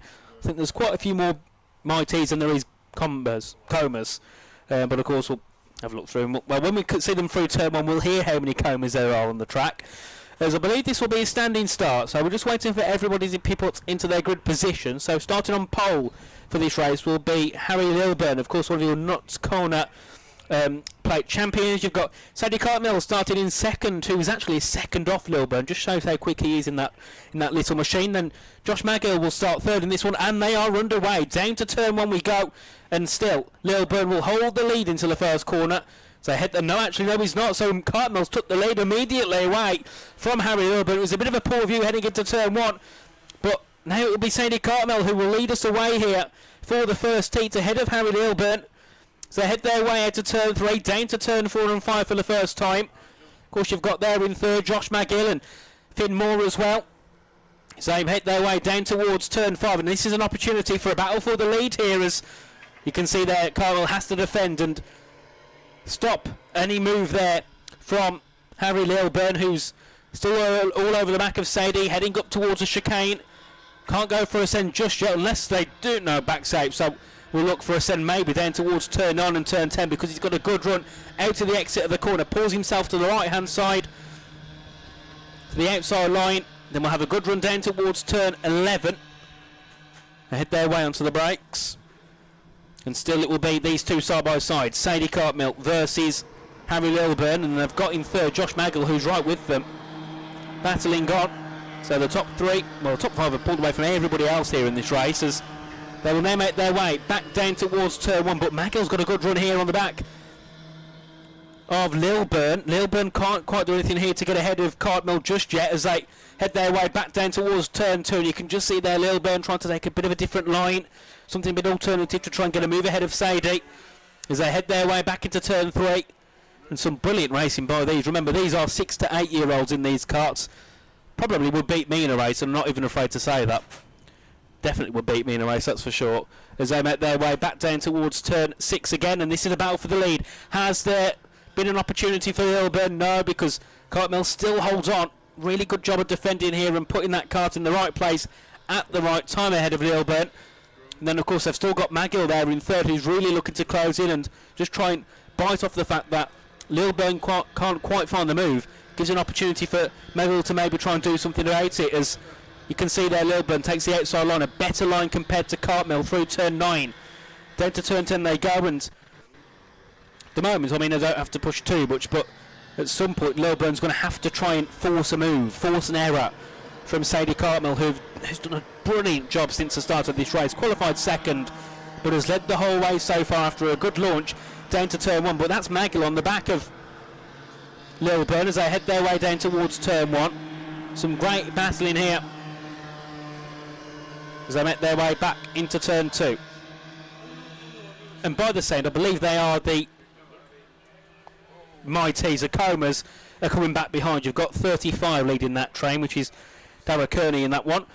The rest, I'm sure, are all Mighties. Here's a chance for the move for the lead. Up the inside goes Lilburn, but immediately the up and under comes through, and I think Cartmill might have it back. It's going to be the inside for Cartmill down to turn 6, but Lilburn's got a better exit and manages to take that lead, that move for the lead. Brilliant work there by Lilburn, and Cartmill held on very well, considering that Cartmill was so far back at the start of the race to have a chance to be in the lead as they go back through, and Cartmill retakes the lead. I don't think Lilburn expected Cartmill to go for the move, but they have done so. Sadie Cartmill back into the lead. I was just about to say, you know, they did a great job considering they were a second off from pole to be fighting forward. Never mind, they're back in it here. Sadie Cartmill's got a good run into 11 here and will hold on to the position all the way through and towards 12. And then they head their way back down towards turn 1. Is there another opportunity here? Because Magill's there as well, so this is why Lilburn's got to think about making a move, because Magill's there, will look to make the move potentially if Lilburn can't do anything about it as they head back in towards turn 2. But they're also bringing back into the battle both Taylor Larry and Finn Moore, Finn Moore has the fastest lap at the moment, so has got some pace, is just currently stuck in 5th at the moment as they all make their way through in towards turn 5. And is that ascend again, I think, because Lilburn got the lead back, but once again going for a different line goes Cartmill, but this time once again can't hold on into turn 6, and Harry Lilburn retakes the lead once again. Of course, this is where we saw Cartmill retaliates and go back for the lead.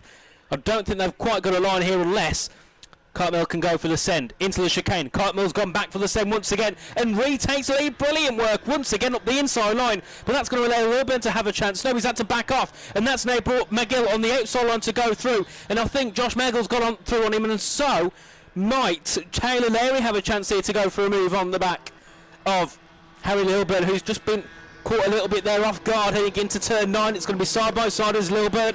He's trying to fend off from Josh Magill, and then they'll head back down towards turn 1, and Sadie Cartmill has the lead, but Magill's under pressure here on the outside, on the inside line from Taylor Larry, who's looking to try and make a move for the podium spots as they head back into turn 1. Once again, Cartmill has the lead, but here's a chance for Lilburn. Backs out, keeps into P2 for now, and then we can see as well, once again, Larry all over the back of Josh Magill, but has not got the chance this time to make the move.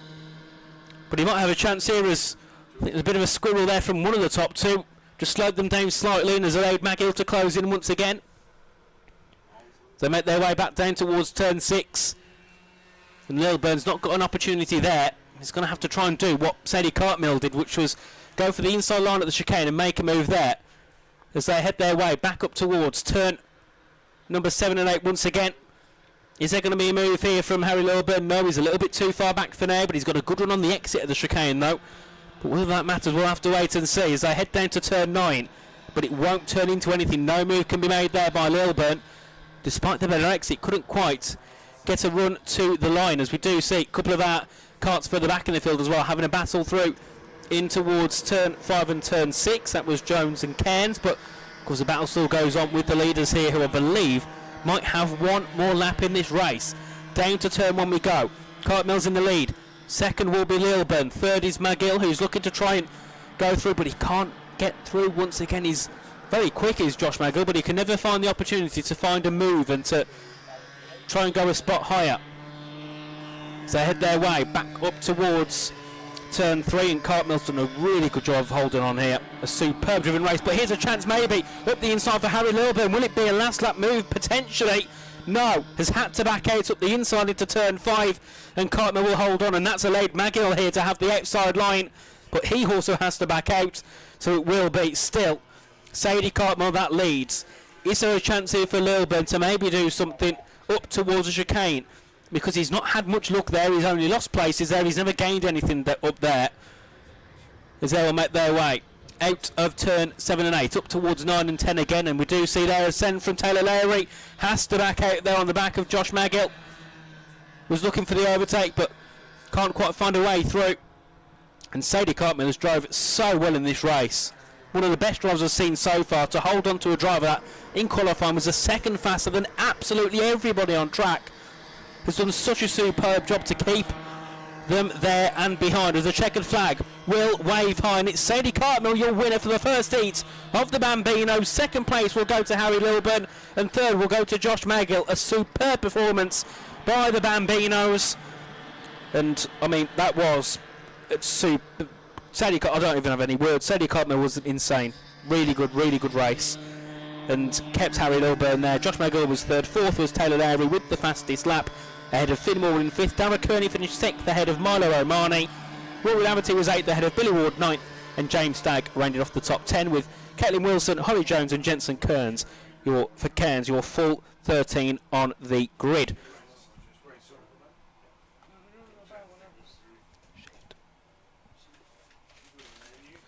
As we, of course, conclude the first heat of the Bambinos, next we have Heat 2 of the Senior Max, and that will be our final heats of the final Heat 2s of the day. Of course, once that's completed, we go all back through again for our third and final heats of today.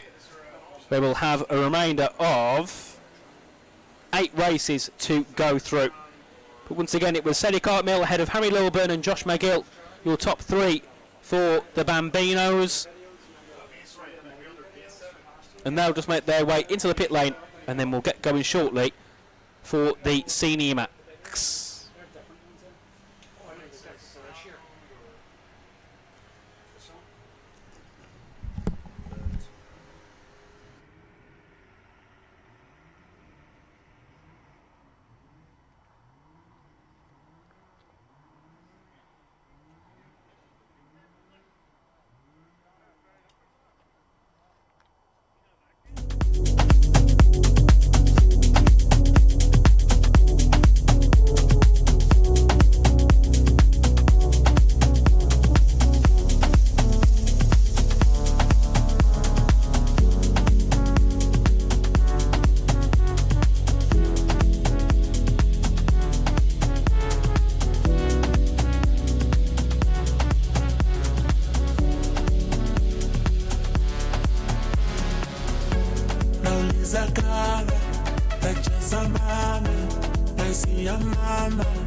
Race. Next on track we have the Senior Maxes back for their second heat of today. Of course, these are like there's the Premier karts, the most experienced, the quickest karts that we have on the grid. And of course, they always deliver some really good racing. Of course, in the last race it was Ruben Kernahan who was your winner ahead of Joel Murphy and Kyle Price. And of course, we saw our open plate champion Dylan McDermott get himself up to P4 after starting down in P10. So we'll see what he can do in this race, even though we've started a little bit further down. But as they make their way through towards 11 and 12, once again it will be Litter on pole in for AT. Yes, ahead of 36 in second place, which will be Neville Bell, who of course is one of our experienced drivers on the grid. As we get going for Heat 2 of the Senior Maxes, they'll make their way down towards turn 1, and it will be green for Senior Max Heat number 2 here live for the IGP. So they make their way through and towards turn 1 and 2 for the first time. Leading the way will be Alfie Litter quite comfortably ahead of Finley Brown in second place, and then Neville Bell will be sitting there in third. Already a cart's gone off down at the exit of turn 2. They'll get going once again, and I can't quite tell who it was, but I know it was 400 and something, that car that's gone off. They'll get moving and continuing on, but the leaders have started to actually pull away already. Alfa Lita has a nice lead out in front as they make their way down towards 9 and 10 for the first time. It'll still be Finley Brown in second place ahead of a battle for third continuing on, and then you've got a big mid-pack battle, of course, for all those probably P5 all the way down to P10. Let's have a look at that battle. It's superb scenes between those carts, and it'll be those 8th down, so you've got the train from Carter-Mooney all the way down. There's at least 10 carts there within half a second comfortably as they head into turn number 1 and turn number 2. It's still going to be 8 in front. Alfa Lita in 480. James Wood has got the move done for second place, and Ronan Hennessy now moves up to third in 812. A good race from him so far, as that's a move up the inside as well for fourth place. Some great side-by-side action. That's Finley Brown and Neville Bell going for it as they head down towards turn number 6. And then you can see everybody else make their way through quite nicely. A battle for some of those near the back too. They're going side by side up the hill. As of course our two leaders have actually closed in very quickly. And there's going to be a side by side move for the leader as well. As through into the lead goes James Wood in 4.58. Goes through and takes that leading spot away from Alfa Lita. Some great work by him as they head down towards turn number 1. And it will be James Wood, your race leader. I'm sure he was the car that had the issue at the end of the first heat and didn't get to the end. So from DNF to first, great job by him indeed. As we can see, another train being led here by Ewan Miller, holding all those cars back behind. Ruben Kernahan, our race winner from Heat 1's one of the drivers in that train. He'll be looking to get dispatched quickly and make some more early moves.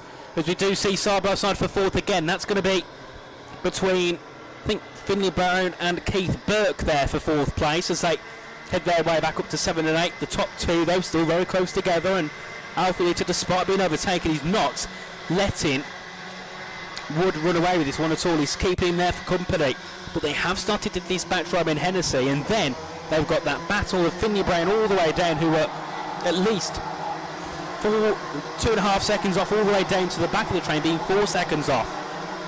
So they've got no chance at the moment of really fighting with the leaders as James Wood flies into turn 1, followed by Alfa Lita, third Ronan Hennessy. And then you've still got that whole pack being led by Keith Burke, who's got ahead of Finley Brown now on this last lap. He's up into P4 here, I believe. And it was so close to the line. I think they were side by side down to turn 1, but Keith Burke got the move done for P4, and they're all going side by side again down towards turn 5 and turn 6. It's great battle for fourth down to P9 here. And it's Keith Burke that leads the battle ahead of Finley Brown. You've got Ewan Miller, Ruben Kernahan and Carter Mooney all involved in this superb battle just for the bottom half of the top 10. These drivers have passion to fight for every position they can get. It's what we love to see, as here are we are once again with Ewan Miller, who's leading that train in P6. You know, comfortable job ahead of 4.54, who's actually dropped back. That's Keith Burke, who's dropped down to P7. Either that or Ewan Miller's moved up 4 spots as we head into turn 1, and yep, that is correct. Ewan Miller's moved up to P4 to dispatch Keith Burke, and now can look to go moving forward as the back with the top 2 here. James Wood, and in second place Alfa Lita, who've done a great job in this race of just pulling away. They've still got Ronan Hennessy there, but he's definitely not making a threat. And then of course fourth and below they've completely dispatched, which at the moment is Ewan Miller in 4.11. They've got Keith Burke and Ruben Kernahan behind, and Kernahan will be annoyed here because we've seen his pace in the first heat. He knows what he can do, but we've not been able to see him do that so far in this race. He's stuck there in that mid-pack train. There's a couple of moves happening into turn 9 there near the back of the pack, so a couple of carts just being tousled around for the position as the top 2 make their way back into turn 1, and this time around for the first time Wood has actually got a bit of a lead here over Alfa Lita. And then you can see Ewan Miller follow through as well, and you can also see closing in, that was going to be Charlie Gardner on the back of Carter Mooney. He's looking to try and get a move up the inside and maybe go up into P6, as we also see as well Keith Burke has dropped back again, so run into some issues somewhere, or maybe just not able to keep up with the pace of some of these leaders, as he's got Dylan McDermott all over the back of him, who we expect to definitely move up the field quite comfortably. As we said, a great battle in the mid-pack here. Really good stuff with these drivers. And, I mean, this is what you expect with this grid. You've got drivers here who have, won many championships here in Ireland and, over Europe in karting. They've got their experience, their knowledge, and they know exactly what to do when they head to a track like this, which is quite technical. It's one of the most technical I've been to for a very long time. It's not an easy track to get right, that's for sure. I'd be quite worried to see how far off I'd be off the pace. About 10 seconds at least. And that's with a good lap as well. As James Wood is still your race leader ahead of Alfie Litter and Ronan Hennessy in third. Fourth, Ewan Miller started to pull away from that gap. And I think Ruben Kernahan has got that move done, so he's dispatched Mooney and co. So he can now start to move forward and maybe join up with Ewan Miller and work as a bit of a pack to try and get forward. I don't know what they can do in these last couple of laps, but maybe try and do something to distract the top three. We've got a great battle into turn 6. It's 3 wide, and that's going to be a car that goes over into the barriers, and that will be yellow flag indefinitely. 2 karts involved. And we'll try and see what's happened there. And I think both karts drivers have got out the car okay. Luckily, that was a scary one, but both drivers have made it out of the karts. I'd imagine that will be yellow flags, but dear oh dear. I mean, that's what happens when karts go 3 wide into turn 6. Disaster can strike, but luckily both kart drivers out of the karts okay, because that was a scary one.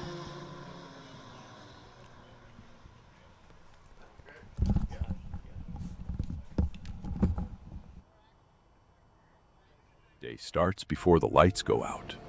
Race day doesn't wait. Neither should your setup.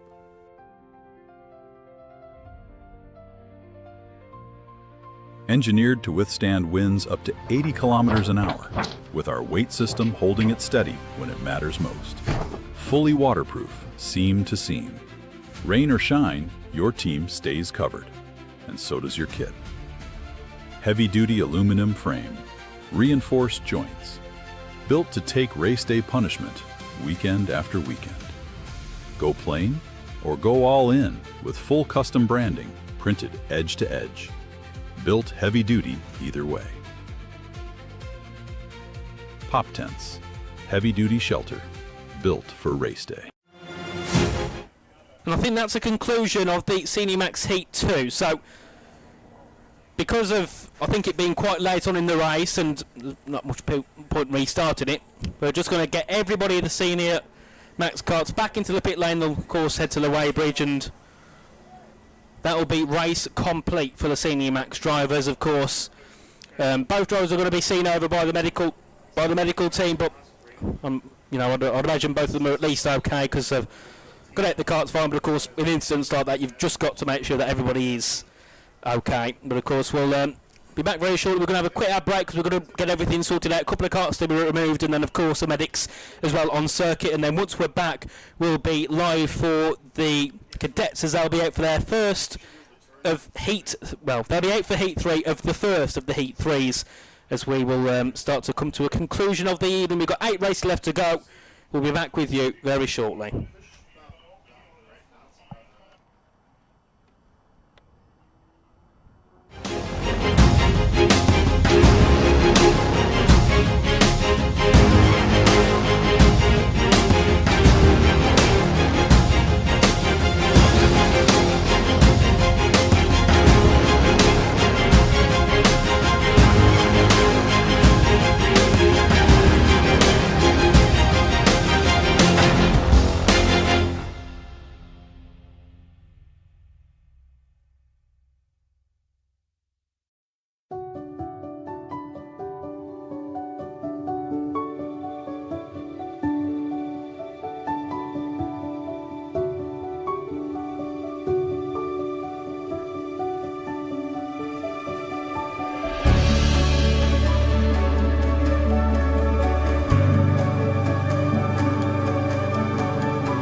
Race day starts before the lights go out. Race day doesn't wait.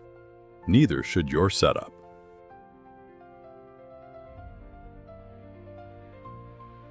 Engineered to withstand winds up to 80 kilometers an hour, with our weight system holding it steady when it matters most. Fully waterproof, seam to seam. Rain or shine, your team stays covered, and so does your kit. Heavy-duty aluminum frame, reinforced joints, built to take race day punishment weekend after weekend.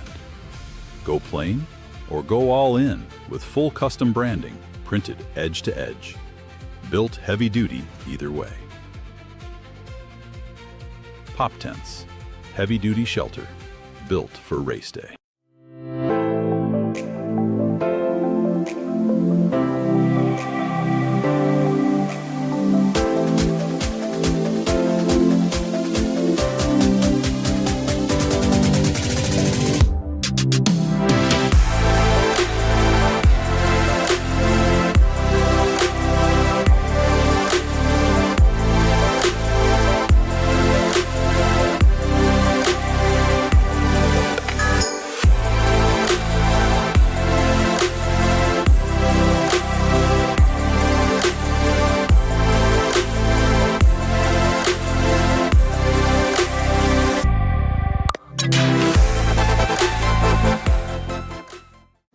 Eastwood Demolition is your #1 choice for all building demolition and asbestos removal.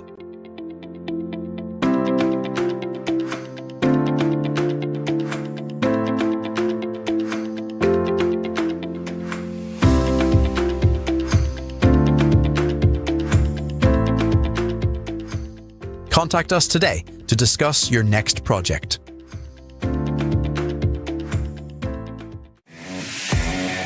Welcome to NI Motorsport, Ireland's premier motorsport store. We stock a wide variety of products from the world's leading motorsport brands for all motorsport disciplines, from karting to cars, available for same-day dispatch and fast worldwide delivery.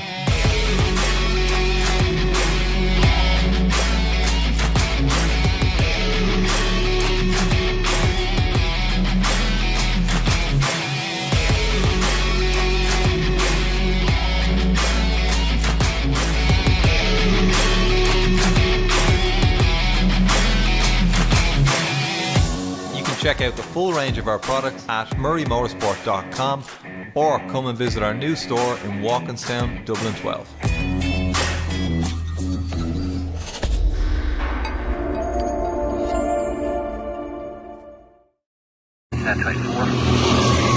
Nuts Corner Circuit is one of Ireland's largest and fastest tracks. Two 70cc rental carts that reach 55 miles per hour. Available for arrive and drive sessions. Are you up for a challenge? Contact us for availability.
zakala zamani nasi ya mama zangu wa mawe homa homa homa homa unadonda kwa mtima unadonda kwa mtima unacheza kwa mtima. Race day starts before the lights go out. Race day doesn't wait. Neither should your setup.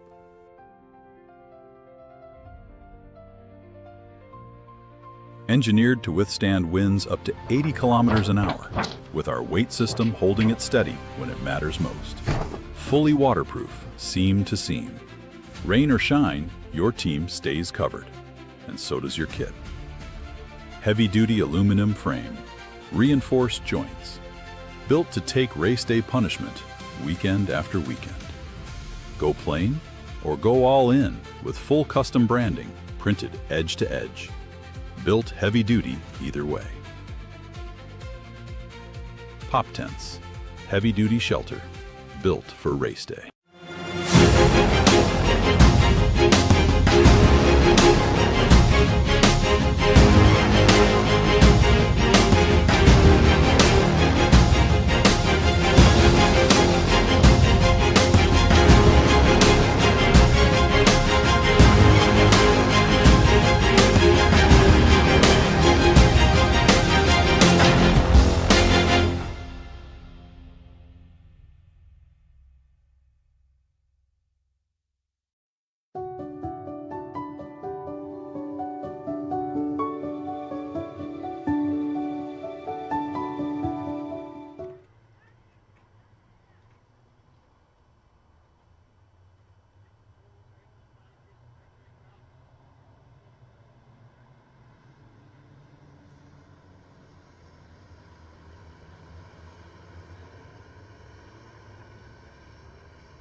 And we are back as the cadets head their way onto track, and already two of them got caught up on the warm-up lap down at turn 5, but they've managed to get going once again, and I think we've already gone green as well for the Libras,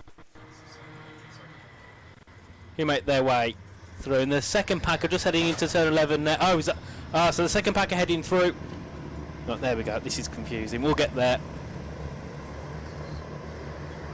So the first pack have just been told to go around again, so that was, I'd imagine, a full stop just because the other ones unfortunately got stuck at the back. So the Libras are going to get ready to go, and they're going to go around again here, the Mode E's.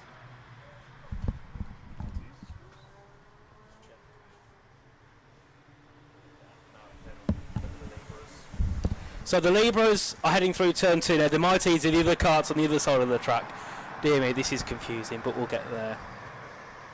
So the Mighties and they just made, and then another one has spun again. But I think they've turned the car around quite quickly, and we'll get going once again for the third heat of the cadets. As we do see the Mighties go battling into turn 1, and they'll start their race now.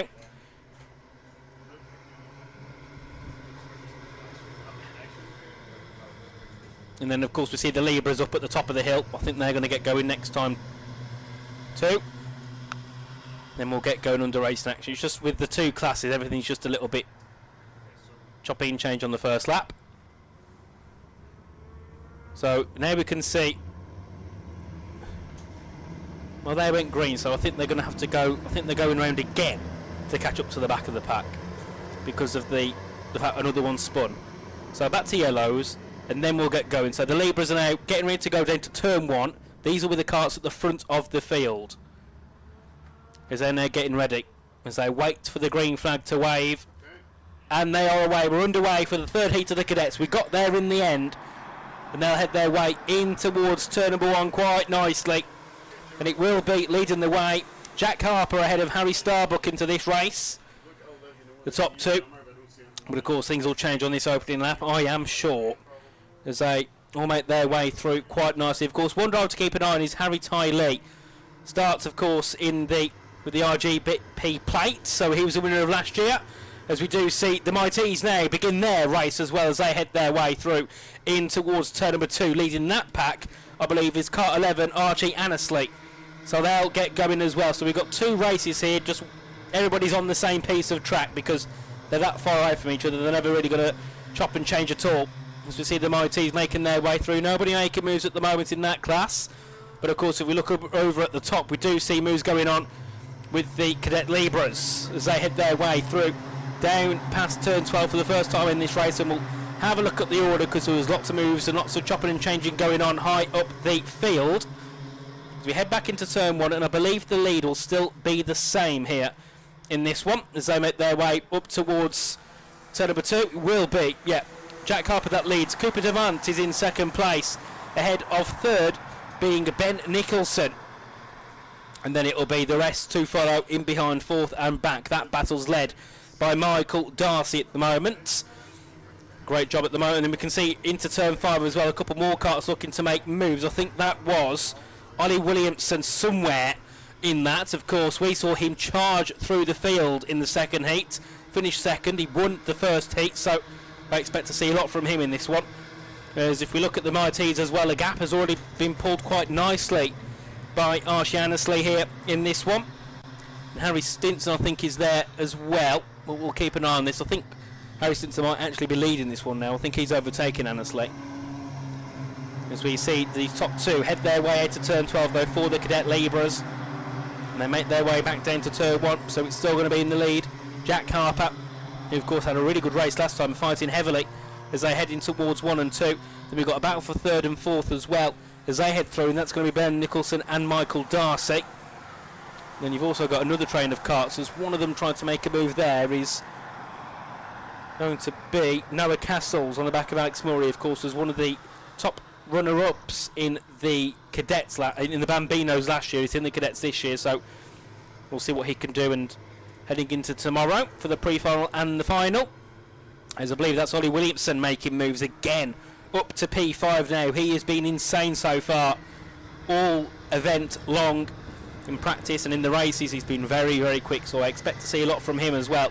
And once more a reminder, I don't think it's just for this class, but of course we have the Rotax Max Challenge All Ireland here this weekend as well, round 7 of the championship. So drivers throughout different classes are looking to try and take points for the road to the Grand Finals or World Finals, which is over in Portugal in November. So a lot of these drivers that, potentially paying a ticket to go abroad off to Portugal, as we see them heading towards turn 1 once again. Of course, in the lead it's still going to be Jack Harper's led since the start, has done a perfect job of holding on to it, and it's still Cooper Devant in second place. And I believe there's been a change for third as well, and that's Harry Lee, of course, your RGP winner from last year here. He's back once again and certainly fighting for it once again, up to third at the moment and closing down quickly on the top 2. And look how quickly they've pulled away from fourth and below. They've really just been caught napping, and Michael Darcy and Ollie Williamson lead that train, but I imagine if Ollie can get through, he'd probably catch up to the top 3 rather quickly, because from the pace we saw so far, he's done a superb job.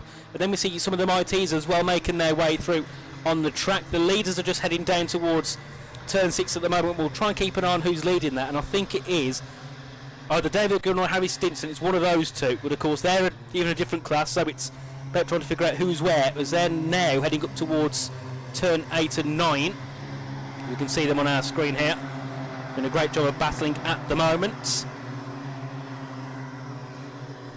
And then we can see as well the leaders heading back down towards 1, 2 and 3. This is for the front of the Cadet Libra class, as that's going to be Harry Lee looking for a move, goes to the inside to try and get ahead of Devant. As they head through turn 2, he's got the move done and into second. Not surprising at all to see him jump up into P2. He's now got to try and get into first. And I'm going to give a bit of a nod to our producer here, who said before Harry Lee's a driver to watch because he's got the RGP plate. He's now second. He's doing a really brilliant job up near the top and might actually have a chance here to go for the lead down towards the chicane. He's got a good run here on the inside line. You can see there, just trying to hold off his Jack Harper. He cuts across and still holds on to P1 just for the moment, ahead of Lee in P2. And of course they've still got Cooper Devant there as well, just waiting for an opportunity. As the leaders of the Mighties as well are just heading their way up as well to the top of the hill at turn 8. So we'll keep an eye on them, see what they're up to. And I'll actually try and get a better stroke. Looking through here, so it's David Green who leads. No, Harry Stinson leads ahead of Will Larkham and Archie Annesley's third in the Mighties. David Green's one of the Cadet Libras. He's just fell back into the pack. That makes things a little bit more simpler to figure out here now. So it's going to be, Stinson that leads for the Mighties. As we do see our top 3 still fighting for it in the Cadet Libras up towards turn number 5. You can see there an inside line here for Harry Lee. Has got a chance to maybe switch it to the outside in towards turn 4, but he goes a bit deep.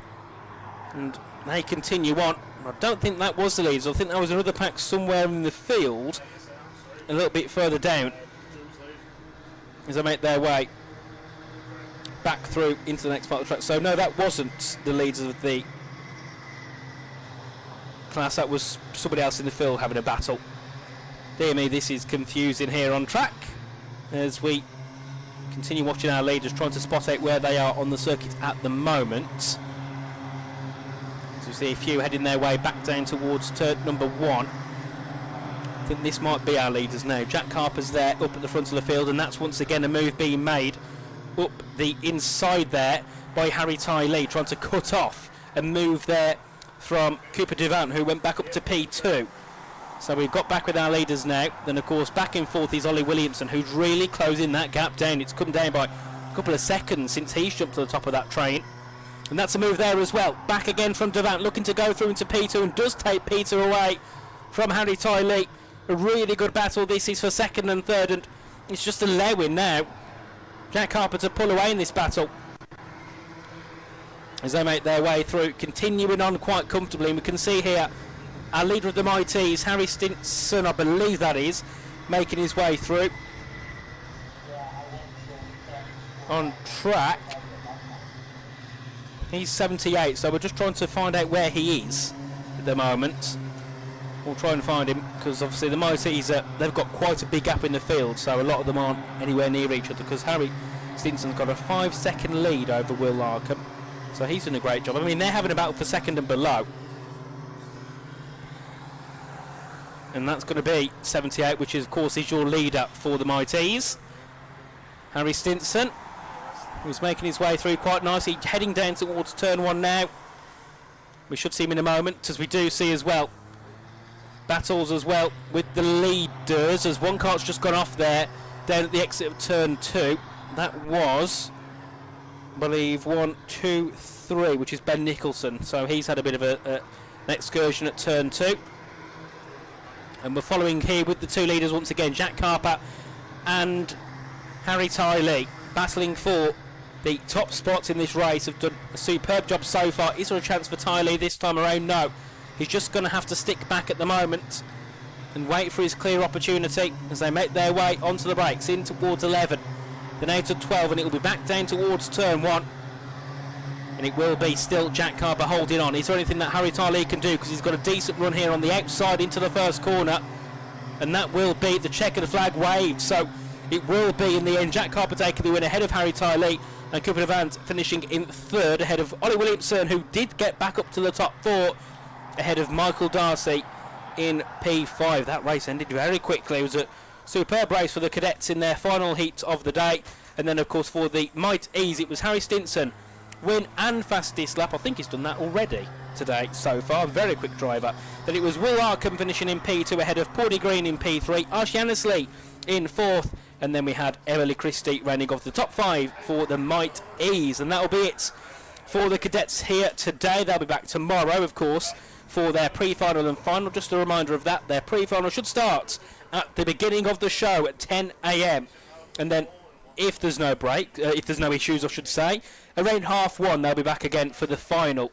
So of course make sure if you're here watching the cadets, you're watching some of your family members race, get those times noted down, 10 AM and around 1:30 PM for their final races. So next up for us this afternoon will be the Senior Max 177s for their final heat. It's probably one of the smallest groups we've got today, but they still gave us some really good battling. Of course, you've got the likes of Sean Spratt there.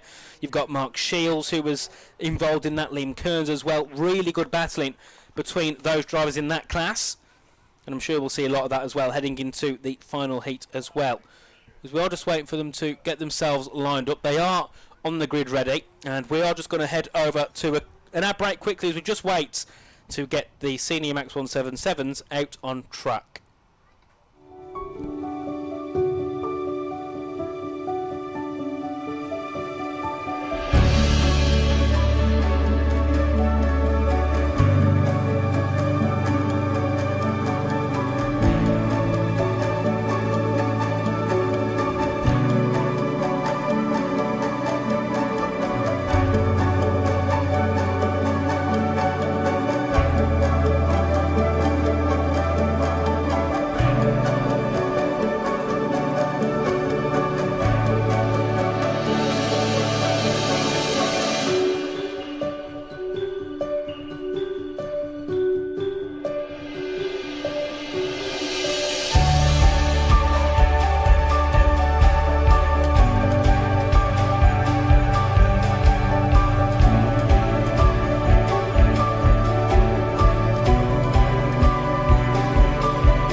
Race day starts before the lights go out. Race day doesn't wait. Neither should your setup.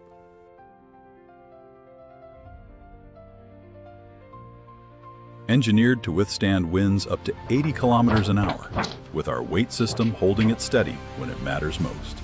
Fully waterproof, seam to seam. Rain or shine, your team stays covered, and so does your kit. Heavy-duty aluminum frame, reinforced joints, built to take race day punishment weekend after weekend. Go plain or go all in with full custom branding printed edge to edge. Built heavy-duty either way. Pop tents, heavy-duty shelter, built for race day.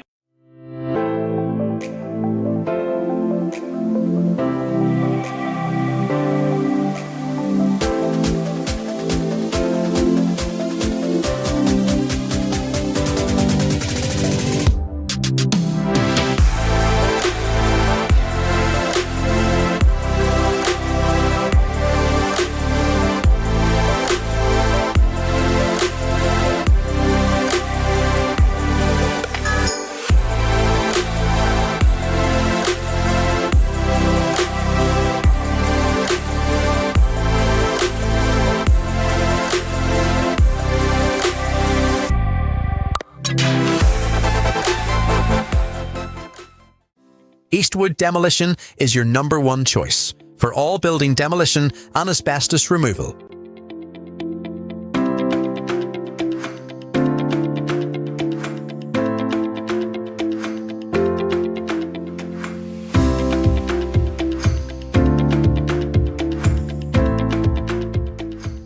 Contact us today to discuss your next project.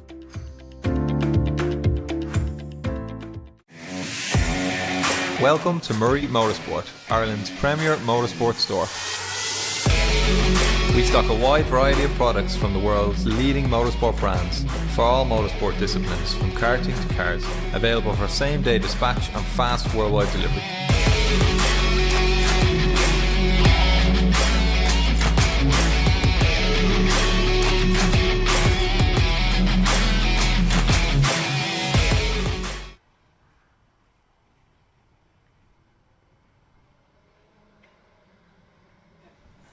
And we are back here for Heat 3 now for the CineMax 177s. Of course, they've had a very eventful couple of races. Given there's only been 6 drivers on the grid, they've really fought hard, haven't they, indeed, as they're just making their way up towards the top of the hill at turn 7 and 8 at the chicane. Of course, in the first race, it was Sean Spratt who won ahead of Padraig Dowdle, and then Mark Shields was in third. And in the second heat, the driver that was missing from the first heat, which was Brendan McDowell, won comfortably by over a second to Sean Spratt, and then over 3 seconds ahead of Dowdle in third place. This race, it's Shields that leads from pole ahead of McDowell in second place. So McDowell once again has the opportunity to pull away and try and do some work there, whereas you have the likes of Dowdle and Spratt that aren't that far behind. So this time they have a chance to stick right with them as we get ready to get going for Heat 3 of the CineMax 177s. They'll pull alongside. They've been sensible all day so far with the starts, so I'd imagine it'll be all action go this time around. Down towards turn 1, and we are green for the start of the Heat 3 for the CineMax 177s. As we do see already a lunge into turn 1, but Mark Shields holds the lead on the opening couple of corners, and not too far back there will be McDowell trying to close in, and maybe has an opportunity already to turn 5 to make the move for the lead. McDowell goes through and takes the lead of the race. A really good start from him, of course. Started in second, and 2 corners later he's got himself up into first. As we do see as well, in third place will be, I think, Dowdle there, just rounding off the podium for the moment. And we'll keep an eye on everybody else. So they head their way back up towards turn 9 and 10 for the first time in racing conditions here for the third heat of the day. And it'll be McDowell who leads ahead of Shields, and then third I think will be Dowdle at the moment. But of course we'll keep an eye on that as they make their way across the line. But a good chance here, as that was a mistake for Shields. So Dowdle could get on the attack here down towards turn number 1. They go through, and Dowdle is all over the back of Mark Shields into the first corner. They all try and fight their way through. And Sean Spratt sitting there behind, in fourth, waiting for an opportunity to go ahead of Dowdle as well, because he might have an opportunity here up towards turn 5. He's got up the inside of Spratt. Can he make that move to get into the top 3? To be side by side down to turn 5 and 6, but of course he's had to lift off slightly and allow Dowdle to carry on as they carry on battling up towards a chicane. And this time around, no move made by Sean Spratt, who's very hungry and eager to try and get up into the top spots here. But of course McDowell already starting to run away with things here in this race, and Shields holding on to P2 nicely. But of course in the last race it was more not his pace, it was more the fact he couldn't get past, but he had good pace. So maybe Shields can try just hold on in second here and get himself a decent result at the end of this race. As you can just see how quickly McDowell's pulled away. Really good job. And then Spratt's on the back of McDowell, on the back of Dowdle, still for P3 here. Battling for that final step on the podium here are these two. And they head their way up towards turn 4 and 5. And this is a chance for Spratt again. Goes up the inside of Dowdle. They go alongside, but once again Dowdle keeps ahead. There's no opportunity for Spratt to go through. He's trying his hardest, but Dowdle's doing a great job of defence there to keep everybody else behind as they head their way in towards 7 and 8 for the next time here in this race. It'll be around 5 laps to go here, just over 4 minutes, and then of course we had a lap on at the end, so probably 5 laps to go here in this race for these drivers. And McDowell once again has pulled away, and I mean, if he can perform like this heading into the pre-final and the final, there's no doubts he'll be in a chance of winning at all. He's been very quick. Considering he missed the first heat, I'd imagine that's something to do with the car, as that's a move from Sean Spratt. He's got the better of Dowdle. It took him some time, he did it in the most unorthodox place, somewhere we haven't seen many moves, into turn 1. Great move there from Sean Spratt, and has got ahead of Dowdle, who drops to B4 here in this one. As they continue making their way through into the opening part of the lap here, and Dowdle might look to try and get back at Sean Spratt here, so he won't be too happy to have lost a position there into turn 1, especially when it didn't really look like that. Sean Spratt was really eyeing up for a move. It just happened down into turn 1 there. As McDowell still held up that lead of over now 1.5 seconds. I mean, probably near enough to 2 seconds now, isn't it? As we see this battle here as they make their way through in towards the final couple of corners. And that's of course Mark Shields still ahead of Spratt and Dowdle as they head their way back in towards turn 1. And Shields holding on nicely to P2. Of course Spratt's closing in on him, and so is Dowdle just following him through. And then of course you have the back two at the moment, which is Conail and Kearns. Of course, I'm sure O'Connell would love to get at least a P5 here, because I think he's finished bottom in both of the first 2 heats. So, big chance for him to at least not finish last here in all heats so far. And he's got a decent gap over Liam Kearns at the moment. As we see on our screens there, McDowell, your race leader, comfortably leading now by over 2 seconds to Mark Shields, who's being closed down by Sean Spratt, but it's not really come down that much over these last couple of laps. The gap's been quite consistent as of recent between those two in the last couple of wonders around the track. And McDowell now will pass the line and go back into turn 1, the leader, and still Shields being closed in by Spratt. They head their way through quite nicely, and Spratt just looking for an opportunity to get himself into P2. Of course has finished first and second.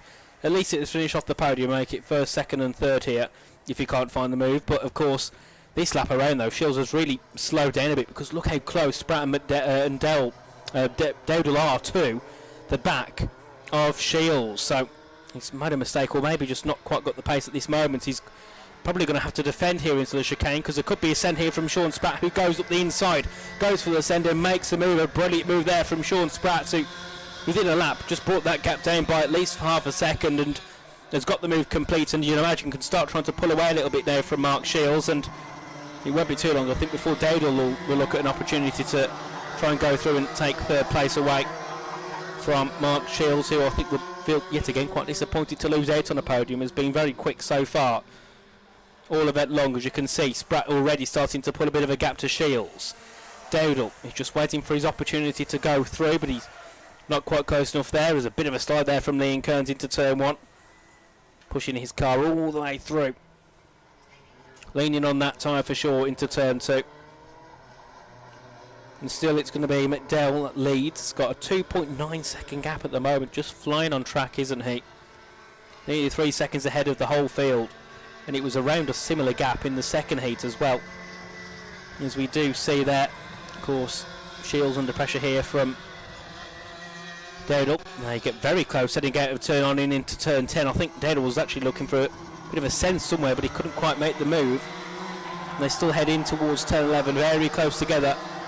Do Shields and Dowdle, as there might be a chance down towards turn 1 here for Dowdle to make a move into third. He's just tapped the back of Shields heading onto the brakes into turn 1. He's all over the back of him into turn 2, but Shields knows what to do. Defend that inside line. Don't give Dowdle the better line for overtaking through these corners. He's doing a great job of holding on at the moment.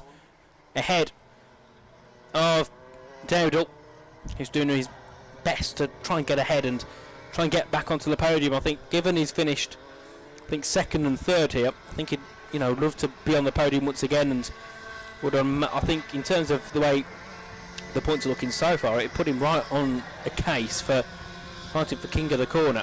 Of course, that just depends where Sean Spratt finishes in all of this. As of course McDowell leads comfortably by over 3 seconds to Spratt, and then of course you've got the battle between Shields and Dowdle. And it just shows how, I suppose, how good Mark Shields is at being a defender, because that gap's gone up heavily, but he's still in a decent spot. So just shows he knows exactly where to put that car to not allow a move through. As you could see there, Dowdle was looking for a line into turn 1 to overtake, but he had to back off. He wasn't quite close enough there. So they make their way of 2, and it's down towards turn 3.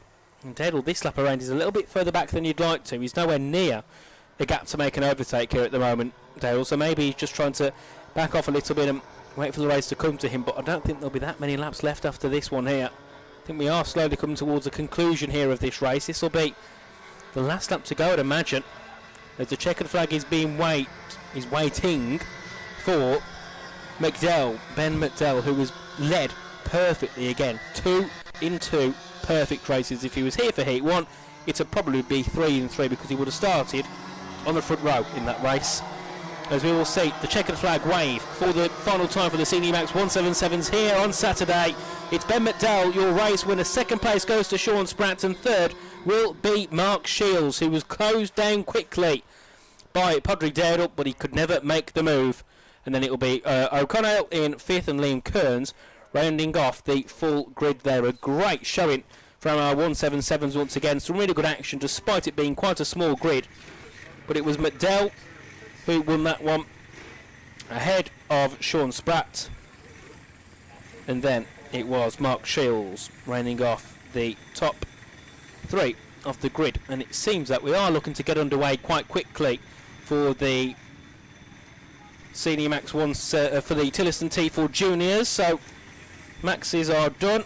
So we're now over to the Tillotson T4 Juniors, and I think both Tillotsons have actually gave us quite a lot of battling so far. I think they've been a really impressive class. Of course, it's Tillotson T4 chassis and engine. Really, really good.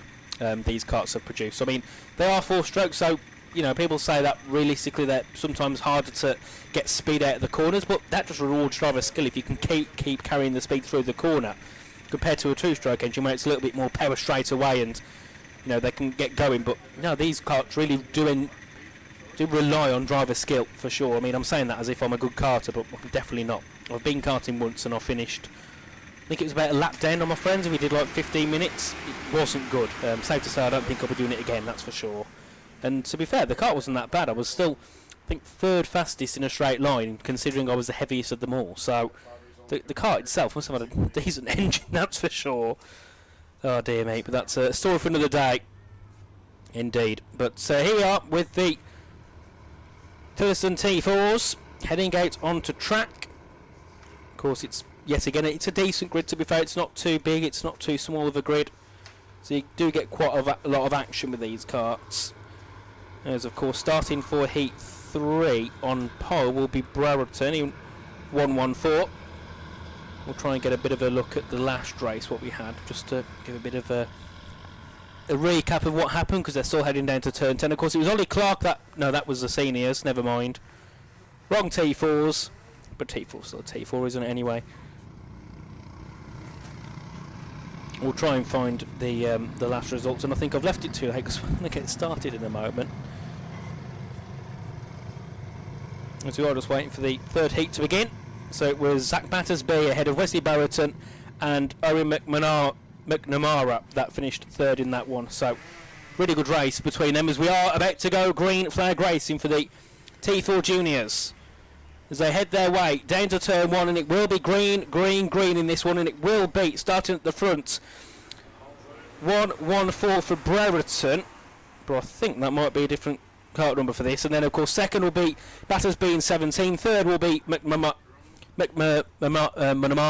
in third, fourth will be Milo Steen in 67, as they have some really good battling on the opening lap here as they head their way down towards turn number 5 and 6, and one of the karts being caught up very quickly there and losing 3 spots down towards turn 5. I'm not sure who that is.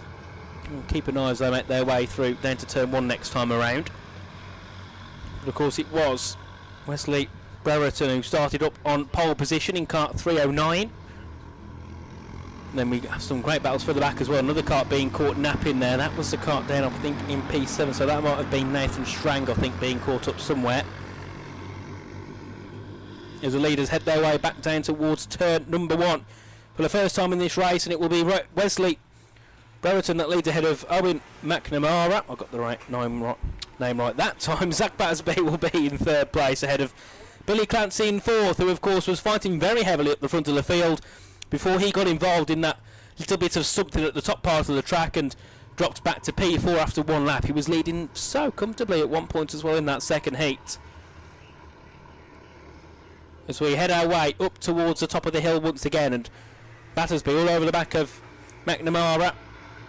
They head into the chicane now, and no move being made just yet, but they're all closing in, and actually a move for the lead also could be on here with McNamara on the back of Brereton, who's leading nicely at the front. Of course, he was also involved in a big leading battle in the second heat, so he knows where to put the car, that's for sure. He's just got to, it's going to be just hard doing that for 6 other laps in this race as they head across the line once again to head back down towards turn number 1. Is there going to be a move here, because they're all touching bumper to bumper here into that first braking zone, and they head back through towards turn 2, and it's still Brereton that has the lead, but of course McNamara is looking to try and make the best of it to get him as well up to the top. Then we do see a battle further back as well, as that's going to be Luke Kelly holding on ahead of Nathan Strang, and there's another kart involved there, but Kelly goes a little bit wide and loses a bit more time, but keeps the other karts behind him. So it's worked out, I suppose, there in the fact that he's kept those karts there. And then the top 3 leading quite nicely: Brereton, McNamara and Battersby ahead of Clancy, who I'd expect to have actually tried to catch up a little bit here, and I think he's doing so, you know, a 10th by 10th a lap, but of course in the first couple of heats he was right on them all the time, so a bit of a slower start here for Billy Clancy possibly, but he's also got Tiernan O'Connor behind, so he's got a car there that's battling with him, so it's a battle of some evils really. Do you risk trying to fight forward and make a mistake that way, or do you have to try and hold that kart behind and lose time to the front runners? It's always a difficult coin to flip as the top 3 head their way into turn 1 nicely once again. It's still going to be the top 3 the same, but there has been a move for the lead, and McNamara now is your race leader ahead of second place Wesley Brereton. So there was a move somewhere, I think at the top of the hill maybe, where we saw McNamara go through and take the lead of the race. And of course they've actually ended up slowing down a little bit here and allowing a chance for Billy Clancy as McNamara goes a little bit deep, and Brereton was looking for a racing line to maybe try and find a move, but he couldn't find it that time as they head their way back up towards the top of the hill. And there could be a move here from Brereton as he goes up the inside, but he has to brake a little bit later, maybe a little bit earlier on that inside line, and it allows McNamara to carry a bit more speed through and hold on to that leading spot as they head their way back down towards turn number 9 and 10. And there's 5 of them here, all battling for the top 3 and battling for the win. It's McNamara's train that leads us off here through the final corner, back down towards turn 1 we go again. A couple more laps completed in this race, and Billy Clancy just dropped back a little bit on the straight there and has got himself with a bit of pressure as here might be a move once again. Brereton into turn 2, has the inside line and has the lead, and you can see Battersby looking to try and also go through. He does go through, and can Billy Clancy maybe try and jump on it as well? He goes to the inside, up and under from Clancy, but he has to back out And he holds on to P4, but he won't make a move for P3 unless he can go up the inside here in towards turn number 5. He's got the inside at turn 6 and he makes that move. Billy Clancy up to P3. And McNamara is getting mugged here. He's dropped down to P5 now, I think, as that's another kart going through on him, which is going to be Tiernan O'Connor. Dear me. And we saw that so far quite a lot with the T4s. One lap you're in the lead, then all of a sudden you get bit by everybody else and you drop down the field. So it's going to be Brereton that leads here, ahead of Battersby in second, and then third will be Billy Clancy, who's still got a couple of karts attacking him though, so he's got to be careful here of attack from behind. Of course, he's got Tiernan O'Connor and Owen McNamara there with him as they head back down towards turn 1, and Battersby all over the back of Wesley Brereton. They head their way back into turn 2 again, and Brereton holding on well here, but of course himself and Battersby have spent the first 2 heats always battling near the top. So, you know, it's been a bit of a status quo so far that they're going to be near the top and they're going to be battling for the lead, as Battersby he's going to look to try and go up the inside, but he can't do so there, so we'll stay in that P2 spot for now. As we see Billy Clancy still holding on ahead of Tiernan O'Connor and Owen McNamara, but I think McNamara's got to move back because he's ahead now. So I think he's back up into P4, so he's made a good move ahead of Tiernan O'Connor, considering at one point his race looked like it was falling apart just over 1 lap. As they make their way back in towards 11, and once again the top 2 so close together. Battersby's looking to try and get his opportunity to go up into the lead. The gaps are so close between the top 2 here in this race as they head back down towards turn 1 once again. We also might have a chance here of McNamara going back into third, but he can't quite catch up there. Battersby pretty much rubbing the back of the kart of Wesley Brereton heading into turn 2, but he just can't find his opportunity to move forward and go into the lead unless he's got a chance here into turn 5. No, he's not quite got alongside, and I think once again Brereton's held that inside line and it just stops any attack going through as Clancy goes wide there, and that allows McNamara to get right on the back of him here and maybe have a chance of making a move down to the chicane. You can see there immediately Clancy gets to the right hand side to defend the inside line into the corner, and he holds on ahead of McNamara just for now, and actually that's allowed Tiernan O'Connor to really close in and think about trying to mug a move off here, and you can't do so there. But they've also actually caught back up to the top 2 a little bit quicker again, and I think we'll have a couple more laps left to go here before we get that checkered flag. So I think this might be heading on to the last lap potentially, as we do go side by side down to turn 1 between the leaders. Who's going to be in the lead? Zach Battersby takes the lead, has waited lap after lap after lap, and finally he can get that move complete, and up to the top goes Battersby. Second for Brereton, and still holding on to third is Billy Clancy here. This is some superb scenes, as I think a little bit wide there went Wesley Brereton, and he's actually McNamara, and he's allowed Tiernan O'Connor to go back at him here into turn 6. He's got the inside line, has O'Connor, and he's got that position back, because we do have a battle further behind as well, heading into the hairpin 2. Trying to keep an eye on that. That's going to be Nathan Strang ahead of Luke Kelly, and they've also got behind them Shawsett McMahon as well. So they're having a good battle, and they're going to go side by side into the chicane. But we're going to go back to the leaders as the checkered flag will be waiting to be waved here, as the leaders head their way into the final couple of corners for the final time. And it was Zach Battersby who got the move done down to turn 1 on the final lap, so he'll come up towards the line and he will win the third heat for the T4 juniors. Second place will go to Wesley Brereton, and Billy Clancy in the end keeps that podium ahead of Owen McNamara, who I think will be quite disappointed considering he was quite quick and he had the lead for a good point of the race. Tiernan O'Connor finished in P5 ahead of Adam Lismore, and then we had Luke Kelly, Nathan Strang, Shawsett McMahon and Milo Steen the top 10, and then Grace Anderson rounded off the field in P11 and was 11.1 seconds off. That's a bit of alliteration with numbers, as that will be the end of the third heat for the T4 juniors. Next on track it will be the Rotax Inters back again. Of course they've had a very couple of interesting races as well, and just getting into the pit lane now, all of our T4 juniors, and I think we've got most of our karts ready to go for the Rotax Inter as well. Of course they were the ones that also got in a bit of trouble for being a little bit too quick on the start, so let's hope they've learned their lesson this time around and they'll be a little bit better in that, as we're just going to get ourselves ready for the next race. Of course, it will be, starting at the front, a big opportunity for, I think it's Robinson who starts at the front here. Not quite sure. We're going to have a little look at the first heat because things are a little bit confusing here because I can't see him on the second heat. So Ethan Robinson, of course, he had an issue over at the end of the first race, so if he can get going again, he'll be on pole, and that would be brilliant for him because he could probably run away with it quite early given his pace. But of course he wasn't here for the second heat, I'd imagine, so the third heat could still be a little bit of a question of whether he's actually taking part. Starting next to him will be 207, who's also had a decent meeting so far. Just going to try and get some results up, and of course 207 being Freddie Turkington. You've got third being 133. All right. Who was Cathay Knox, who of course got the fastest lap in heat 2 ahead of fourth, which will be Kirkcaldy. Fifth place will be Duvant, and then it will be sixth place for Billy Green in 252 ahead of seventh for McCloughery, who had a decent race as well, in fifth in the second heat, and then eighth will be 211, which is going to be Brereton, and then ninth will be Hazlitt, who of course I think will definitely be fighting near the front, and then 10th will be 230. As we are going to quickly have a quick ad break as we get ready for the Rotax Inters third heat.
Check out the full range of our products at murraymotorsport.com or come and visit our new store in Walkinstown, Dublin 12.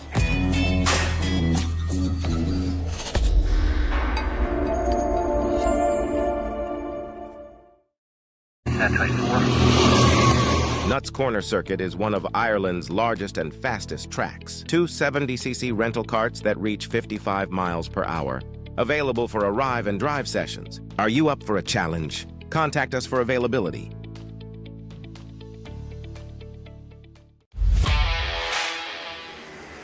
And here we are for the Rotax Inters, which are going to be back on track now for their third and final heat. We're getting through things quite nicely. Of course, we've got this race, and then we have 4 more before we end off the first day here at Ulster Karting Club for the Irish Grand Prix in 2026. Of course, we have drivers as well racing for points for the RMC. The points from the heats and the pre-final are what go towards their points for the RMC, the Rotax Max Challenge, to of course try and help them qualify for spots at the World Finals, which of course, I read some crazy stat, there's over 400 drivers and 60 nations taking part in the finals over in Portugal. I think it's at Portimao for that. So of course for these drivers, it'd be brilliant for them to have that opportunity to prove themselves on a world stage such as Portimao, and of course with many other drivers from other nations in the world. But of course we'll talk about more about that tomorrow when we actually have I suppose their final race, which is the pre-final. That's going to be their biggest point scoring for them, as we do have the Rotax Inters just getting ready to get started for the third heat of the day, and Robinson isn't here. He wasn't at the start of the starting grid, so he will not be starting this race. So it gives a free row really here to Freddie Turkington, who will get us underway, and it will be a restart. They didn't get away. Lovely again, just like what we saw in their last heat. They're probably going to get a bit of a telling off from Mr. Clark of the course, Nick Clark as well, who has not been happy with the way they've been starting. I'm sure in the last heat as well. I I think he went down to them and said, right, you know, this is how you start, do it properly, basically. Had a little bit of a word with them, and well, no one's listened this time anyway, so they're going to get going again. And yes, let's see what happens this time around. But of course, they've got to be careful, because if you get the full start, there's normally a penalty being handed out to someone there, so someone's going to get caught up on the lower hand for sure. As they're just going to make their way back up towards turn 7 and 8 once more, and then hopefully we'll get green flag racing for the Rotax Inters. Of course, they've had some decent races so far, have the Rotax Inters. It's been a decent grid. It's 23 cars, of course, only 22 because Robinson isn't here. I'd imagine that must be a kart issue, being as he didn't. I don't think he crashed, unless he did and the kart can't be repaired in time. I don't know, but I mean, that's going to be worrying for him heading into tomorrow, considering his pace looked very good. And when he was up in third before he crashed, or before he had his issue, he was 14th at the start. So he's proved that you can make your way up the field very quickly if you've got the pace to do so. As we get ready for the green flag racing here, as this time it should be all good to go. We head our way down to turn 1. It's Turkington that will lead us away, and it is going to be green, green, green, and they get away nicely this time round. They head their way through turn 1, and actually, I think Toyo's been caught napping. They've dropped back a little bit there because there's been a lead change already. We'll keep an eye on that in a moment as they make their way through, but I'm sure that wasn't Freddie Turkington who went through the corner first, as they make their way through towards turn 5 for the opening time. So it'll be 1-3-3 Cathay Knox that has the lead in this race. Gives them a superb chance of trying to get a podium here. Of course, second place I think is Lewis Kirkcaldy, who's sitting in behind. It will be. He's fighting for P2. Then they've already pulled away from third and below, who've definitely not had the best start because they've allowed the top two just to fly away here of Knox and Kirkcaldy. And they're actually closing up quite nicely here. Kirkcaldy might be fancying himself a chance here of going for a race leading move potentially soon, as they head their way out to the final corner once again and back down towards turn number 1. So I'm not sure what happened to Turkington unless he's near the back of the field. We'll see when they all come flying past us in a moment. So we see the top two heading into 1 and 2 now, and all over the back there of your race leader is Lewis Kirkcaldy, looking for a chance to go through. Evan McLaughlin is in P3 ahead of Jude Vance in 4th, and then Lewis Hazlitt in the top 5. Of course, I'm expecting him to do quite well. I like the look of Hazlitt in the first heat. It was very quick and progressed quite nicely. I imagine he can do the same again here, as Kirkcaldy all over the back of Knox as they head out of turn 6 at the hairpin. Everybody else comes through, and Turkington's down to P12. He's 4 seconds off, so something's happened to him at least, and a big shame because he started so far up initially. As of course we see lots of battling still going on for third and below the top two, and not battling too hard luckily, because it just allows them to pull away a little bit nicer. Of course, I mean, McLaughlin's also pulling away as well from 4th. He's doing a good job there ahead of Jude Devant, who's in kart 244, as they head their way back down towards turn 1. And it's the same top two as it has been all race long. It's going to be Knox ahead of Kirkcaldy, and then it's McLaughlin in 3rd. 4th will be Jude Devant, but has been overtaken there, I think, by Oliver Meredith, as one of the karts also went a little bit wide, went onto the grass for a moment, so one of them going a little bit wide out of turn 2, and we haven't seen that much happen today, drivers going wide out of turn 2, but it's very easy to do so, especially if you can, you get pushed a little bit wide or you get a poor exit out of the corner. I'd imagine it's quite easy to head onto the grass there, but luckily, at the time it's only by margin, so you can just rejoin quite quickly, as we do see the top two still going at it here. And I think there's been a lead changed, as that's going to be Kirkcaldy going ahead of Knox now and takes the top spots. Some great battling here between these two, and Kirkcaldy will be your race leader now. And then 3rd place will still be the way, I think, of McLaughlin as they make their way back down towards turn 1. So the leaders come through with a good 2-second gap ahead of everybody else, and 3rd place will still be... Oh, it's not going to be McLaughlin. Meredith's got the move done, so he's up to P3 now. Oliver Meredith has done a great job so far. And you've also got another driver that I want to keep an eye on, Jack Miller. Been very quick so far. He's up in the top 5. He's just ahead of Jude Devant, who's dropped back a little bit, unfortunately. But no, not a bad job at all by Jack Miller to make some early moves here in this race. And the same for Meredith as well, has got up into 3rd and doing a superb job. I'm sure Meredith started. Yeah, started P11. It's up to P3. Got some good pace of that 202 kart. As the leaders are just making their way back down towards turn 10 and 11. Very nice drive so far from Kirkcaldy and Knox. Of course, Knox got the fastest lap in the second heat, so definitely a driver that's got pace for sure. And now being rewarded by being up in the top 2 here. As then we see the rest of third and below fly their way through. So Meredith will be followed in nicely by Jack Miller, who's got the move up to 4. So McGoffrey's dropped down to P5 here. Miller's up into 4th. The top 2 still continuing on quite nicely as they make their way up towards turn 5. It's still going to be a lead held here by Kirkcaldy, who's done a superb job so far.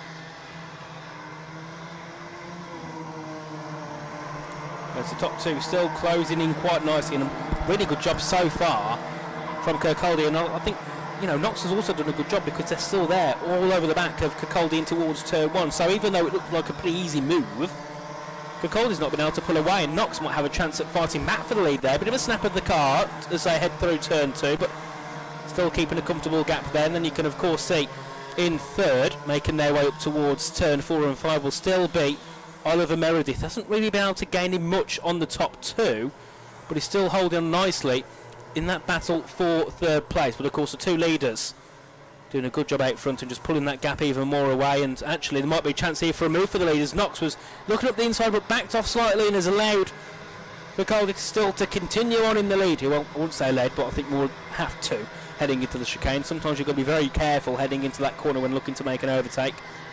There's a drone footage there, captures both first, second and third and fourth. Some brilliant camera footage here as they all make their way through into the final corner once again. Back down to turn 1 we go, and I think Jack Miller's got that move done as well, ahead of Oliver Meredith in third place. So a great move being made there as they head their way back down in towards turn 2, and Meredith has been overtaken there by Jack Miller, who will move himself up onto the podium. Then further behind in that battle we still have lots of Jude Devant and Danny Murphy, Lewis Hazlitt, who's actually dropped. I think Hazlitt went a little bit higher than 7th. I'm sure he did. He's dropped back to P7 now, so expect a little bit more from him. He was up in the top 5 earlier, but it's not gone his way so far at the moment, because we do still see Kirkcaldy holding on Knox as they head up towards the chicane.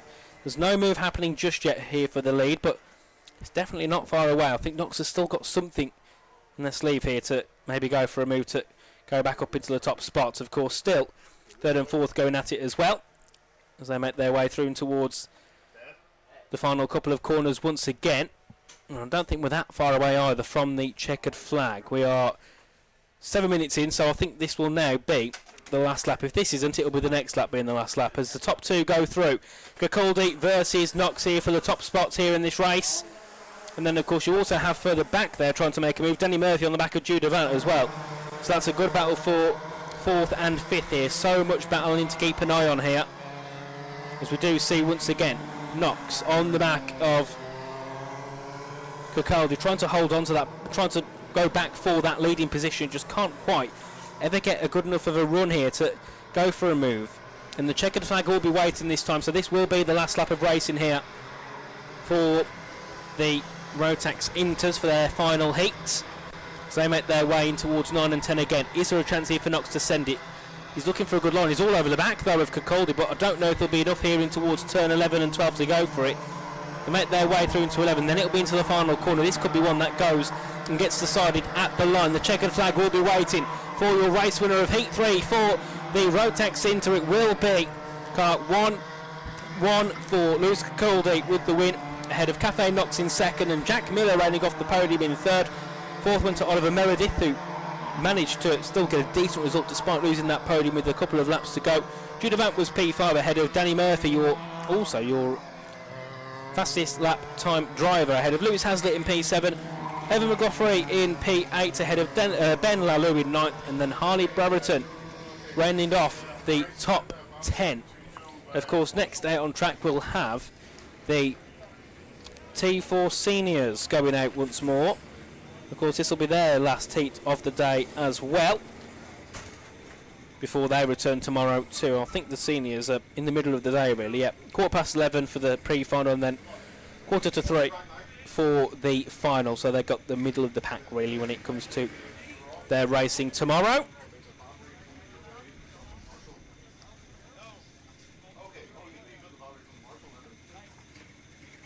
As we'll keep an eye here on the third heat. So, looking at the grid for the final heat for the seniors, it should be 417 Robert Butler that has the pole position. Now, that is going to be key for him, because he's been so quick all weekend long in practice in the races. The 2 races I've seen, he had 3rd and 6th.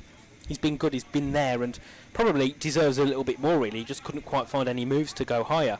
So he'll be loving that. He can start on pole. Second place will be Ollie Clark. Now, that's another driver who we expect to be fighting for the win. Of course, he took the win ahead of Luke Kavanagh in the last race, and that was probably one of my favourite races of the day. Really good in that senior heat too. So you've got Butler and Clark who are going to be fighting for that top spot. Third is going to be Matthew Hutchinson, who I don't think finished the last heat, so he's got an opportunity to get some good points. Of course, he won't be winning King of the Quarter, but can still get himself a little bit higher up in that. And then 4th place will be 415 Cam McClelland, who also had a very good heat too. He started 7th and got... No, he didn't start P7, he started lower than that, I'm sure he did, but he worked his way back up towards the top of the grid, so we'll see what he can do. And then starting in P5 will be Tiana Maeve Doherty. We'll see what they can do as well from there. As we do have the seniors on track now, getting ready for their final heats of Saturday. Of course, they'll be back tomorrow for the pre-final and the finals. And of course, it's Butler versus Clark down to turn 1. 2 very quick drivers who, I think in the first race, Clark probably deserved more. In the second, he got the win. He deserved quite, he got what he deserved, that's for sure. Heat 3, both of them are trying to go for that win. They want to be fighting for the King of the Corner, who, at the moment, they're probably not that far away if they can get wins here. So we'll have to keep an eye on them as they make their way side by side in towards turn 11. Of course, they've been quite well behaved today on the starts. They haven't had to be told off much by the clerk of the course. So I'd imagine it'll be, status quo. Normal proceedings for the T4 seniors. But yet again, I mean, they are some more of the experienced drivers, have been here a lot longer. A lot of them have, moved from juniors into seniors. Have got a couple of years of racing experience in the Tillotson karts. As we are going to wait for that green flag to be waved. It's Butler versus Clark down to turn 1. And then you've got Hutchinson behind with McClelland in P4. We have a drum roll as well as we get ready to go green. And we are green, green, green for the T4 Senior Heat 3 in towards turn 1. And I think Clark has got a brilliant start. Yes, Ollie Clark has, and has that leading spot. Ahead of P2 will be Robert Butler. Third is McClelland, I think, has got the jump on the line ahead of Eva McMahon, who's also up in 4th. So that must have been another change on the grid there, because McMahon is up in P4 at the start here, who I don't think was starting that high before. As they will make their way down towards turn number 5, but there's been a change for the lead. Clark has dropped 2 places back, and I think that has put Butler up into the lead. McClelland will be not that far behind in P2. I've got to say, what a recovery for McClelland. I mean, at one point he was being sent off with the medics. He's now fighting for a podium here. He had a decent result in the second heat. I mean, hats off to him indeed. I mean, it was definitely not an ideal crash what he had down at, I think it was down at turn 11. But yeah, we've had lots of changes for the lead here on the opening lap. I think there's been another change as well. We'll keep an eye as we make our way back down towards turn number 1 again. We'll see what's happened there, if there has been any changes for the lead.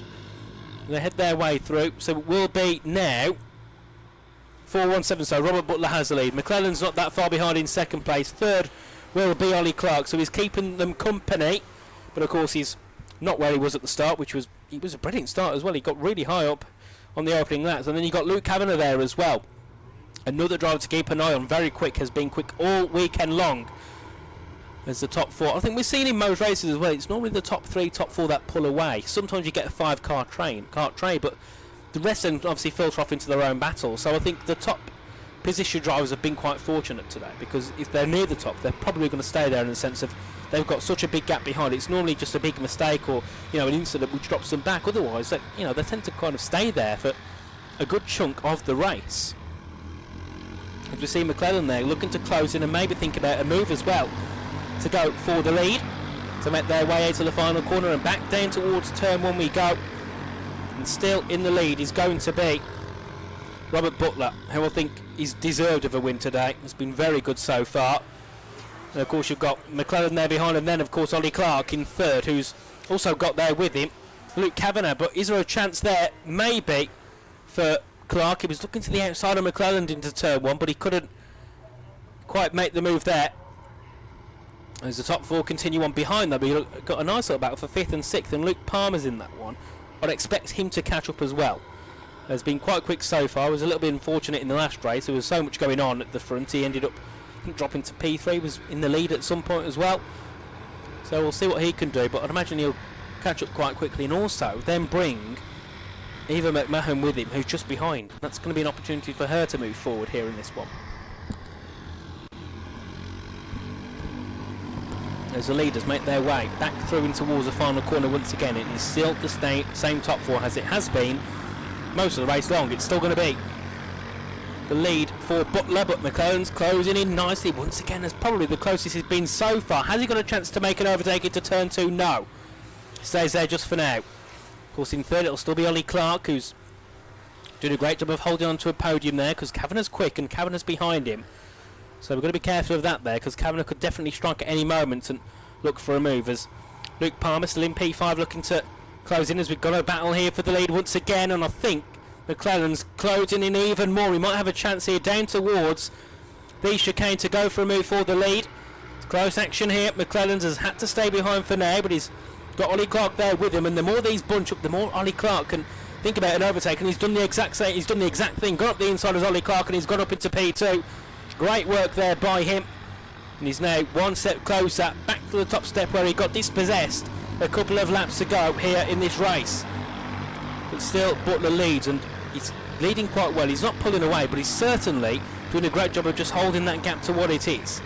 So heading to turn 1, Butler leads ahead of Clark, who's made a good move into second place, and then he starts to look a little bit further back as well, and you can see that Kavanagh's dropping back, and it's bringing Luke Palmer into it here, so he could be looking for a potential P4. You've got Eva McMahon behind as well, who could also look to close in and do something.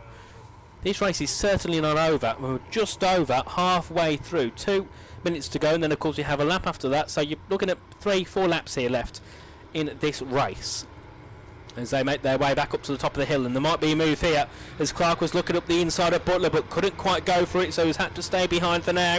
And it's a low potentially. Got to go up the inside into turn 9. He goes for the move, and that's really lost him out. So straight back through into second goes McClellan.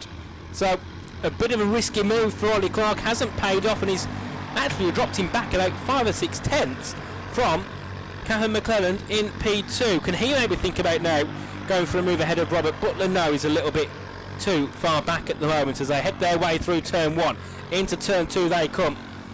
And it's still the same top 2 as it has been all race long. Of course, Clark got in there for a lap or so, but it's back to Butler leading McClellan here. And of course, Luke Palmer's all over the back of Kavanagh now. And of course, Luke Kavanagh had a good start, but he's not really got anywhere since the start. He's stuck in P4, and he's actually been brought back into those 5th and down. I mean, Luke Palmer's got a train of McMahon. You've got Litter there as well, who's been charging up the field. And then you've got Conor McDowell there too in P8. So there's been quite a lot going on here, as this is still going to be a move for the lead. McClellan's gone through into P1. Goes Cahan McClellan. A great overtake. I missed that one as I was keeping an eye on what was going on further behind. A really good move for the lead, and Robert Butler's been caught off guard again. Down to P2 here. And that allows Ollie Clark maybe to close in and think about going for a move for second himself again, as they head their way through the final corner. Back down to turn 1 we go.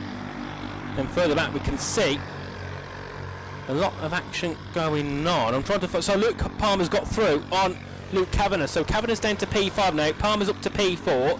Then you got further back some more moves happening, as I think McMahon's been overtaken by Litter there. So Litter's up another spot in this race and doing a good job. And then we can see up at the front once more. Is that a chance here for Ollie Clark to go up the inside? Ollie Clark does go up the inside. He goes a bit deep, but he cows the speed through and holds on and takes back that P2 spot. So Robert Butler, who was holding on to a lead so well, has dropped back to P3.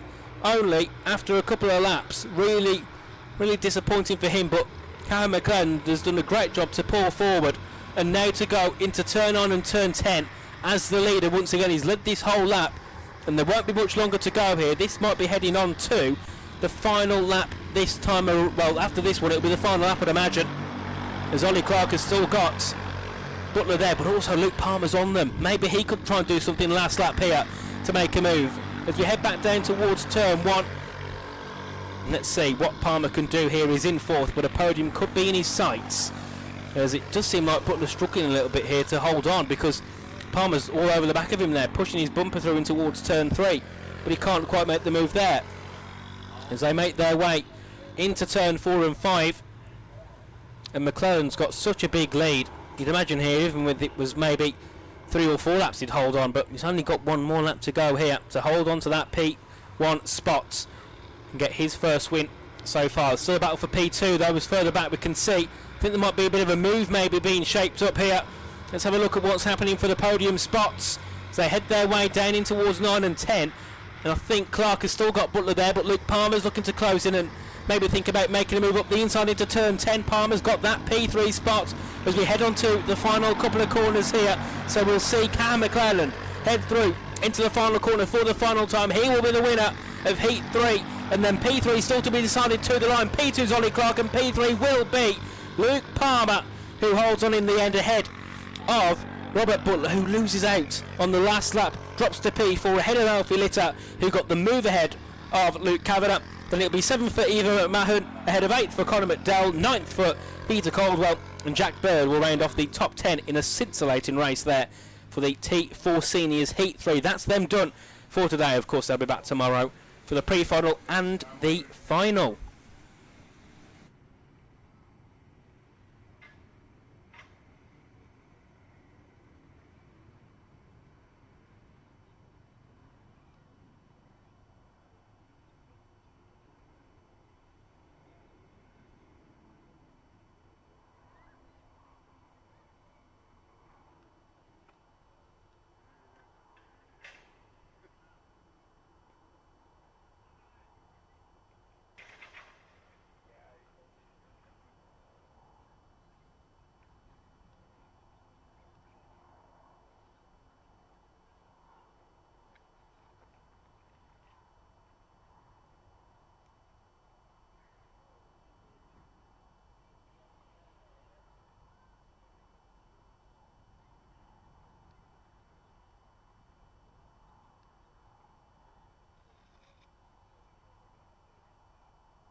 And we are back as we get to our final 3 races of the day. It's going to be the Junior Maxes that head out onto track now.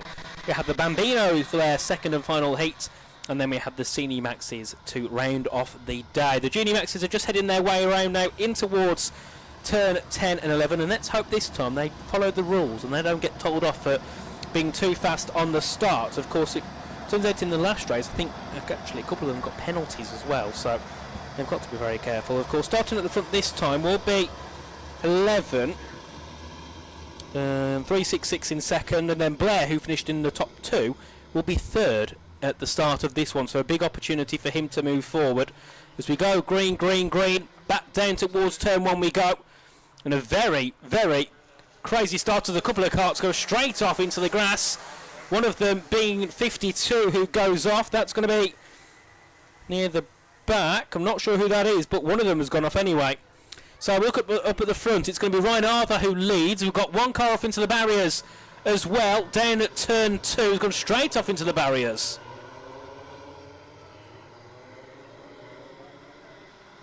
And I think that might be yellow flags, indeed, at some point. And then we've got the yellow flag, so that means everybody will come to a stop. We'll bring out the red flag, so we'll go to a quick ad break as we get everything sorted out.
Race day starts before the lights go out. Race day doesn't wait. Neither should your setup.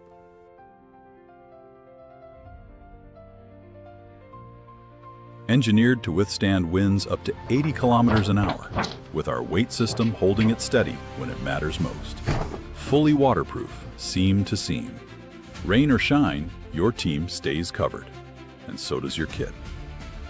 Heavy-duty aluminum frame, reinforced joints, built to take race day punishment weekend after weekend. Go plain or go all in with full custom branding printed edge to edge. Built heavy-duty either way. Pop tents, heavy-duty shelter, built for race day.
Race day starts before the lights go out.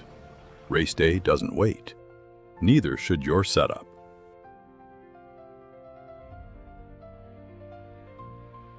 Engineered to withstand winds up to 80 kilometers an hour, with our weight system holding it steady when it matters most. Fully waterproof, seam to seam. Rain or shine, your team stays covered, and so does your kit. Heavy-duty aluminum frame, reinforced joints, built to take race day punishment weekend after weekend. Go plain or go all in with full custom branding printed edge to edge. Built heavy-duty either way. Pop tents, heavy-duty shelter, built for race day.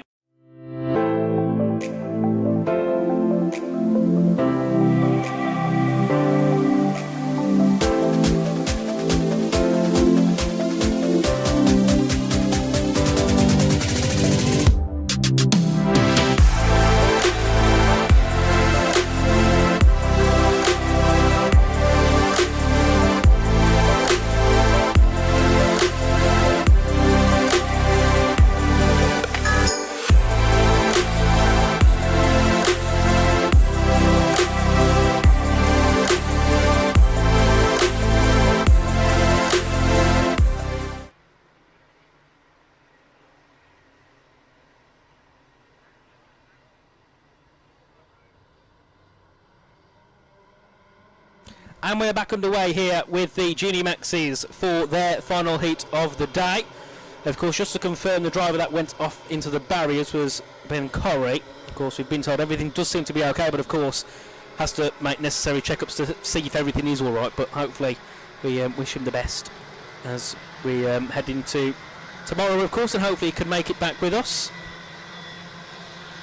As we are, of course, going to have the drivers slow down and get ready to go once again for racing. They'll all come to their normal grid positions, and I believe we might have a full grid restart because I don't think anybody made any moves on the opening laps.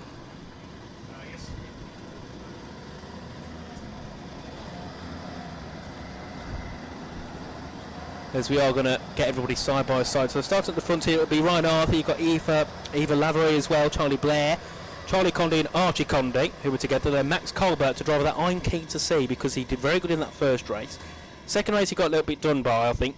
Hard done by, but I think in this one he's got another chance of maybe getting some really good points results here, of course. Heading towards King of the Corner, which I think will be announced either today or tomorrow at least, but that's for all the points taken today. As we will head our way back down to turn 1, and we are green flag racing once again for heat 3 of the, as we have the two leaders going for a battle in towards turn 1. Oh dear me, that was superb. Charlie Blair goes through and takes the lead. Didn't have much chance to speak there before we saw all the action unfold here on track. So Charlie Blair's up into the lead now. A really good opening move from him. I think he's got past. I think Ryan Arthur's still there in second place, but then behind that's a whole kerfuffle of cars. So make their way up towards the top of the hill to 7 and 8. We've got one of the carts dropping back early as well. Just losing out a couple of positions, as we do see here the top two making their way through. So second place will be, I think it might be Blair in, can't tell at the moment. We'll wait till they come past. It's you see through, so it's going to be 18, I believe, that is in second. So that's Archie Condé. There we go. Archie Condé's up into P2. They make their way back in towards turn 1. Very good start here. So it's Blair, Condé, followed by the other Condé. So it's Archie, then Charlie in second and third. Then Max Colbert's got up to fourth. So he's made a really good start in this race ahead of Ryan Arthur, who's dropped to P5, and Eva Lavery's dropped to P6 here.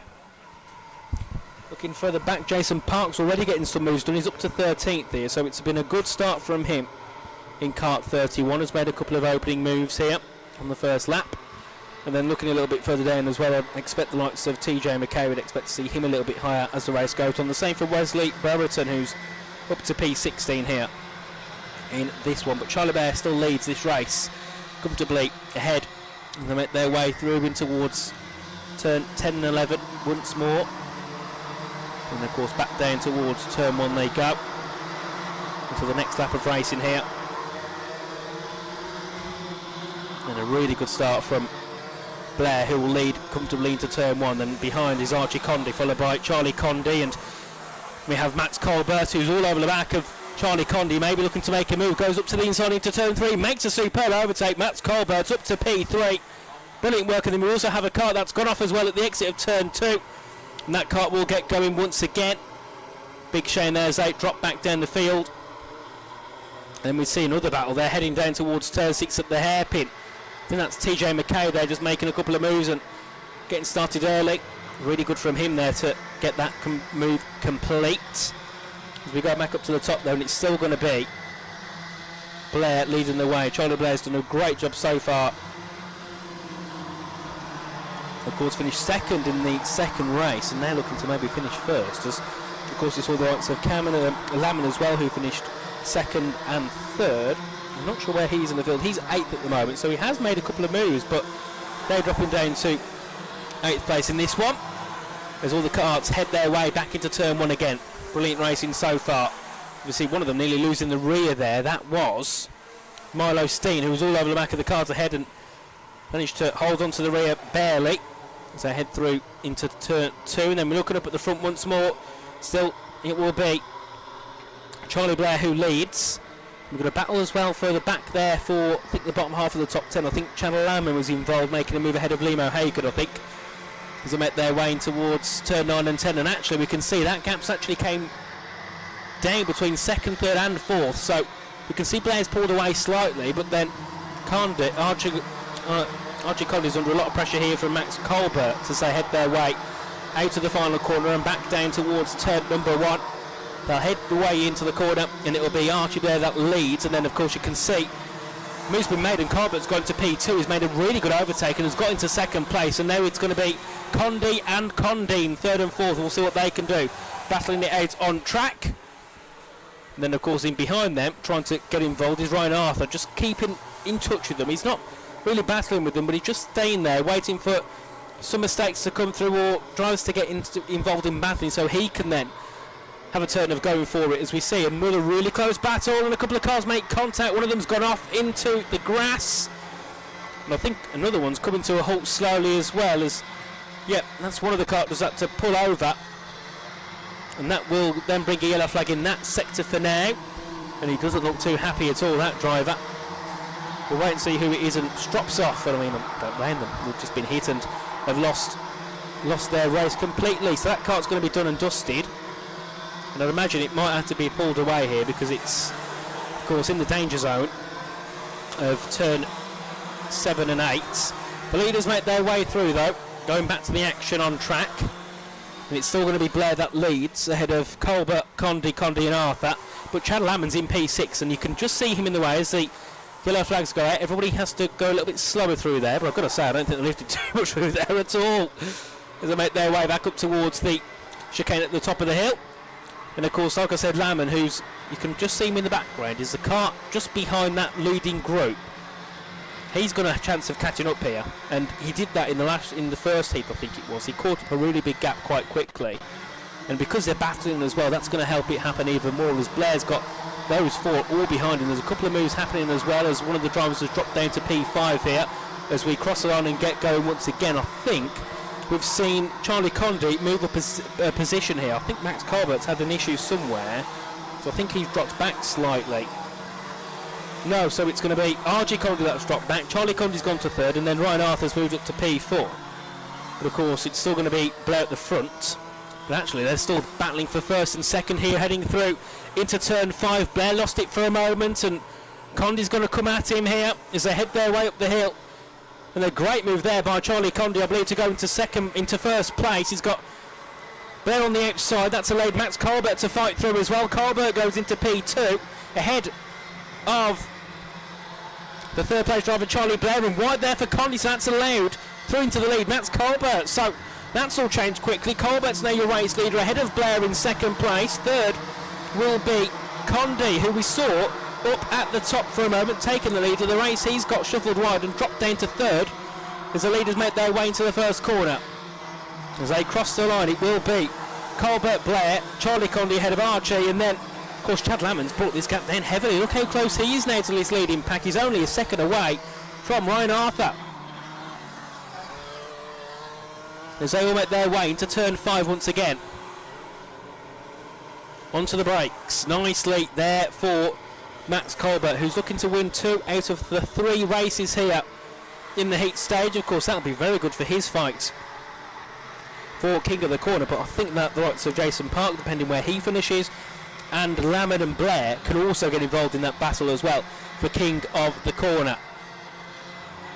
As the leaders make their way back into 10 and 11 once again, and that gap's pulled away a little bit there from Charlie Condy, who's half a second away. The top two have pulled that gap nicely now and given themselves a little bit of fresh air in between them and Condy as they're heading towards 1 and 2 again.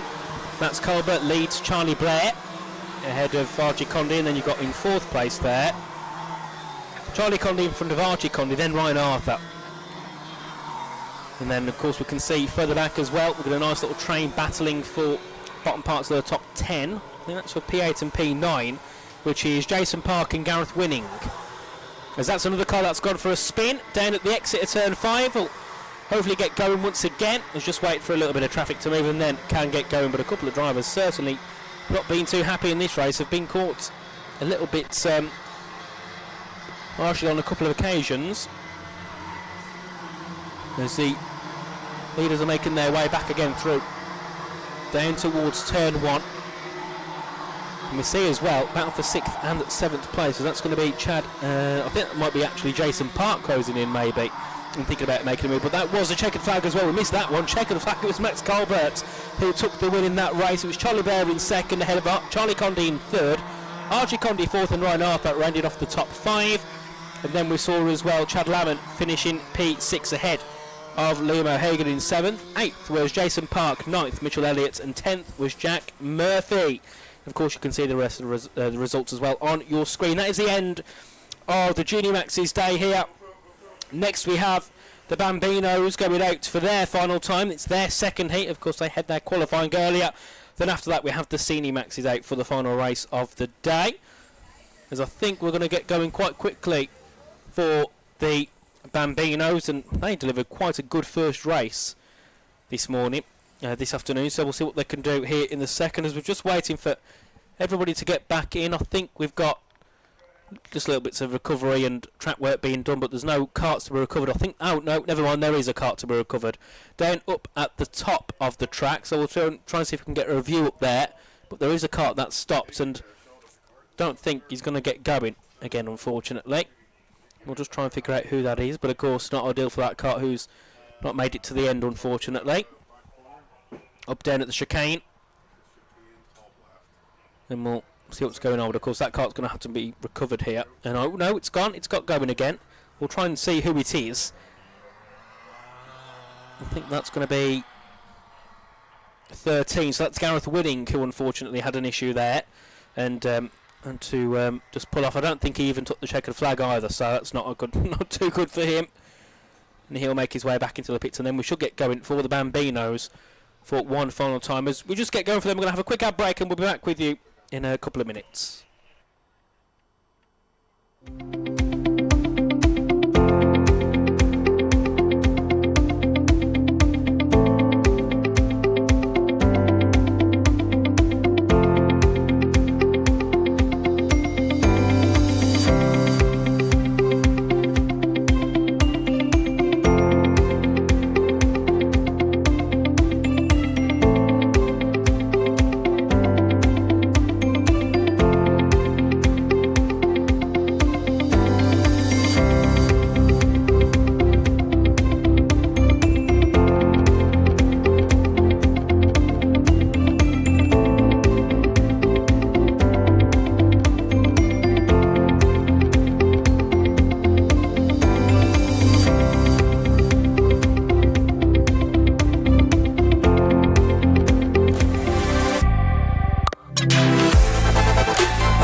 Eastwood Demolition is your #1 choice for all building demolition and asbestos removal.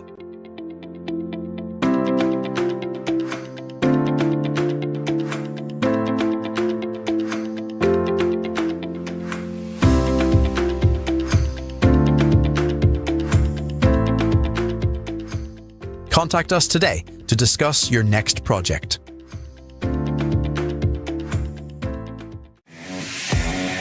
Welcome to NI Motorsport, Ireland's premier motorsport store.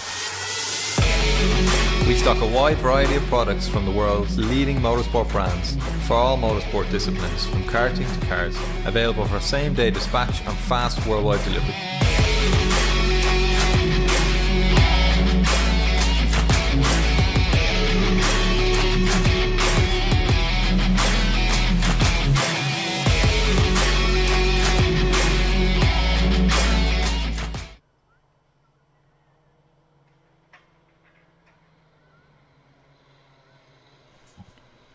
And we are back here with the Bambinos for their second heat and their final heat of the day. Of course, their grid was decided by their qualifying session earlier on, so it will be Harry Lilburn who will start on pole, but of course finished second in the first heat. It will be Sadie Cartmill who starts in second, who did finish first. And then we'll have, starting in third, Josh Magill ahead of Finmore and Darragh Kearney. Then it was Taylor Lowry in P6 ahead of Rory Laverty. 8th for Caitlin Wilson ahead of Milo O'Mahony. Then it was 10th for Billy Ward. Rounding off the rest of the grid, it's Holly Jones, James Stagg and Jensen Cairns. Cars are just making their way through and towards turn 10, and then it won't be too long until we get started. Of course, in the first heat it was Cartmill that had the win. Then it was second for Lilburn, and third, I believe it was Josh Magill in the end, and it was Taylor Lowry who had the fastest lap because they caught up right at the end of all of the action near the end of the race. So as they'll make their way, of course red flags will wave because they'll do their standing start in the grid, so they'll just pull up to a halt, and then we should get going for the heat 2 of the Bambinos. As they're just all pulling up nicely into their grid positions. Of course, and if you remember in the first race, it was a good start from Sadie Cartmill which kept them ahead. and of course was able then just to lead all the way to the end from that. So it's all about the start here in these cars, and we'll have to see what goes on here to see if Cartmill can do the same again, or if this time maybe Harry Lilburn can try and throw something into the mix and put himself in a position to lead away.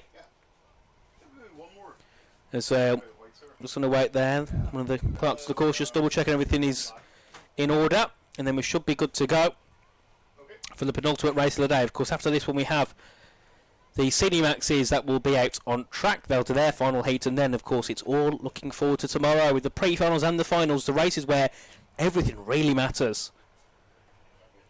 As we are now going to make our way down towards turn 1 here with the Bambinos after the green flag has been waved, and a good start here from Harry Lilburn, but we can see again Sadie Cartmill might have the run in towards turn 2. Who will be in the lead by the time we get out of the second corner? It's Sadie Cartmill again taking the lead here after starting in second place. So it'll be Lilburn down to P3. A couple of guys have gone wide. One has gone for a spin of just tap noses at a very slow speed. And we'll try and find out who that was in a moment, but that's not ideal for those two who've gone off, and pretty much their race done and dusted already. As we can see, Cartmill leading nicely now ahead of Harry Lilburn. I'm not sure if Josh Magill actually was one of those caught up, because I can't see him from where we are. We'll keep an eye on this as they head their way up, and then we can see, yeah, so it was Josh Magill that got caught out. So was up in third, was very good in that first heat, and now that's his race pretty much done. He's got to be at the back, I imagine, for the rest of this one. Big shame for him, especially in that fight for the king of the corner. As we do see the top two, it's Sadie Cartmill who's looking for 2 wins out of 2, and that, I'd imagine, would automatically win you the king of the corner for sure. And then of course you've got it's just in behind Harry Lilburn, who's looking to fight for it as well, and looking to go back into the lead here. Of course had the lead on the opening lap, and then dropped back slightly and has now stuck where he is. And this is a little bit like what we saw in the first heat as well. Once he was stuck behind Cartmill, he could never really find a move through. He had a couple of opportunities, but every time Cartmill kind of read him like a book and knew exactly what to do, he was able to get back into the lead. Of course, third place now will be promoted in by Finn Moore, who started in 5th place, has got ahead of Rory Laverty. So a good start here for Finn Moore, who could be looking to get his first podium here at this IGP, and maybe one of many. We'll have to see what happens in the pre-final and the final tomorrow. Of course, the Bambinos for that one will be on at the pretty much just before the Senior Maxes, which is the final race of the pre-finals and the finals. So it'll be the penultimate race of the pre-finals, which is around 12 PM, given there's no issues, and then of course 3:15 as well for the Bambino final. As we keeping an eye on the drivers as they're making their way up towards turn 10 again, and we can see Lilburn closing in, but he's not quite close enough this time around. This is the closest we've seen Lilburn on the back of Cartmill so far in this race. Is there going to be a chance to make a move for the lead here as they make their way back down towards turn number 1? Of course, this is where you get a bit of tow, bit of slipstream here, and of course allows the opportunity for Lilburn at some point, I think, to go for the move for the lead. I don't think he'll be stuck there the whole race. I think whether he wins or doesn't, I think he'll have at least one opportunity to go for it. As we do see as well, one of the comas coming through, which is going to be number 35, which is Dara Kearney, who's done a very good job so far in this race. Of course, in the livery, the Lando Norris livery, with the Lando Norris helmet. I've got to say, very nice replication of the McLaren, Formula 1 McLaren that is. We do see the two leaders for a moment side by side, but Cartmill holds on. This allows now an opportunity for a run up towards turn 7 here for Lilburn, but he can't quite close in there. He's close in the corners, but he doesn't get close enough on the exits to really make a run, as we've got 2 carts off as well down at turn 5. If we can have a bit of a zoom in to see what's happened there. I think the one of them stuck in the barriers, the other one has managed to get moving and has just pulled off into the grass. We'll go and have a look and see what's going on here, but of course you'd imagine there'll be yellow flags there at least at one point. We're trying to see who that is, and we've got 64, which is just jumping out of the cart, which is going to be Billy Ward. And then the other one, I think, I can't tell who it is. It might be 51, but obviously I don't want to say anything too soon, in case it ends up not being your driver that's out of the race for sure. Of course, there'll be yellow flags down that section anyway when the drivers get there, and it was 88, not 51. My bad, it was Milo O'Marney. That was the other cart that went off. But the two leaders are making their way down towards turn 3. Of course, they've got to be Imagine yellow flags here to say slow down, because you've got two carts that are off and there's marshals out in the break-ins in the key corners, as it will be yellow flags, so everybody will come slowly through. And I think there's been a move made for the leader as well. I think that's going to be Harry Lilburn ahead of Sadie Cartmill. So what he couldn't do in the last race, he's done it in this race and has got that move done and goes up into the lead. Great work there by Harry Lilburn. We missed that one for sure on our screens, and I think Finnemore is still up in the top three, but of course he's ever so far away from the leads. And we have a red flag, of course, for the cars that are stranded down at turn 5, so we'll obviously get some assistance over to get everything sorted, and we'll be back very shortly. All the carts will come to a stop at the grid, so we'll just wait for everything to get sorted. We're just going to have a quick ad break, and then we'll of course be back with you for the remainder of this race.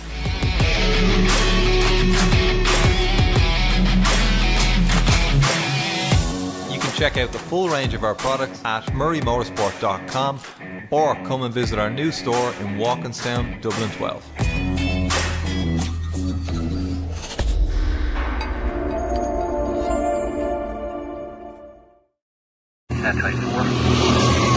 Nuts Corner Circuit is one of Ireland's largest and fastest tracks. Two 70cc rental carts that reach 55 miles per hour. Available for arrive and drive sessions. Are you up for a challenge? Contact us for availability.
all the karts have been headed back into the pit lane here for the Bambinos. So that's going to be their second heat done. So it was Cartmill, Lilburn and Finn Moore, I believe, the top three for that one. Of course, I'd imagine they're done, and of course the medics and the recovery still over in the middle of the track sorting everything out. So of course, you know, we're hoping everything will be sorted soon and hopefully everybody's okay. But of course, while we wait for that, we're going to get the senior maxes on shortly. Of course, they'll be here for the final race of the day. So not long to go, but we're going to go to a quick hand break because we've still got a little bit of time to sort everything out. But of course, make sure not to miss the final race of the day as we will get the senior maxes out on track.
zakala echazamana esiyamama zangu wa mawe homa homa homa homa unadonda kwa mtima unadonda kwa mtima unacheza kucheza kwa mtima. Race day starts before the lights go out. Race day doesn't wait. Neither should your setup.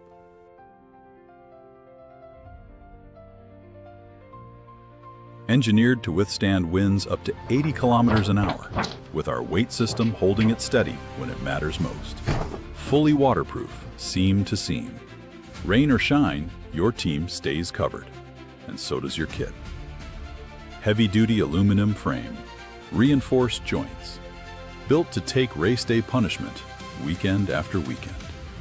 Go plain or go all in with full custom branding printed edge to edge. Built heavy-duty either way. Pop tents, heavy-duty shelter, built for race day.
Race day starts before the lights go out.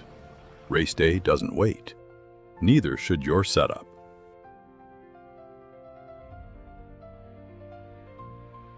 Engineered to withstand winds up to 80 kilometers an hour, with our weight system holding it steady when it matters most. Fully waterproof, seam to seam. Rain or shine, your team stays covered, and so does your kit. Heavy-duty aluminum frame, reinforced joints, built to take race day punishment weekend after weekend. Go plain or go all in with full custom branding printed edge to edge. Built heavy duty either way. Pop tents, heavy duty shelter, built for race day.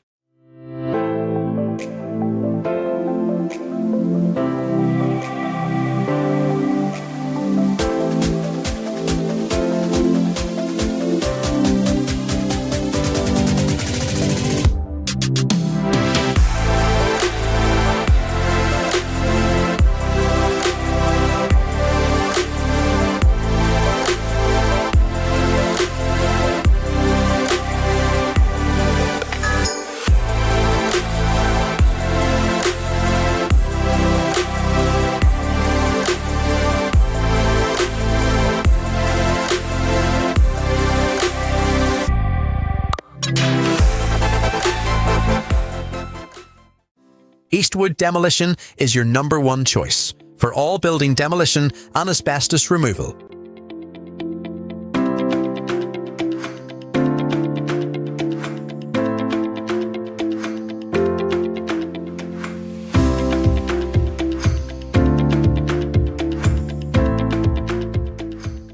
Contact us today to discuss your next project.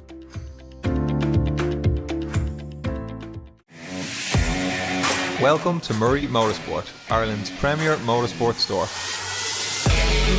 We stock a wide variety of products from the world's leading motorsport brands for all motorsport disciplines, from karting to cars, available for same-day dispatch and fast worldwide delivery.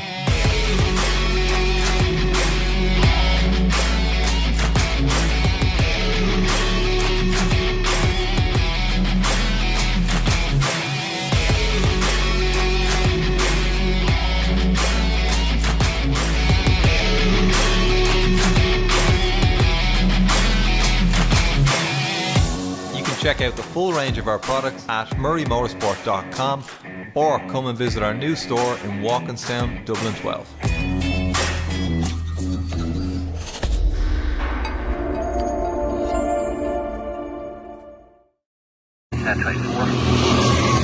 Nuts Corner Circuit is one of Ireland's largest and fastest tracks. Two 70cc rental carts that reach 55 miles per hour.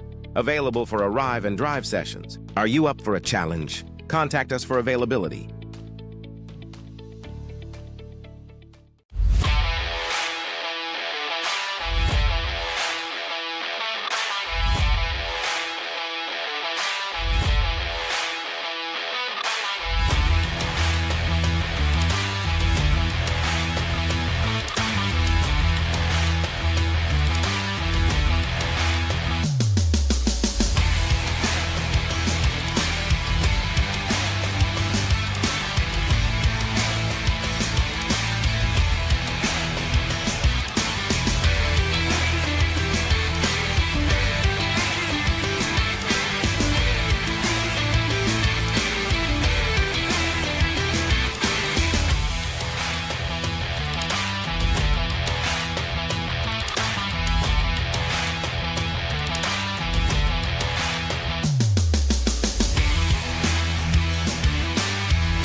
nauliza kala najaza mama naisia mama zangu wa mawe homa homa homa homa unadonda kwa mtima unadonda kwa mtima unacheza kwa mtima. Race day starts before the lights go out. Race day doesn't wait. Neither should your setup.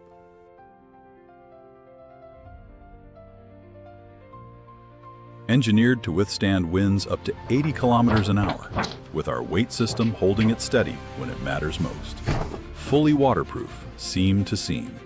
Rain or shine, your team stays covered, and so does your kit.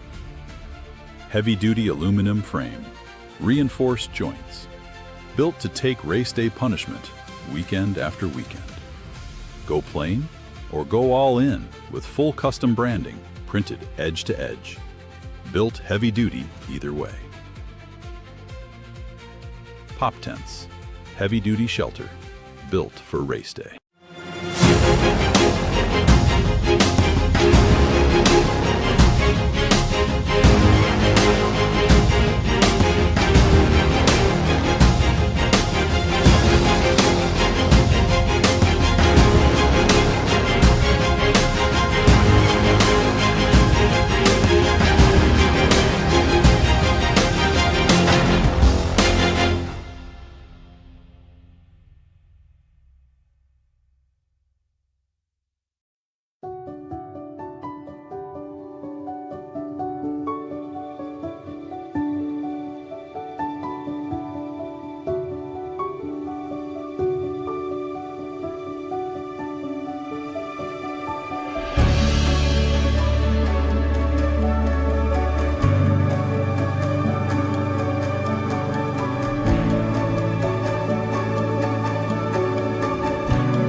Race day starts before the lights go out. Race day doesn't wait. Neither should your setup.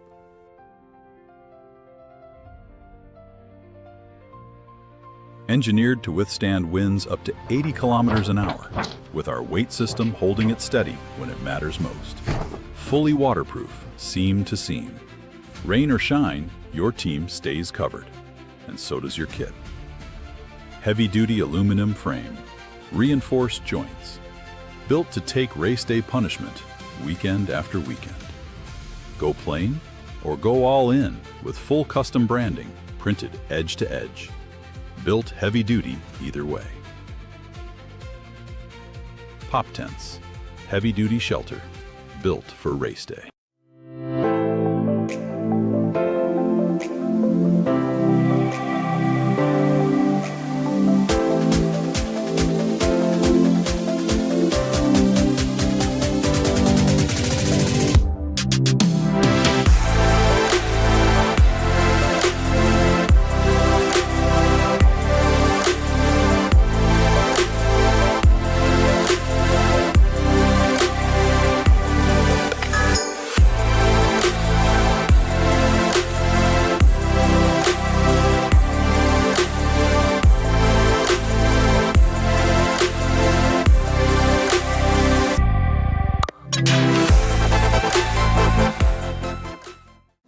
Eastwood Demolition is your #1 choice for all building demolition and asbestos removal.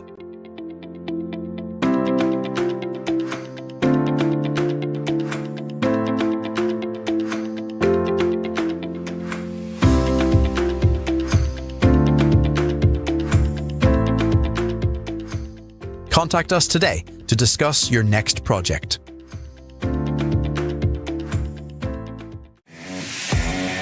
Welcome to NI Motorsport, Ireland's premier motorsport store. We stock a wide variety of products from the world's leading motorsport brands for all motorsport disciplines, from karting to cars, available for same-day dispatch and fast worldwide delivery.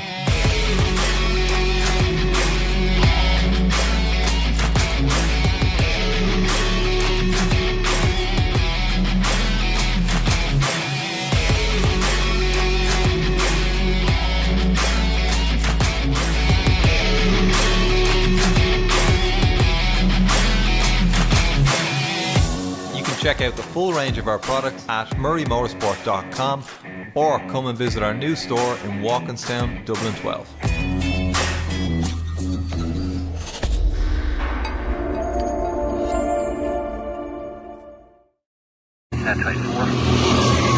Nuts Corner Circuit is one of Ireland's largest and fastest tracks. Two 70cc rental carts that reach 55 miles per hour. Available for arrive and drive sessions. Are you up for a challenge? Contact us for availability.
Right, and we are back here for the final race of the day. Of course, we just had to make sure that we had enough ambulances available to begin the race, but now we've got everybody back and where they need to be. We can get going for our final race, which of course is the NI Max Heat number 3. Of course, on the grid we've got Zach Leckie starting up at the front, then we've got second for Adam Holmes, we've got Zach Rogers as well there in third, and we've got Mark Simpson in fourth, and we've got Kenzie McNally in the top 5. That is the top 5 of the grid here. So we're going to get started shortly for the final race. Of course, it's been a great day so far. Of course, looking through some of the heats we've had here for the NI Maxes, none of the drivers starting in the top 5 have been anywhere near a podium yet. So, big opportunity for some of these drivers to maybe have a chance of getting themselves on the podium. Of course, we saw Kernahan win in Heat 1 and Wood win in Heat 2. Will we see anybody that's new win here in Heat 3? Of course, we've also had all different podium sitters in every single race, so maybe 6 into 9 potentially here for podium sitters in the heats. As the karts are getting ready to head down towards the turn 1 for the final time here this afternoon. And they wait, and we go green, green, green for the NI Max Heat number 3 as they head their way to turn 1. And one of the cars has already headed back into the pit lane, but leading at the front it will be Zach Leckie in 4.24. Second place it will be 1.41 of Zach Rogers, and then I think Adam Holmes is behind in third. And then you have lots of cars going for 2, 3 wide. One of them's gone off into the barriers at the exit of turn 3. I'd imagine that car just needs a bit of a push to get back out, but it was 3 wide at turn 3. It's not always going to end well there, that's for sure. And I think that driver might be done and dusted as well. That kart, don't think we'll be going anywhere unless they can try and maybe just push it out of the grass. And I think they have managed to do so. But of course, looking up at the front for the leading battle as they make their way down towards turn 10. We've got about 2 and 3 go off. Second and third go off into the gravel. They will rejoin, but of course a lot further down the field, another 2. 3 karts come together down at turn 10. Ah, dear me, everybody's crashing into each other here on the final race of the day. And of course that's going to help P1 pull away a little bit nicely as we head back down towards the first corner. So first place will be 8.13 now, so that's going to be Adam Holmes ahead of Mike Simpson, and then your Nuts Corner plate champion at the moment, it's Daniel Kilpatrick in third.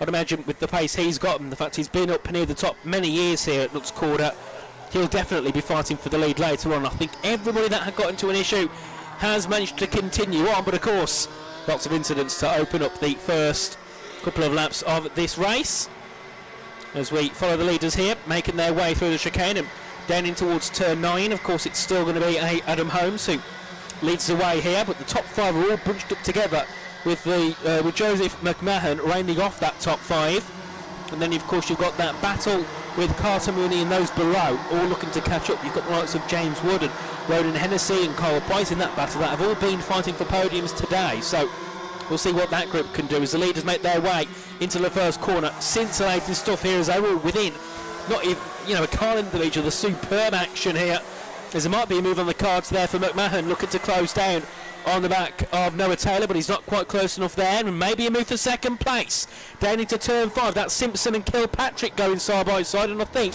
the move has been complete there by Kilpatrick to go up into second. Great move there to become the runner-up of this race. Of course there's still a position ahead to be decided, which at the moment is held by Adam Holmes as they head their way down in towards 9 and 10 once again. And Holmes has got a bit of a gap at the moment here now. He's managed to pull away slightly. But of course, very quickly in these races can that gap come back down again as we've got a yellow flag over at turn 9. There's another kart that's gone off, but I think that would just be a local yellow flag. I don't think it'll be a full course yellow. That kart driver's out. So I'd imagine maybe they can try and push the kart or something as the leaders make their way back in towards turn 1. And a very nice drive so far from Holmes out front, but of course he's certainly under pressure here as that will be Kilpatrick looking to try and close it and make moves. We did see as well Joseph McMahon make a move as well ahead of Noah Taylor, so jumps up into P4 and Noah Taylor started to drop back slightly from that main train. And then of course near the back of the field as well, heading into turn 6 now, we have a nice little battle going on. That's a couple of seconds separate them all. I think that's the train led by Keith Burke at the minute. And then of course we look at the leaders once again, so close here between the top 4, and that might be a move as well to go into third there for McMahon. I think trying to dispatch Maya Simpson, I think got that move complete. We'll see when they come back past us once again And of course it's still going to be Adam Holmes, your race leader here for the third heat of the day. Hasn't been on the podium just yet and might come away with this with a race win. It's Daniel Kilpatrick in second. Third will be Joseph McMahon. Made a great move there ahead of Maya Simpson. And then we also see as well James Wood go ahead of Carter Mooney and bring that gap down again. So you've now got the top 8 altogether here as more moves are being made, as Noah Taylor's been dispatched by 1 and now 2 karts. So this is great action here. Everybody, that's actually the top 10 altogether here. So at the back of that pack will be Ruben Kernahan, a driver that we expect to see high up the field. But of course in these races you're not always going to start quite high. I think Kernahan started down in 30th and has moved himself up to the top 10 already. I mean, that just shows how good he is. 30th to 10th, unless of course the grids have changed, but of course that's just what I have here with me as the leaders making their way through the final corner and back down towards turn 1 again. And we'll see if we've had any changes in these top positions as they head into turn 1. And I think Holmes has lost a couple of spots because Kilpatrick now is your race leader. Second place will be Joseph McMahon, so an issue somewhere for Holmes, has dropped into third and off of that top 2. My Simpson still holding on in 4th here, as that's going to be a move up the inside there as well from Joseph McMahon trying to make the move for the lead. In towards turn 6 they go. I think he might have that move done. We'll keep an eye on that, but some great side-by-side action there between those two. Then we see further back as well some more moves being made in the hairpin. A nice 3, a train of 3 there. I think that might be the train involving Neville Bell and Charlie Gardiner, if I'm correct, as the top 4 make their way back in towards turn 11 and then through towards turn 12 at the final corner. And then of course it's a short run down to turn 1, but a place where you can get some real good slipstream and give yourself an opportunity of making some moves as they head their way in at very high speeds. So a move had been made yet, and McMahon is now your race leader ahead of Kilpatrick in second. Third is still going to be Holmes, who's actually closing in here on the back of Kilpatrick, maybe looking to try and find a move here to go back into second place. 4th place will still be James Wood, of course, got ahead of Maya Simpson a lap or 2 ago. So James Wood could get involved here and maybe look at changing the result here at the podium, as 2, 2nd, 3rd and 4th get a bit squirrely heading up the hill. So this could be an opportunity here for 1, for McMahon to pull away, but 2, for some of those further down in that top 5 to start making some moves and get themselves potential on the podium. We're going to get a flag as a kart off down at turn 5. I think that kart's going to come to a halt. Maybe they can try and give it a push, unless that kart is done and dusted in this race. And that driver will get out of the kart. I think they're going to try and give it a push. We can try and see what kart that is, but I don't think we can quite see the number on that one until they move out of the way of the tyre wall. Of course, the leaders all making their way through towards 1 and 2 is very quick. That's a gap being closed in as that James Wood is trying to get on the back of Holmes as well. Trying to get himself up into 3rd here. Of course, James Wood was on the podium earlier on, so it would be great to get him on it for a second time here in this heat day. As we can just see how much of a gap now we have out front. Really good work by Joseph McMahon to pull out that gap and hold nicely ahead of 2nd, 3rd and 4th, as that might be a move up the inside in towards the chicane from a couple of the drivers there looking to get some moves done. One of them going a little bit wide there, and I think we've got the likes of Dylan McDermott and Ruben Kernahan involved there trying to force themselves through. Of course, very quick drivers who want to be at the front of the field. And then we continue our way back down towards turn number 1. Of course, we're not going to be long away from the checkered flag in this race. I think the time to go is gone, so I think it might be the last lap this time around. I'm sure it could be, as of course we can see McMahon with a nice lead out in front. So we do have a battle for 4th and below as well.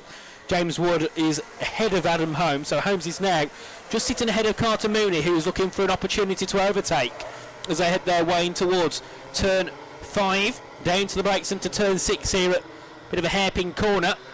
Then we can see, as they head their way up towards the chicane, is there going to be a move here from Carter Mooney to go ahead of Holmes? I don't think there will be, but of course the checkered flag will be waiting this time as they still battle ferociously for P4 and below. Of course, at the front it's still going to be McMahon with a nice lead ahead of Kilpatrick, who's certainly under pressure here from James Wood, who's now up into 3rd, and then the rest will follow through. But the checkered flag will wave here in the Cinemax Heat 3, and it will be Joseph McMahon, your race winner, ahead of Daniel Kilpatrick in 2nd, James Wood in 3rd, and then we had a whole battle of cars behind It was Adam Holmes in fourth ahead of Ruben Kernahan in P5, also taking that fastest lap. It was Dylan McDermott in P6 ahead of Carter Mooney, Maya Simpson, Carl Price and Noah Taylor, rounding off your top 10 in that one. A superb battle there on track, and especially for those fighting for fourth and below, battling all the way to the end of that race. But of course, that brings us to the end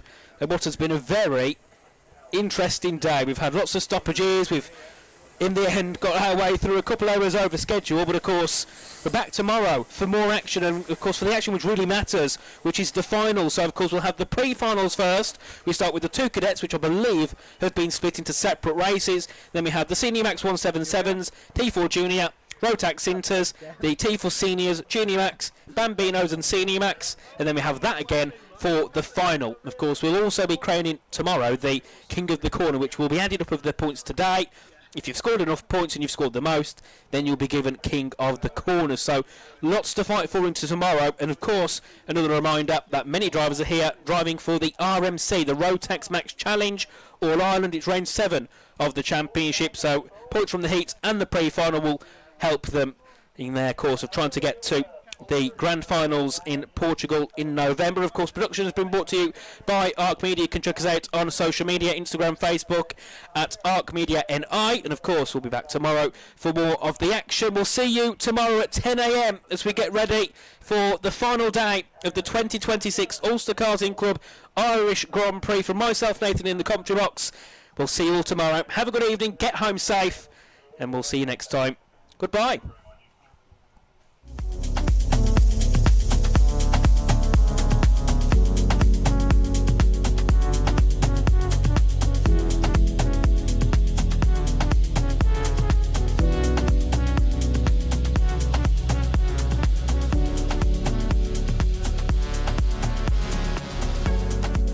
Zakala, lecha mama, nasiya mama, zangu wa mama, homa, homa, homa, homa, unadonda kwa mtima, unadonda kwa mtima, unacheza kwa mtima.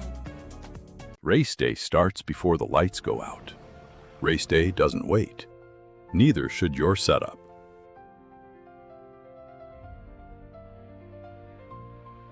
Engineered to withstand winds up to 80 kilometers an hour, with our weight system holding it steady when it matters most. Fully waterproof, seam to seam. Rain or shine, your team stays covered, and so does your kit. Heavy-duty aluminum frame, reinforced joints, built to take race day punishment weekend after weekend. Go plain or go all in with full custom branding printed edge to edge. Built heavy duty either way. Pop tents, heavy duty shelter, built for race day.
Race day starts before the lights go out. Race day doesn't wait. Neither should your setup.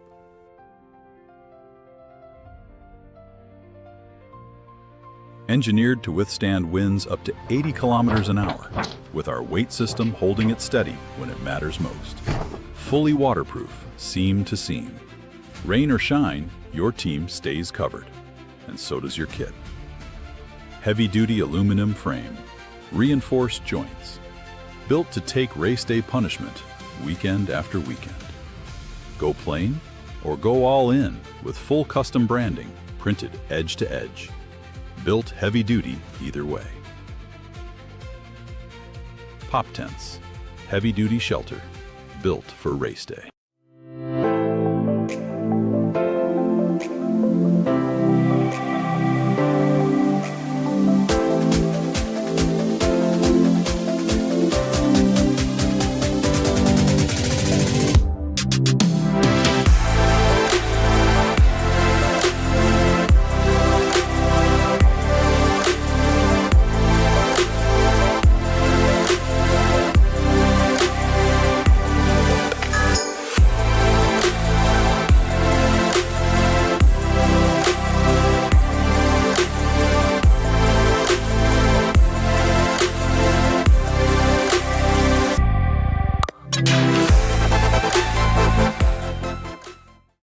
Eastwood Demolition is your #1 choice for all building demolition and asbestos removal.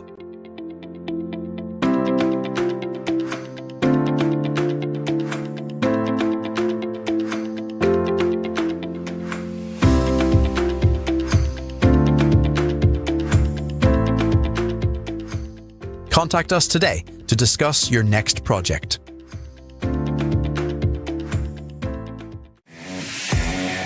Welcome to NI Motorsport, Ireland's premier motorsport store. We stock a wide variety of products from the world's leading motorsport brands for all motorsport disciplines, from karting to cars, available for same-day dispatch and fast worldwide delivery.